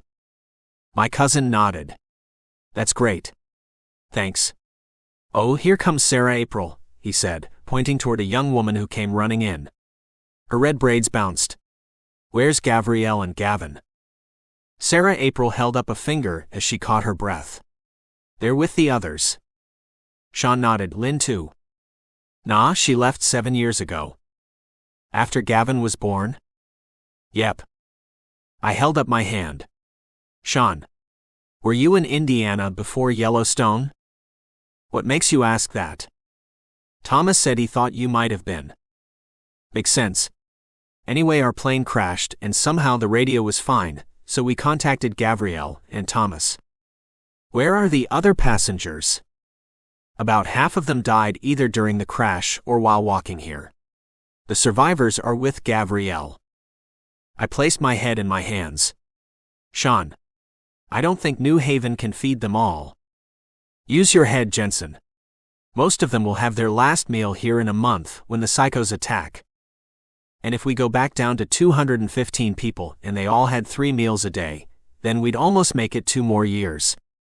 Almost. We'll need our strength. Give us 3 meals daily, then cut back to 2 after the war if necessary. Okay? Sure, now that's sorted out, let's continue working. About 2 hours later, Sarah April shrieked, "Daddy," and ran into a man's arms. She took a young boy into hers. The boy was around the age of 7. I stood up and walked over to the older man wearing his Air Force uniform. His name tag read Pierce and he was Colonel, so this must be Gabrielle. "Colonel," I said as I saluted. "How is a private like yourself going to lead an army?" "Sir, I'm basically a commanding officer now. After Yellowstone, The colonel laughed. "Well, you're still private to me." Sarah April hugged Gabrielle's arm. "Be nice." She turned to me. "You must be Colonel Jensen Michaels." Gabrielle coughed and I smiled, although it was awkward. "We need to get back to work." "Quick question. How are you going to fight with one arm?" Gabrielle asked. "Simple answer, knives." Gabrielle scoffed and walked off, with Sarah April still hugging his arm. They both wore rings on their left-hand ring finger. Quickly, about 52 others were helping, meaning we had the military base cleared out in no time. Once we were back in New Haven and inside my office, I pulled Gabrielle aside. "How did you know I was a private?" I asked because Angel had made me a new uniform, saying I was a colonel. Jace wore one saying he was a lieutenant. "Simple answer, too young," Gabrielle said. "Fine. Since you're the smartest person in the world, you should definitely lead our army. Be honest, would you send someone who has 2 daughters into a war?" After a second, the man shook his head. "In the old world, men didn't have a choice, and son, everyone has a family. But your kids are older, and have a family of their own." I yelled, making the others glance in my direction. Gabrielle's voice dropped. "Most of mine are older." I kept my voice down, even though the information shocked me. "What? Who?" "Think Jensen." Then it hit me, Gavin. Didn't Lynn leave when he was born?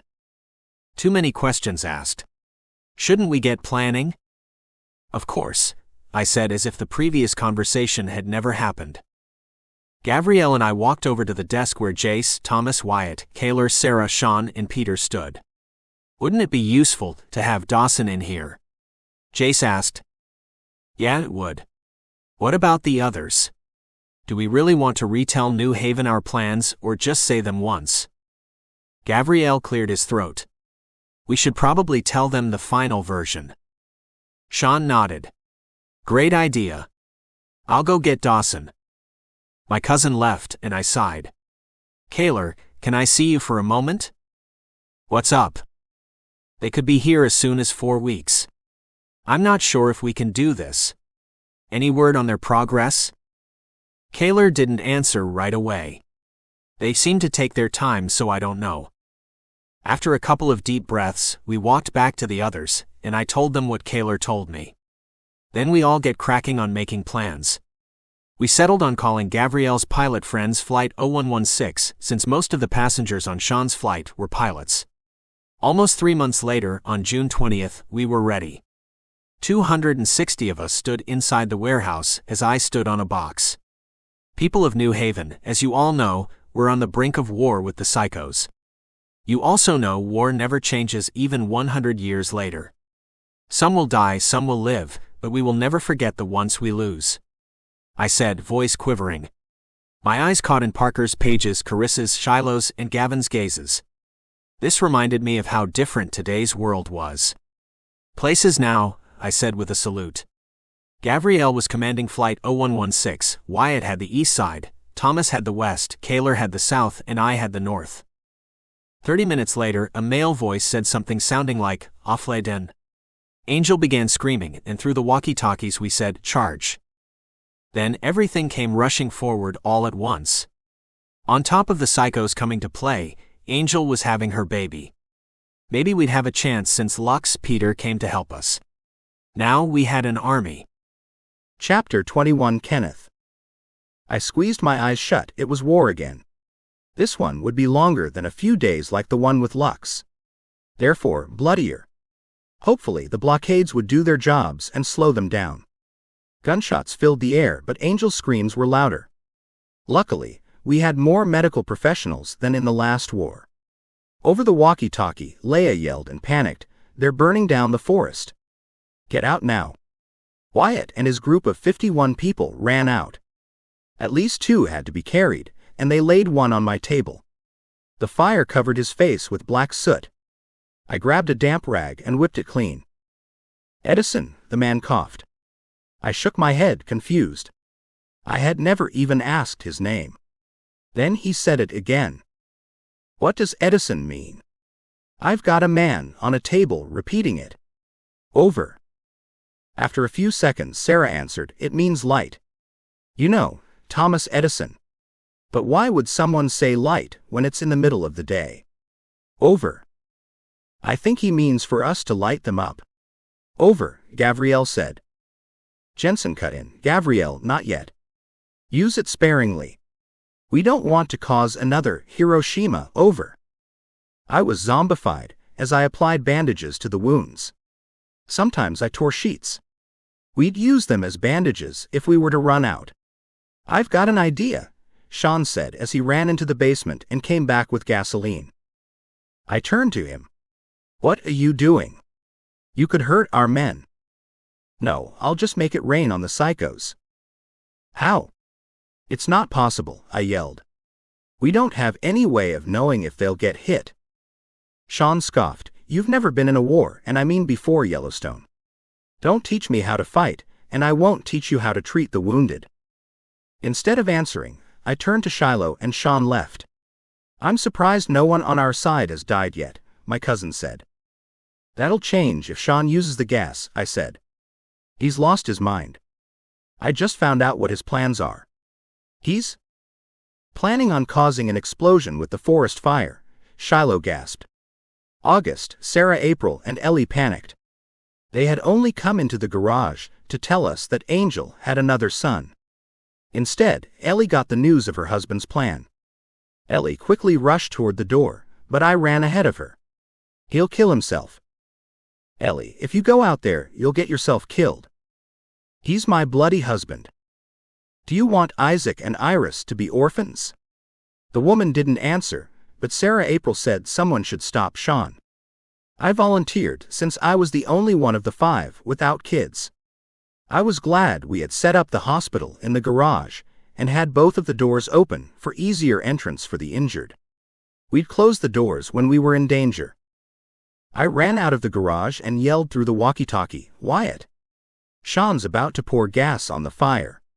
Is everyone away from it?" "Yeah, and I think it's over at Gabrielle's. Be safe." "Thanks. You too." I trudged through the ash. How can someone be safe during a war? I began trying to run, but someone pulled me down into a trench. "Kenneth?" a man asked, and I recognized the voice. Ashton sat there while Cade and Justin stood with their eye on their M16 scopes. "What are you doing here? Where are Lily and Kyrie?" "They're treating the wounded near here. Don't worry, we know the difference between the psychos and New Haven. The psychos have blonde hair and blue eyes." I stopped trying to grab a knife from my pocket. "So, like the Aryans of Hitler's perfect race." Ashton nodded, and to answer your other question, we heard shots and were returning the favor. Cade and Justin fired, then Ashton handed them both a stick of dynamite. They lit and threw.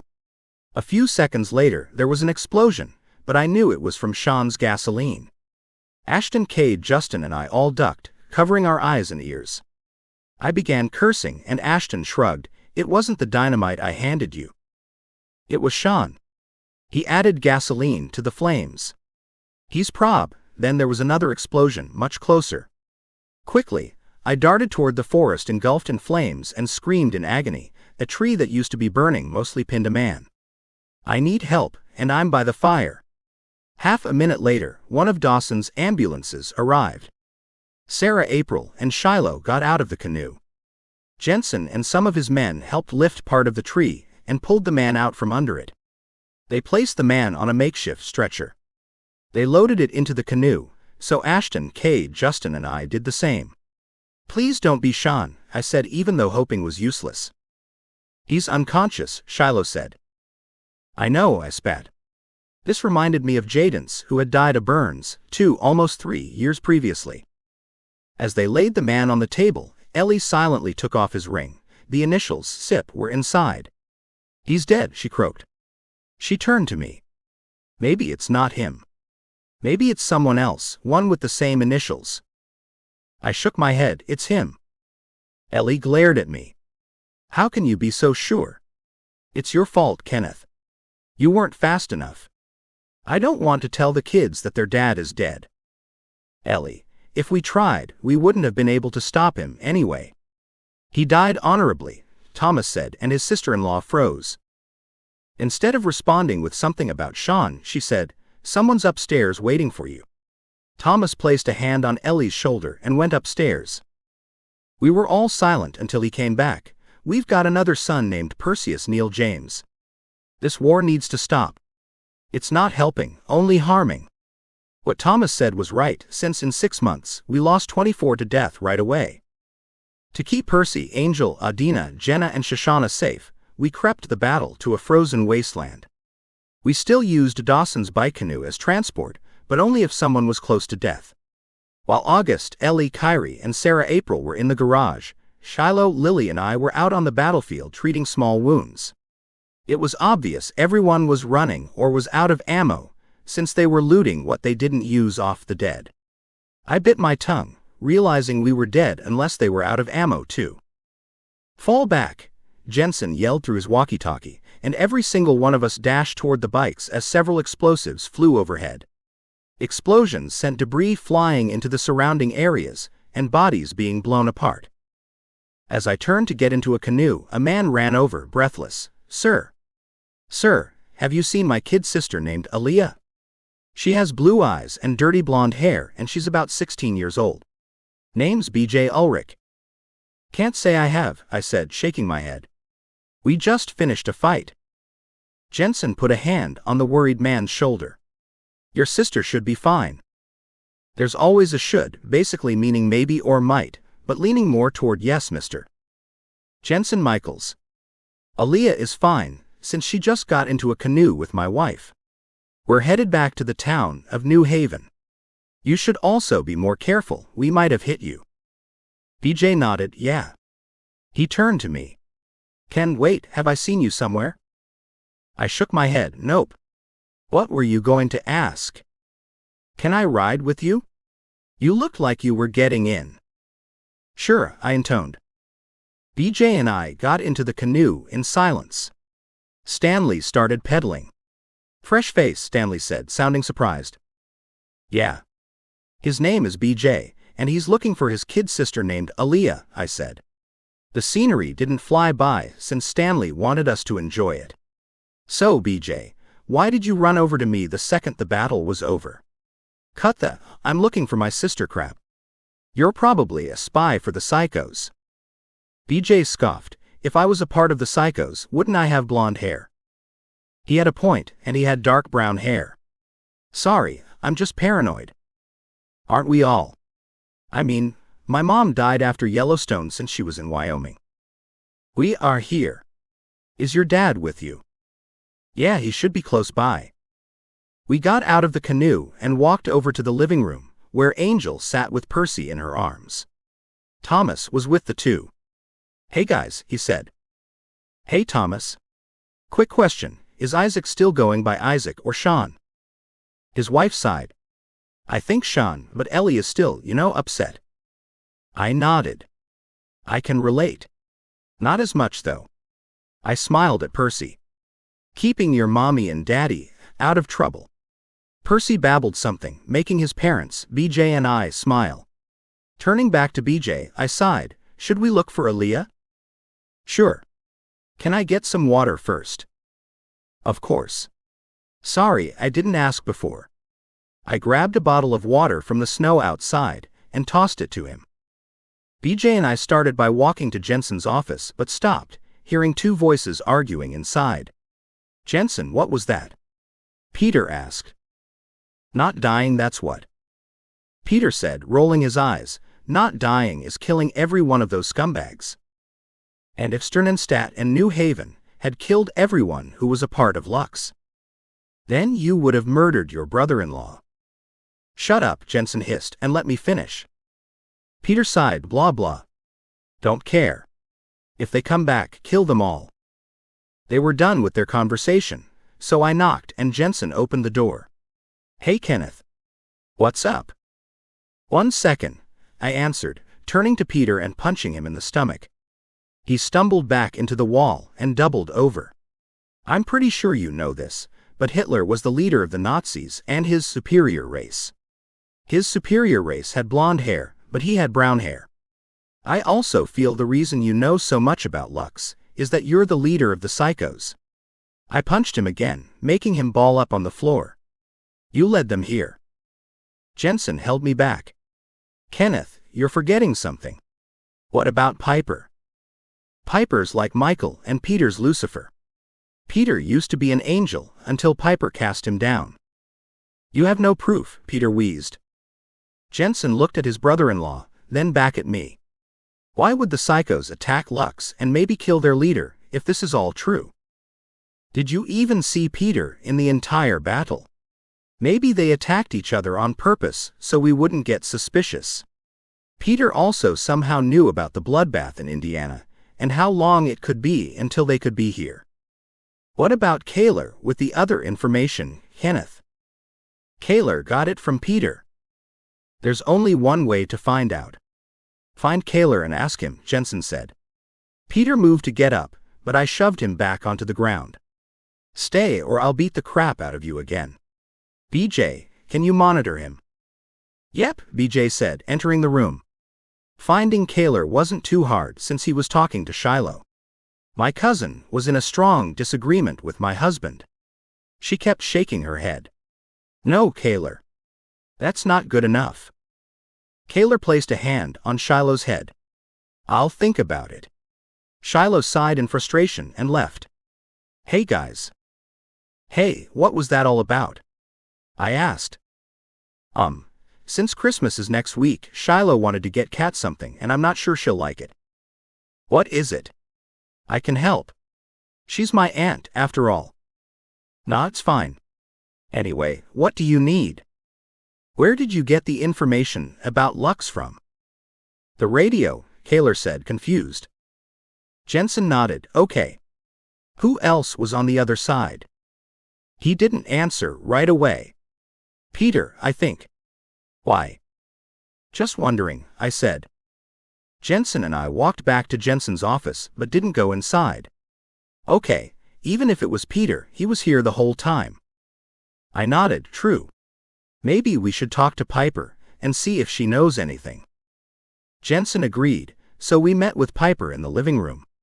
I'm glad the girls are down for a nap, she said, sitting down on the couch. What's up? May we ask a couple of questions about Peter? I asked. It bothered the woman. Sure. I'll see if I can help. Chapter 22 Kenneth.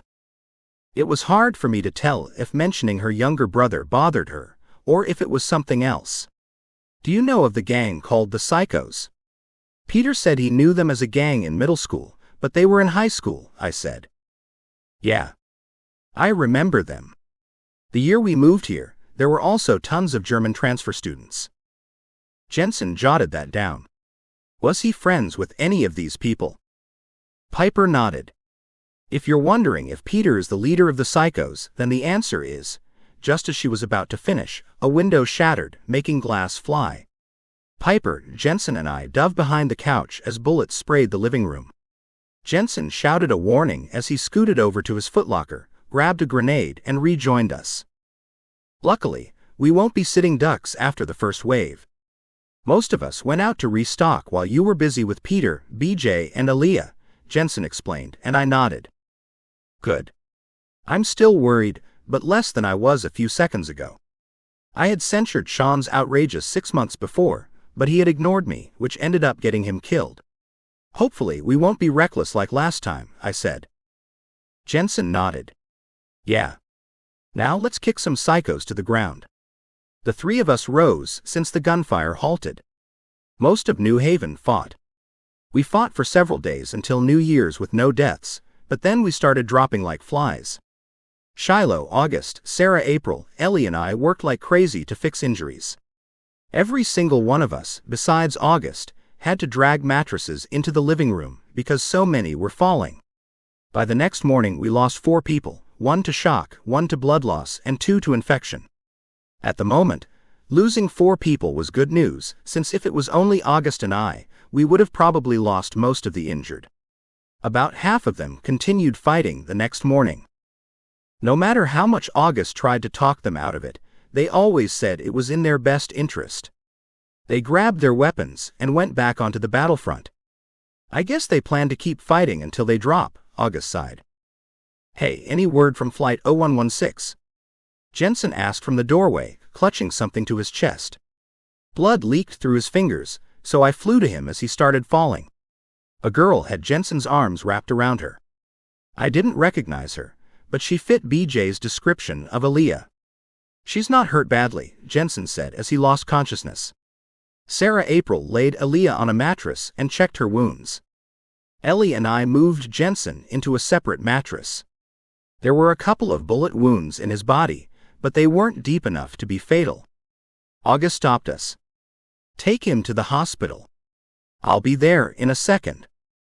I was stunned. How? The ash and snow destroyed the hospital. We have little choice. Sarah April, get us a sleigh. I'll get Shish Wyatt to help me get out of my wheelchair. Without saying another word, the of us got Jensen onto a makeshift stretcher and waited for Sarah April's sleigh. Cayler, Kyrie, Lily, and Angel were the medics while we were gone. Gavriel came with us to help us unload. Once we were in the emergency room, we started working. Sarah April and Gavriel went to get water boiling to sterilize the instruments, while Ellie, August, and I stayed with Jensen. We had to stop the bleeding and remove the bullets fast, without killing Jensen. I grabbed my flashlight and shone it into his stomach. It helped August, but not a lot. Ellie helped stop the bleeding while August removed the bullets with forceps. Everything was going well when both Ellie and August exchanged looks with one another, and August began performing CPR. Come on, Jensen. You aren't dying now or ever. Ellie and August switched places and they took turns doing CPR. About an hour later, he was breathing again, gasping actually. We all hugged him carefully. Jensen. We nearly lost you. August turned to us. Not a word of this. Understood. All of us understood why the psychos, especially Peter, would think we were way weaker than we were. We all piled back into the sleigh and made it safely back to New Haven. We laid Jensen up on the couch where he was now saying orders through his walkie-talkie. Cayler, Kyrie, Lily, and Angel all went back to what they were doing previously. Cayler said to me before he went back out, Peter is in the living room injured, so I kind of made him tell us who the leader of the psychos is. He said it used to be him, and he was using this war to kill the rest that haven't OD yet. If the psychos had stayed alive, then they would have kept killing for more drugs. I thanked my husband and passed along the intel about Peter and the psychos to Jensen. Jensen said after a moment, Peter couldn't just take on like 200 crazies himself without getting himself killed, so he needed us. That made sense, so we'd keep it quiet until after the war. Someone pulled on my arm. It was Gavin. The young boy was exhausted and afraid. Gavin, what's up? Where's Jason, Jensen? They took Amy and Piper. What? Where? The 7-year-old turned around as Gavriel ran up to us. They took the girls back to their place for questioning. My guess is that they want to know which twin is Jensen. And since they don't know which one lost their arm, the psychos are asking Amy and Piper, I said. If we're wanting a search party, let me come so I can offer medical help if needed. Aaliyah sat up with her back against the wall. I'm coming too. I'm good at navigating. I eyed her. Where did you and your brother come from, anyway? Oh, our dad is a friend of Gavriel's. Okay, so your dad was in the Air Force? Yeah. What's BJ good at if your skill is navigation? Being a leader, and he's a good fighter. I nodded. He can come too if you can find him. Right. What about Cayler? I don't know about him. Amy is his sister. At least give him a choice. Aaliyah said okay, and she'd be back with a search party. Yo Kenneth, Jensen called from the couch. Yo Kenneth. Do you think we can trust Lux? I mean, with Peter being the leader of Lux and the former leader of the Psychos, it might not be the best idea. In the end, he could be lying. Jensen groaned as he tried to sit up straighter. I walked over to help him. Then again, Lux could be the reason we win. If Lux wanted to help, then why did they attack a year ago? My best friend pondered the question, then shrugged, not answering. Aaliyah came back with a small group containing Gavriel, Cayler, BJ, Olivia, Leia, and Marianne. Ready? I asked, and everyone nodded. Where are you going? Jensen asked, tiredly. To really hurt the psychos, I said. Nice, he said, dozing off. Once we were a suitable distance from New Haven, I turned to the others. You have the grenades? Olivia nodded. 5 total. I have bandages too. Awesome. Mostly, we walked in silence, except for Aaliyah's directions, refueling the idea of the Ulrich family being spies. If they were spies, then they would have killed me already. Hey, Aaliyah. How do you know where to go? Gavriel asked. Oh. Borrowed a map from this nice guy, Uncle Gavriel. Uncle? You said he's a friend of your dad. I yelled. He's technically our great-uncle, BJ answered. Oh, was all I said, even though it still puzzled me. A little while later, we arrived at this mostly caved-in school, and Aaliyah said we were at the Psychos out. Anyone played Fallout 3, BJ said, and about half of us raised our hands. Those who have, remember Springvale Elementary School. Cayler, Gavriel, and I all nodded. We might as well split into groups of 2. Cayler, Gavriel, Kenneth, Olivia, Marianne, and I sounds good. Sounds good, we said as we got our weapons ready. Most of us had guns, but we were going to use knives to conserve ammo. After splitting into groups, we began entering the school, killing some guards and taking their uniforms. BJ stopped us. I have a better idea. Kenneth and Uncle Gavriel pretend to be guards, and the rest of us are prisoners. Good plan, but what about the markings? I asked. Also, Gavriel's hair is white, not blonde. BJ grabbed a piece of charcoal off the ground and drew the markings onto Gavriel's and my neck. That'll work. Oh, Aaliyah, you too. None of us know German, so don't talk. Do you think my hair color is fine? I asked. It's a dirty blonde. It'll be fine. And if the plan goes south? Just fire and hope it doesn't, BJ sighed. Wait until we're all out before using the grenades. We can do this. Gavriel, Aaliyah, and I quickly changed into the guards' uniforms and took their ammo. When we're done here, we should honestly stock up if you know what I mean, Gavriel said, reloading his gun. All of us fell silent. Cayler quickly kissed my cheek. Then we began our rescue mission. Gavriel entered the school first, with Aaliyah and I following. We pushed our prisoners gently, and we were inside. Lockers covered in blood from the children lined the walls. Lockers covered in blood from the bodies of children lined the walls. Flies flew around the pile, then there was another pile with the staff. Cayler said something. I didn't hear him, but looked down when something groaned. A woman with brown hair was in the staff pile, barely breathing. I nudged BJ and signaled for him to look down. After a bit of signaling, I grabbed the woman and went outside to fix her injuries. It's all right. The group you just saw and I are just on a rescue mission. My name is Kenneth Anderson Reynolds. What's your name? Mary Jensen. Laura Michaels' sister, I asked, shocked. Yeah. You know her. I nodded as I bandaged her arm. I'm Laura's kid's friend. Once we get back to New Haven, I can treat you properly. Did you see two women being brought in? One had red hair and the other had brown. Yeah. I think the guys took them to the gym. I can help you. I don't want you walking. You've lost too much blood. Give me directions and I'll relay them to my friends.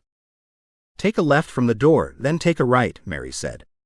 I thanked her, then told Cayler the directions to the gym. Chapter 23 Cayler. Kenneth was right about the gym. The closer we got, Piper and my sister's conversation got louder. Piper spoke in swift and angry German. Gavriel and Aaliyah handed Marianne, BJ, Leia, Olivia and me our guns. Gavriel threw the doors open. Amy and Piper were tied to chairs, and a blonde-haired man had his face in Piper's. She pulled away, cursing in German. Amy nudged Piper, who turned to her and us. Knife, Piper mouthed. Chucking it to her crossed my mind, but I didn't want to risk hitting her. Instead, I threw it at the man who caught it with his back. We all ran toward the two women. Gavriel killed the man while BJ and Olivia cut Piper and Amy's bonds. Cayler. You came, my older sister said, hugging me. Of course I came. Let's get you out of here. Maybe getting out is easier than entering? It's not. Gavriel and BJ fired in front of us as we dashed toward the door, and once we got outside, we threw the grenades into some broken windows and ran. After the explosion, we started walking and reunited with Kenneth and a woman named Mary. Gavriel carried her back to New Haven, where the ladies had their wounds checked. Piper, I'm sorry. Peter died yesterday. August said. You can choose what to do with him. Piper sighed, closed her eyes, and said a Jewish prayer called the Mourner's Kaddish. She opened her eyes again. Let's see how sick these psychos are. Piper turned to Peter. Sorry, little brother, Piper said. Jensen told Sarah April to grab Wyatt and a couple of other men, then bring them to her. Once Wyatt, Jace, Jack, and Jackson arrived, Piper shook her head. We're going to burn him, and once they smell burning flesh, they'll come running. I believe they're Flencers. Who knows? I doubted anyone liked the idea, but it had to be done. They laid Peter on the table, face down. Alex grabbed a large pole and tied him to it. I guess the funeral would be a little different this time. Normally, we'd just burn the body in one of New Haven's many warehouses. When that was done, we'd place the bones in a metal container with the name of the person on it. We'd bury the bones in July, when the temperature was around 56 to 33 degrees. Are you sure you want to do this? Alex asked, checking the knots. Piper nodded, looking at her younger brother one last time. Wyatt and Jack carefully took the pole outside, and Jace and Jensen followed. About an hour and a half later, screams and explosions were in the vicinity. I assumed Piper's plan had worked, and I got my answer 5 minutes later when they came back. Jace shook his head. It worked a little too well. There were at least 50 psychos there, and a little more than half got caught in the blasts. They really are Flencers, Jackson sighed. All of us stood in silence as Jensen stared at his wife, sending a silent message. Jensen, I think they'll catch on soon, Piper said. Piper, I think they're hungry enough, Jensen said. Wouldn't they just eat their own? I asked. Piper and Jensen looked at me. Maybe. Jensen turned to his brother and others. Do it again. Without making a sound, they leave again, using one of the dead in the sunroom. We can't win this with the same old strategy, I said. We might as well try. Can you get me a wheelchair? August probably won't mind me borrowing one of hers. Sure, I said as I walked over to the doctor who was working on a man's wounds. Certainly. One's in the basement. Bring the pink one up too, please. It was pitch black and freezing down in the basement, so I quickly got the pink wheelchair, which seemed to be August's from when she was a kid, and a black one too. Both had AMH on the back.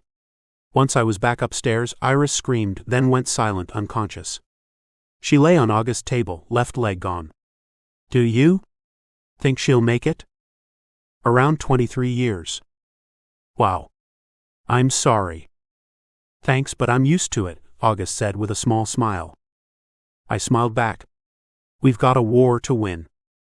I took the wheelchair to Jensen, then helped him into it. You heard about Piper's plan, right? Jensen asked, looking up at me. Did it work the second run work? I was getting the wheelchairs. Sorta. Take me out to the front, please. When we got onto the front porch, men fell, both ours and the psychos.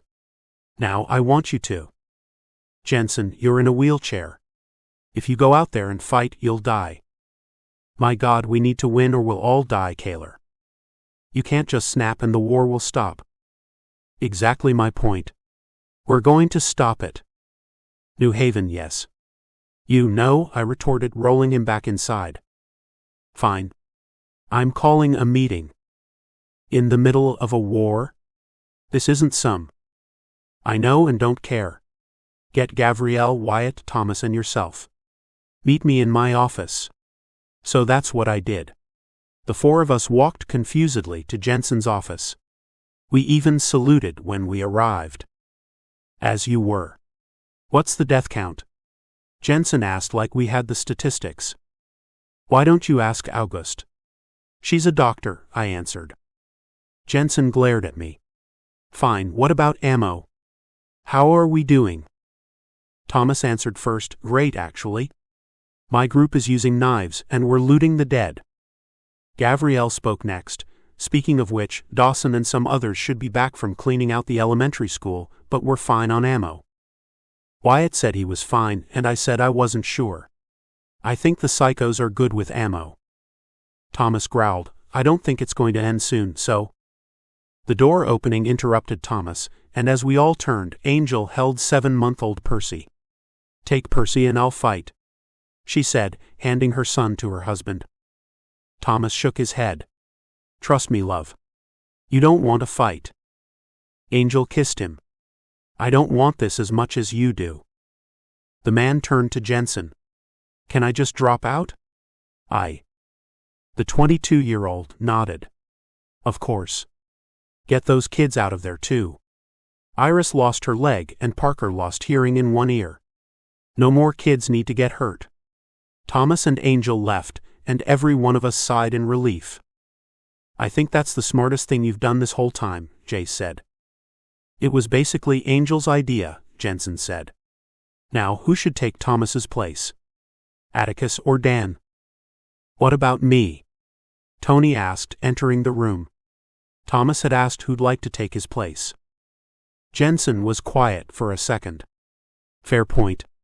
Atticus has a family, and Dan has already been through enough. What about your family, though? Jensen, I want and can do this, the man said. Then the meeting was over, allowing me to get 2 hours of sleep. When I awoke again, lights flashed outside. Lightning? No, we haven't had it in 4 years. The sounds of gunshots died out. Maybe the war was being taken to another location. I slid out of bed and went outside with an M9 in hand. I took a deep breath through my nose and exhaled from my mouth. Small bursts of fire left the guns. It was below zero, so most of the deaths were from frostbite, explaining the reason the psychos hadn't run. Out of ammo. Dude, get back inside before you freeze to death, Dan said, grabbing my arm and pulling me back inside. What's going on? I asked, rubbing my arm. Dan shook his head. You don't know? Every night when it's freezing, the psychos shoot the ones who had frostbite. Go get some food or something. See you in the morning. I walked to the table where Katrina sat at the table, staring outside. Heather sat across from her, muttering. He's with his dad now. That's good, right? Katrina didn't answer with words, but with a shrug. Hey ladies, I said, then turned to Heather. Katrina all right? Heather sighed. She isn't really talking, and it's been a while. I nodded. Try talking to August. I'll get out of your hair. After grabbing a handful of dried cranberries, I went back to my room and started planning. I remembered the ordeal with Amy and Piper, which gave me the same idea. But I wouldn't hurt them. A soft knock interrupted me, but I said to enter anyway. Mary stood there with a smile on her face. Hey. Whatcha doing? My name's Cayler, and I'm planning. What's up? Well, I just wanted to thank you for saving me. It wasn't me. That was my husband, Kenneth. Mary shrugged, thanks. A few minutes later, I was asleep. Again, I woke up to go outside and continued fighting. Then at one point, I brought our injured to the living room and only shot when the enemy was in range. Thanks for doing this, but you're going to get yourself killed, August sighed. It's really tiring, going to sleep, waking, start killing, then repeat. What were you doing in the army? I was a part of the combat support hospital. Why? August nodded slowly. I remember Wyatt telling me about what happened while you were in the military. Why have you been on the battlefield this whole time? I shrugged. I can't do both, so I fought. That won't be necessary for much longer, seeing as how I have a plan so we can win. I'll tell you later. Be careful, she said as I went onto the porch to survey with my M9 still in my hand. Jensen shouted orders nearby as I remained behind a pillar. A few hours later, Piper walked up the steps, so I whistled. Can you translate German for us? Don't worry. It's all part of my plan. I'll tell you later. Then I was on the battlefield. Dashing out into the open of a battlefield wasn't a good idea, but I did it anyway. Quickly, I snatched an injured girl off the red-stained snow and carried her inside. She was limp but still breathing. Then a massive pain shot through my arm, almost making me drop her. Eventually, I got her onto Kenneth's table. Help her. Help us, I said before hitting my head on the table and falling to the floor. Chapter 24 Cayler. I woke up confused. Then I remembered the girl. What part of being careful did you not understand? August asked as I squinted from the blinding light overhead. What happened? You got shot and were out for 2 days. Luckily, we stopped the bleeding or you would have died. What about the girl? Kenneth walked over. She's stable. What did you want with a psycho anyway? Answers, but I'm exhausted right now. Question her later. And what? Keep her locked in the basement? Make sure she stays here, I said, falling asleep. My right arm was in a sling August made using an old pillowcase. It took a week before I could do anything with the rest of my body. Piper became friends with the ex-psycho named Emily Rothschild. At the time of Yellowstone, Emily was a journalist from Germany, but she was doing a story here in the United States. Emily had joined the psychos, so the chance of her death was mediocre. Emily's knowledge of English was all right, so Piper taught her some more. I found it strange, and I'm sure I wasn't the only one. Emily kept saying my name like Cayler, and I eventually got used to it. Sometimes I would forget and correct her. It was a few days after Jenna's second birthday, when we started getting ready to attack the current leader of the psychos, who Piper and Emily called Jonah. Thank you, Cayler. You saved my life. I owe you. Emily smiled. No worries. Listen, I have to go. Emily opened her mouth to say something else, but I was already gone. I wandered into my sister and brother-in-law's bedroom. Uncle Cayler, Jenna shrieked and ran into me with a hug. My niece, running to hug me, jostled my body. I gritted my teeth. That hurt. She was only 2 and didn't know better, just acted as if nothing had happened. Hey, sweetie. Mommy and Daddy are here, right? The 2-year-old nodded, leading me to Amy and Jace. Amy had her hands on her hips. Cayler. We need to talk. You seem mad at me, and whatever it was, it's not my fault, sis. Remember the summer of my graduation? Of course. It was a big day for you. What about it? I remember Sarah rather. We went to the same high school in Indiana. Okay? I don't get where you're going with this. Amy sighed, clearly mad that I wasn't catching her drift. Maybe Gabrielle has heard from Dad. I don't know. It's been 4 years since we even heard about him, and they presumed him dead. It wouldn't hurt to try. I honestly don't recommend it. I don't want you to get hurt if you find out he's dead. Was this it? Amy nodded. I turned to Jace. Jace, Jensen wants you in his office. I don't know why. Jace said thanks and left. It's a little weird having Emily here, isn't it? Amy said. I nodded. I wasn't expecting Piper to become friends with her. What? You were going to shoot her? What was I supposed to do, Amy? Send her back to Jonah. Who would have gotten our information and killed us all? Whatever. Emily is very helpful. She is. Sometimes she calls me caller though, I said with a slight smile. Kenneth needs my help with something, I said randomly. As I turned to leave, Amy grabbed my hand. Cayler, wait. I turned back in my sister's direction. You and Kenneth want to adopt, right? I nodded slowly, wondering where this could be heading. Jace and I found a baby boy by our house. He was alone, so I'm guessing he's an orphan. Don't worry, he's staying with us for now. Why don't you ask Jensen if he could ask around? Does the boy have a name? Amy shook her head. He's too young to talk. Anyway, do you want to adopt him? Sighing, I ran my hand through my hair. If Kenneth is up for it. Let me go ask him. I hugged Amy and then went to find my husband. Kenneth was in the living room, placing a green highlighter streak on a patient's forehead. He was doing a triage, which they had taught me in the Combat Support Hospital or CSH. One meant the injuries were minor, and the 2 got saved for more dangerous injuries, while 3 were for immediate treatment. My husband lifted his eyes when I cleared my throat. You're not mad at me, are you? Kenneth asked. Maybe. Did you ask Amy? Kenneth shook his head. Nope, she offered. Is that it? I'm a little busy. Yeah, that's it. Love you. Love you too, Kenneth said, yawning. Go get some rest. I'll cover for you. My husband didn't budge. I can't leave them. They'll die. When was the last time you slept?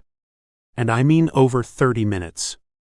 Yesterday, and for about 3 hours. If you keep working like this, you'll drop dead. Trust me on this.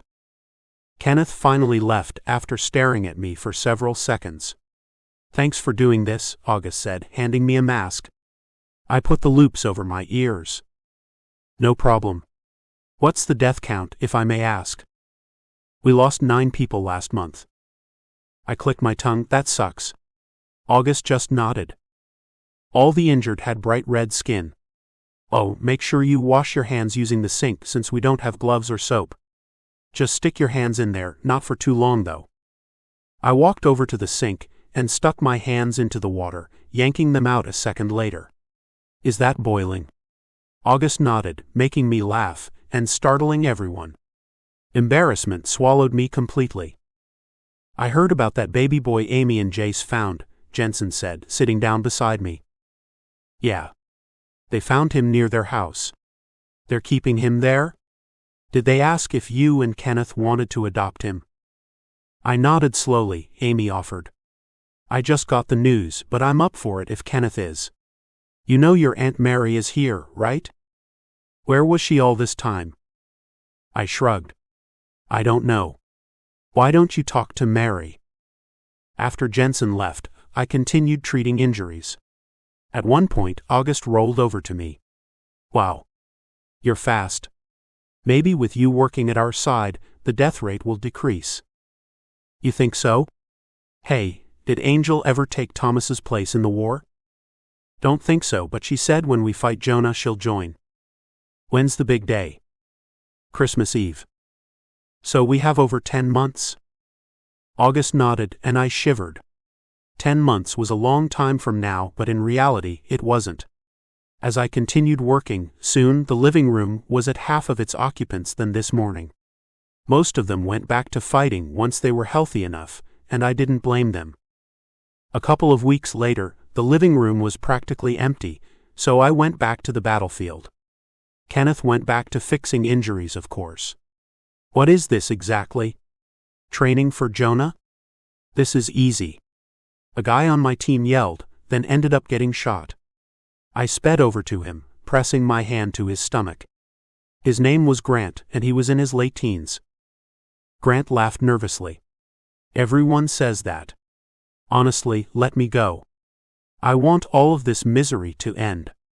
His smile stayed on his lips as life left him. Even though he said he wanted to die, guilt still gnawed at the back of my mind because I didn't help him. When we were back inside, Kenneth hugged me. How was your day? Grant Bennington died, I sighed. Kenneth tilted his head. Did you know him? I shook my head. Nope. At least I have good news, he said with a smile. None of the injured died. That is good news. Leia has dinner on the table already. The two of us walked to the table where almost everyone else sat. They were all talking like it was Thanksgiving, but I remained silent. Jensen cleared his throat. Everyone quieted down immediately. Thank you, everyone, for being here tonight. As most of you know, we've been a town for a little over a year, and our population has gone from 137 people. We're in the middle of a war, and too many people are dying. Any ideas? Jack raised his hand, so Jensen called on him. Maybe in June through September, we should come inside instead of doing shifts. Jensen nodded. Good idea. Anyone else? Dawson said he, Emily, and Aaliyah were planning a way to get inside and attack Jonah. Sarah, Lindsay, and Angel were engineering their tank's cannons. Jensen was happy with all of this as he raised his glass. We can do this. The good luck of no deaths of the injured halted shortly after my 23rd birthday, totaling 95 deaths so far. We were only in the middle of March. Then a loud crash came from the room next door. I darted over. Katrina slumped against the wall. I checked her pulse. It was fine. She fainted. She awoke a couple of seconds later. Hey, Katrina.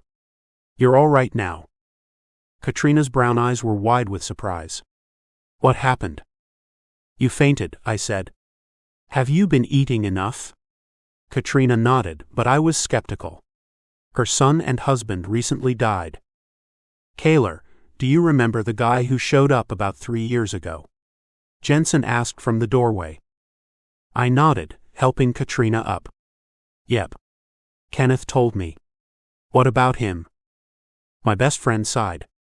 Gabrielle said that Flight 0116 had stayed near here, and Amy's dad had been a part of Flight 0116 but left to find something.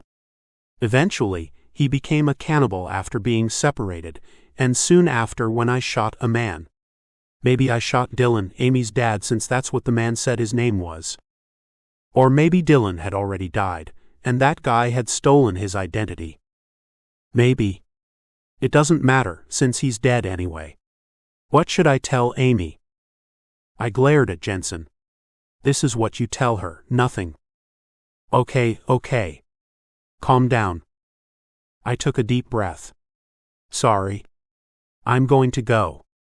I turned to the door and rushed outside, mowing down a field of psychos from the porch. Chapter 25. Jensen.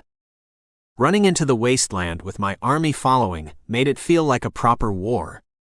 Wyatt, Thomas, Gabrielle, and Cayler all looked at each other and nodded, then split.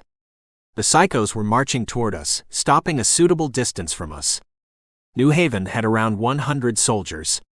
Some men fell silent, others screaming, but I remained focused on the mansion ahead.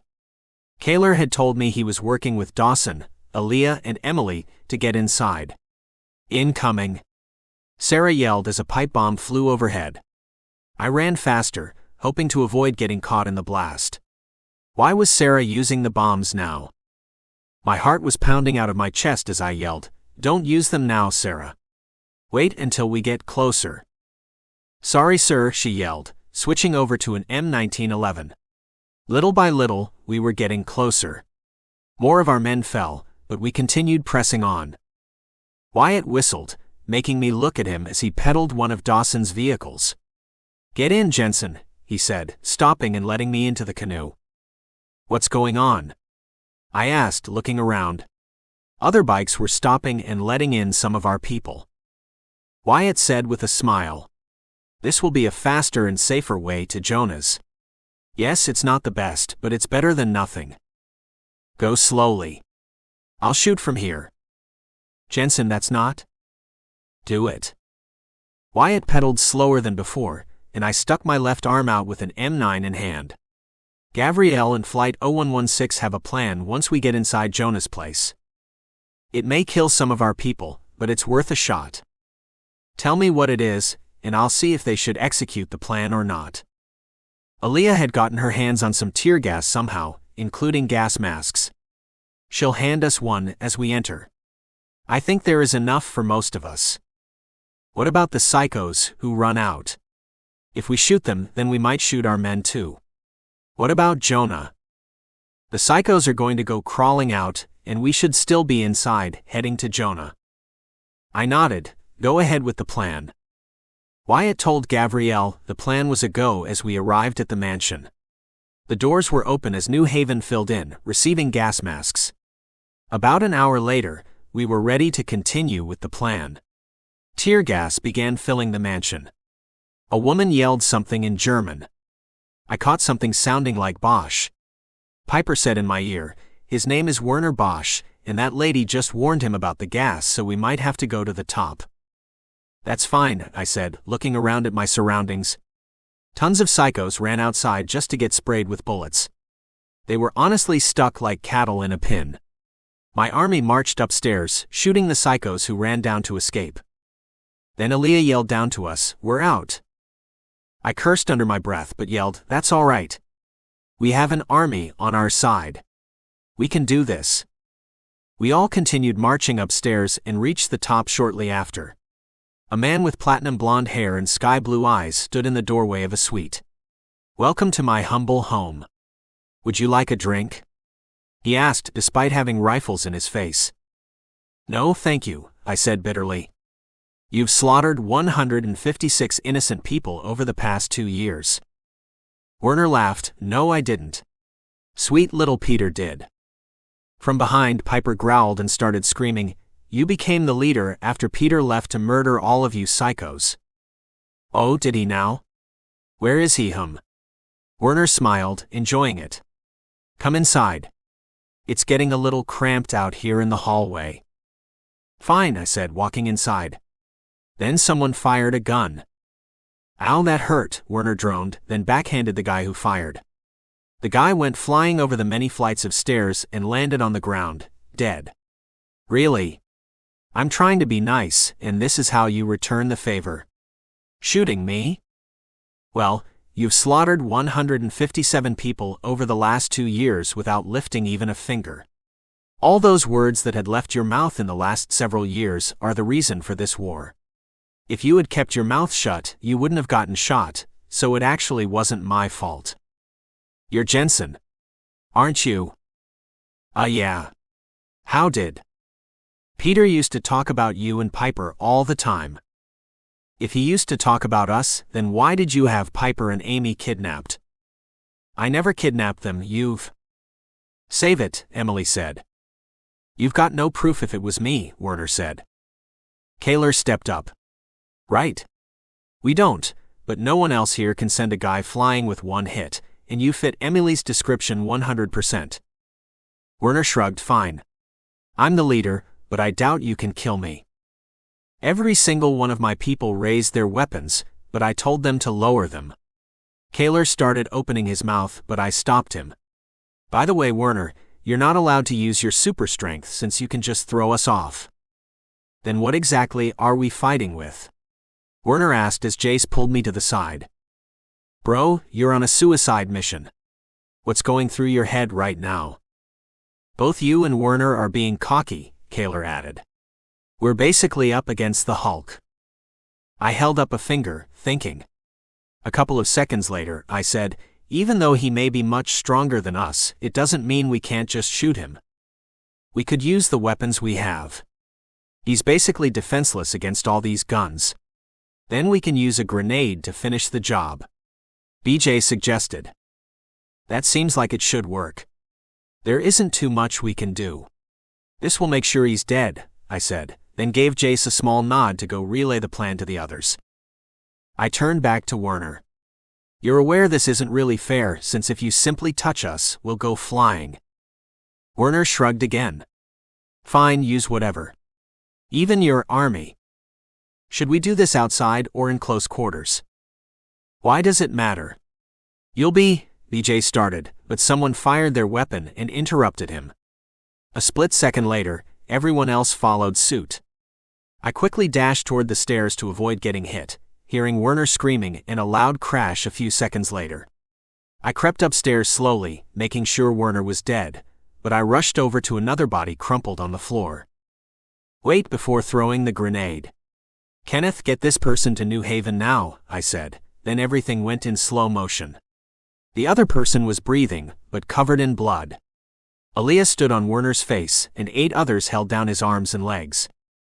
If any one of us sees that ugly mark on your necks, we'll carve it out of you, and maybe we'll snap your necks while we're at it. Aaliyah shrieked at all the remaining psychos. The long, never-ending war came to a halt as most of the psychos ran, and I granted a couple who asked for mercy. As they ran off, I thought I would probably regret it, as I had with most of the decisions I had made over the last 5 years. The second we got home, I felt like celebrating. But August shook her head. What is it? I asked, rushing over to her. August sighed. The last person brought in is probably going to die. I'm not sure who it is. You might have to ask around. You sure this guy is a John Doe? The doctor nodded. I'm pretty sure neither Shiloh, Kenneth, Sarah, April, nor Ellie can identify him. Let me see him. Sure, but I doubt you can. August rolled over to a mattress that had a man laying on it, face down. I knelt over and turned the man onto his back. The impact had smashed his body. Dried blood caked his brown hair. Do you know what happened? Kenneth said he got hit by Werner as the bullets came in. And Kenneth didn't see him before then? August shook her head, didn't say he did. I ran my hand through my hair, sucking in the air. I'll go ask around. Grabbing my walkie-talkie from the dresser in my room, I asked if they knew who John Doe was. Hopefully, I'd find out soon. About an hour later, Aaliyah said she hasn't seen her older brother recently. I walked over to Aaliyah and Gabrielle, and Aaliyah's face went pale. Oh God. Please tell me that person isn't him. Weakly I said, I think so, but it would be helpful if you looked so we can make sure. Aaliyah looked at her uncle, and then they both stood up and together, we walked to where the man lay. When we arrived, my best friend's cousin's wife and Gabrielle's daughter were all hovering over him. Ellie took his pulse, and the others tried mending his wounds. Only 30 minutes later, he died, and we identified him as BJ Ulrich.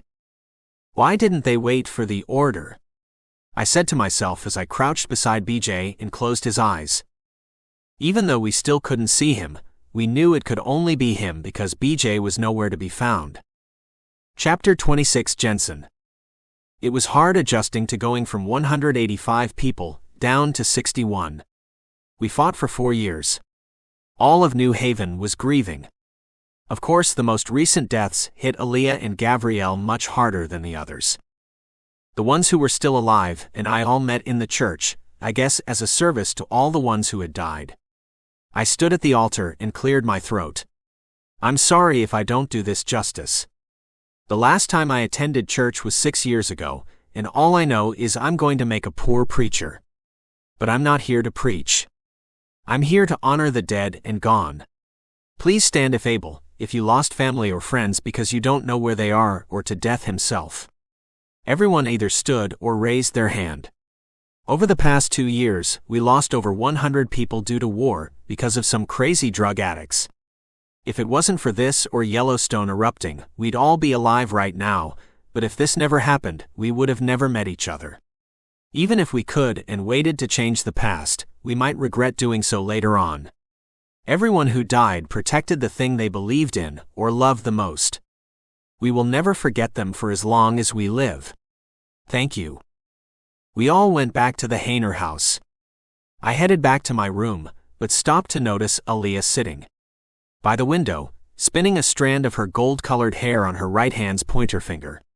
She loosely held a sheet of paper in her left hand. The 17-year-old kept murmuring, "Why?" over and over. "Hey Aaliyah," I said, sitting beside her. "You all right? I know what you're going through. I'm free to talk." Her blue eyes were bloodshot and filled with sadness. "I honestly feel stupid, grieving this much. That was war, so death happens." I shook my head. Grieving isn't stupid. It's natural. BJ left this letter for Leia, but I don't know if I should give it to her. "I can give it to her if you'd like," I said, standing up again. Aaliyah sniffled and handed me the letter. Finding Leia wasn't too hard because she was talking to August. "Jensen," August sighed, clearly exhausted. "Hey, BJ left this letter for Leia. Do you want it now?" Leia nodded, so I handed it to her. The second she opened it, tears flowed from her eyes. After Leia read it, she said, the answer would have been yes. In her hand was a silver necklace with a heart charm. She put it on instantly as she turned to me, handing me the letter. "Did you know about this?"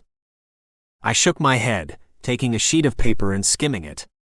The words stated he was sorry, asking if Leia would keep his sister safe if he had died, and how much he loved the two girls. No.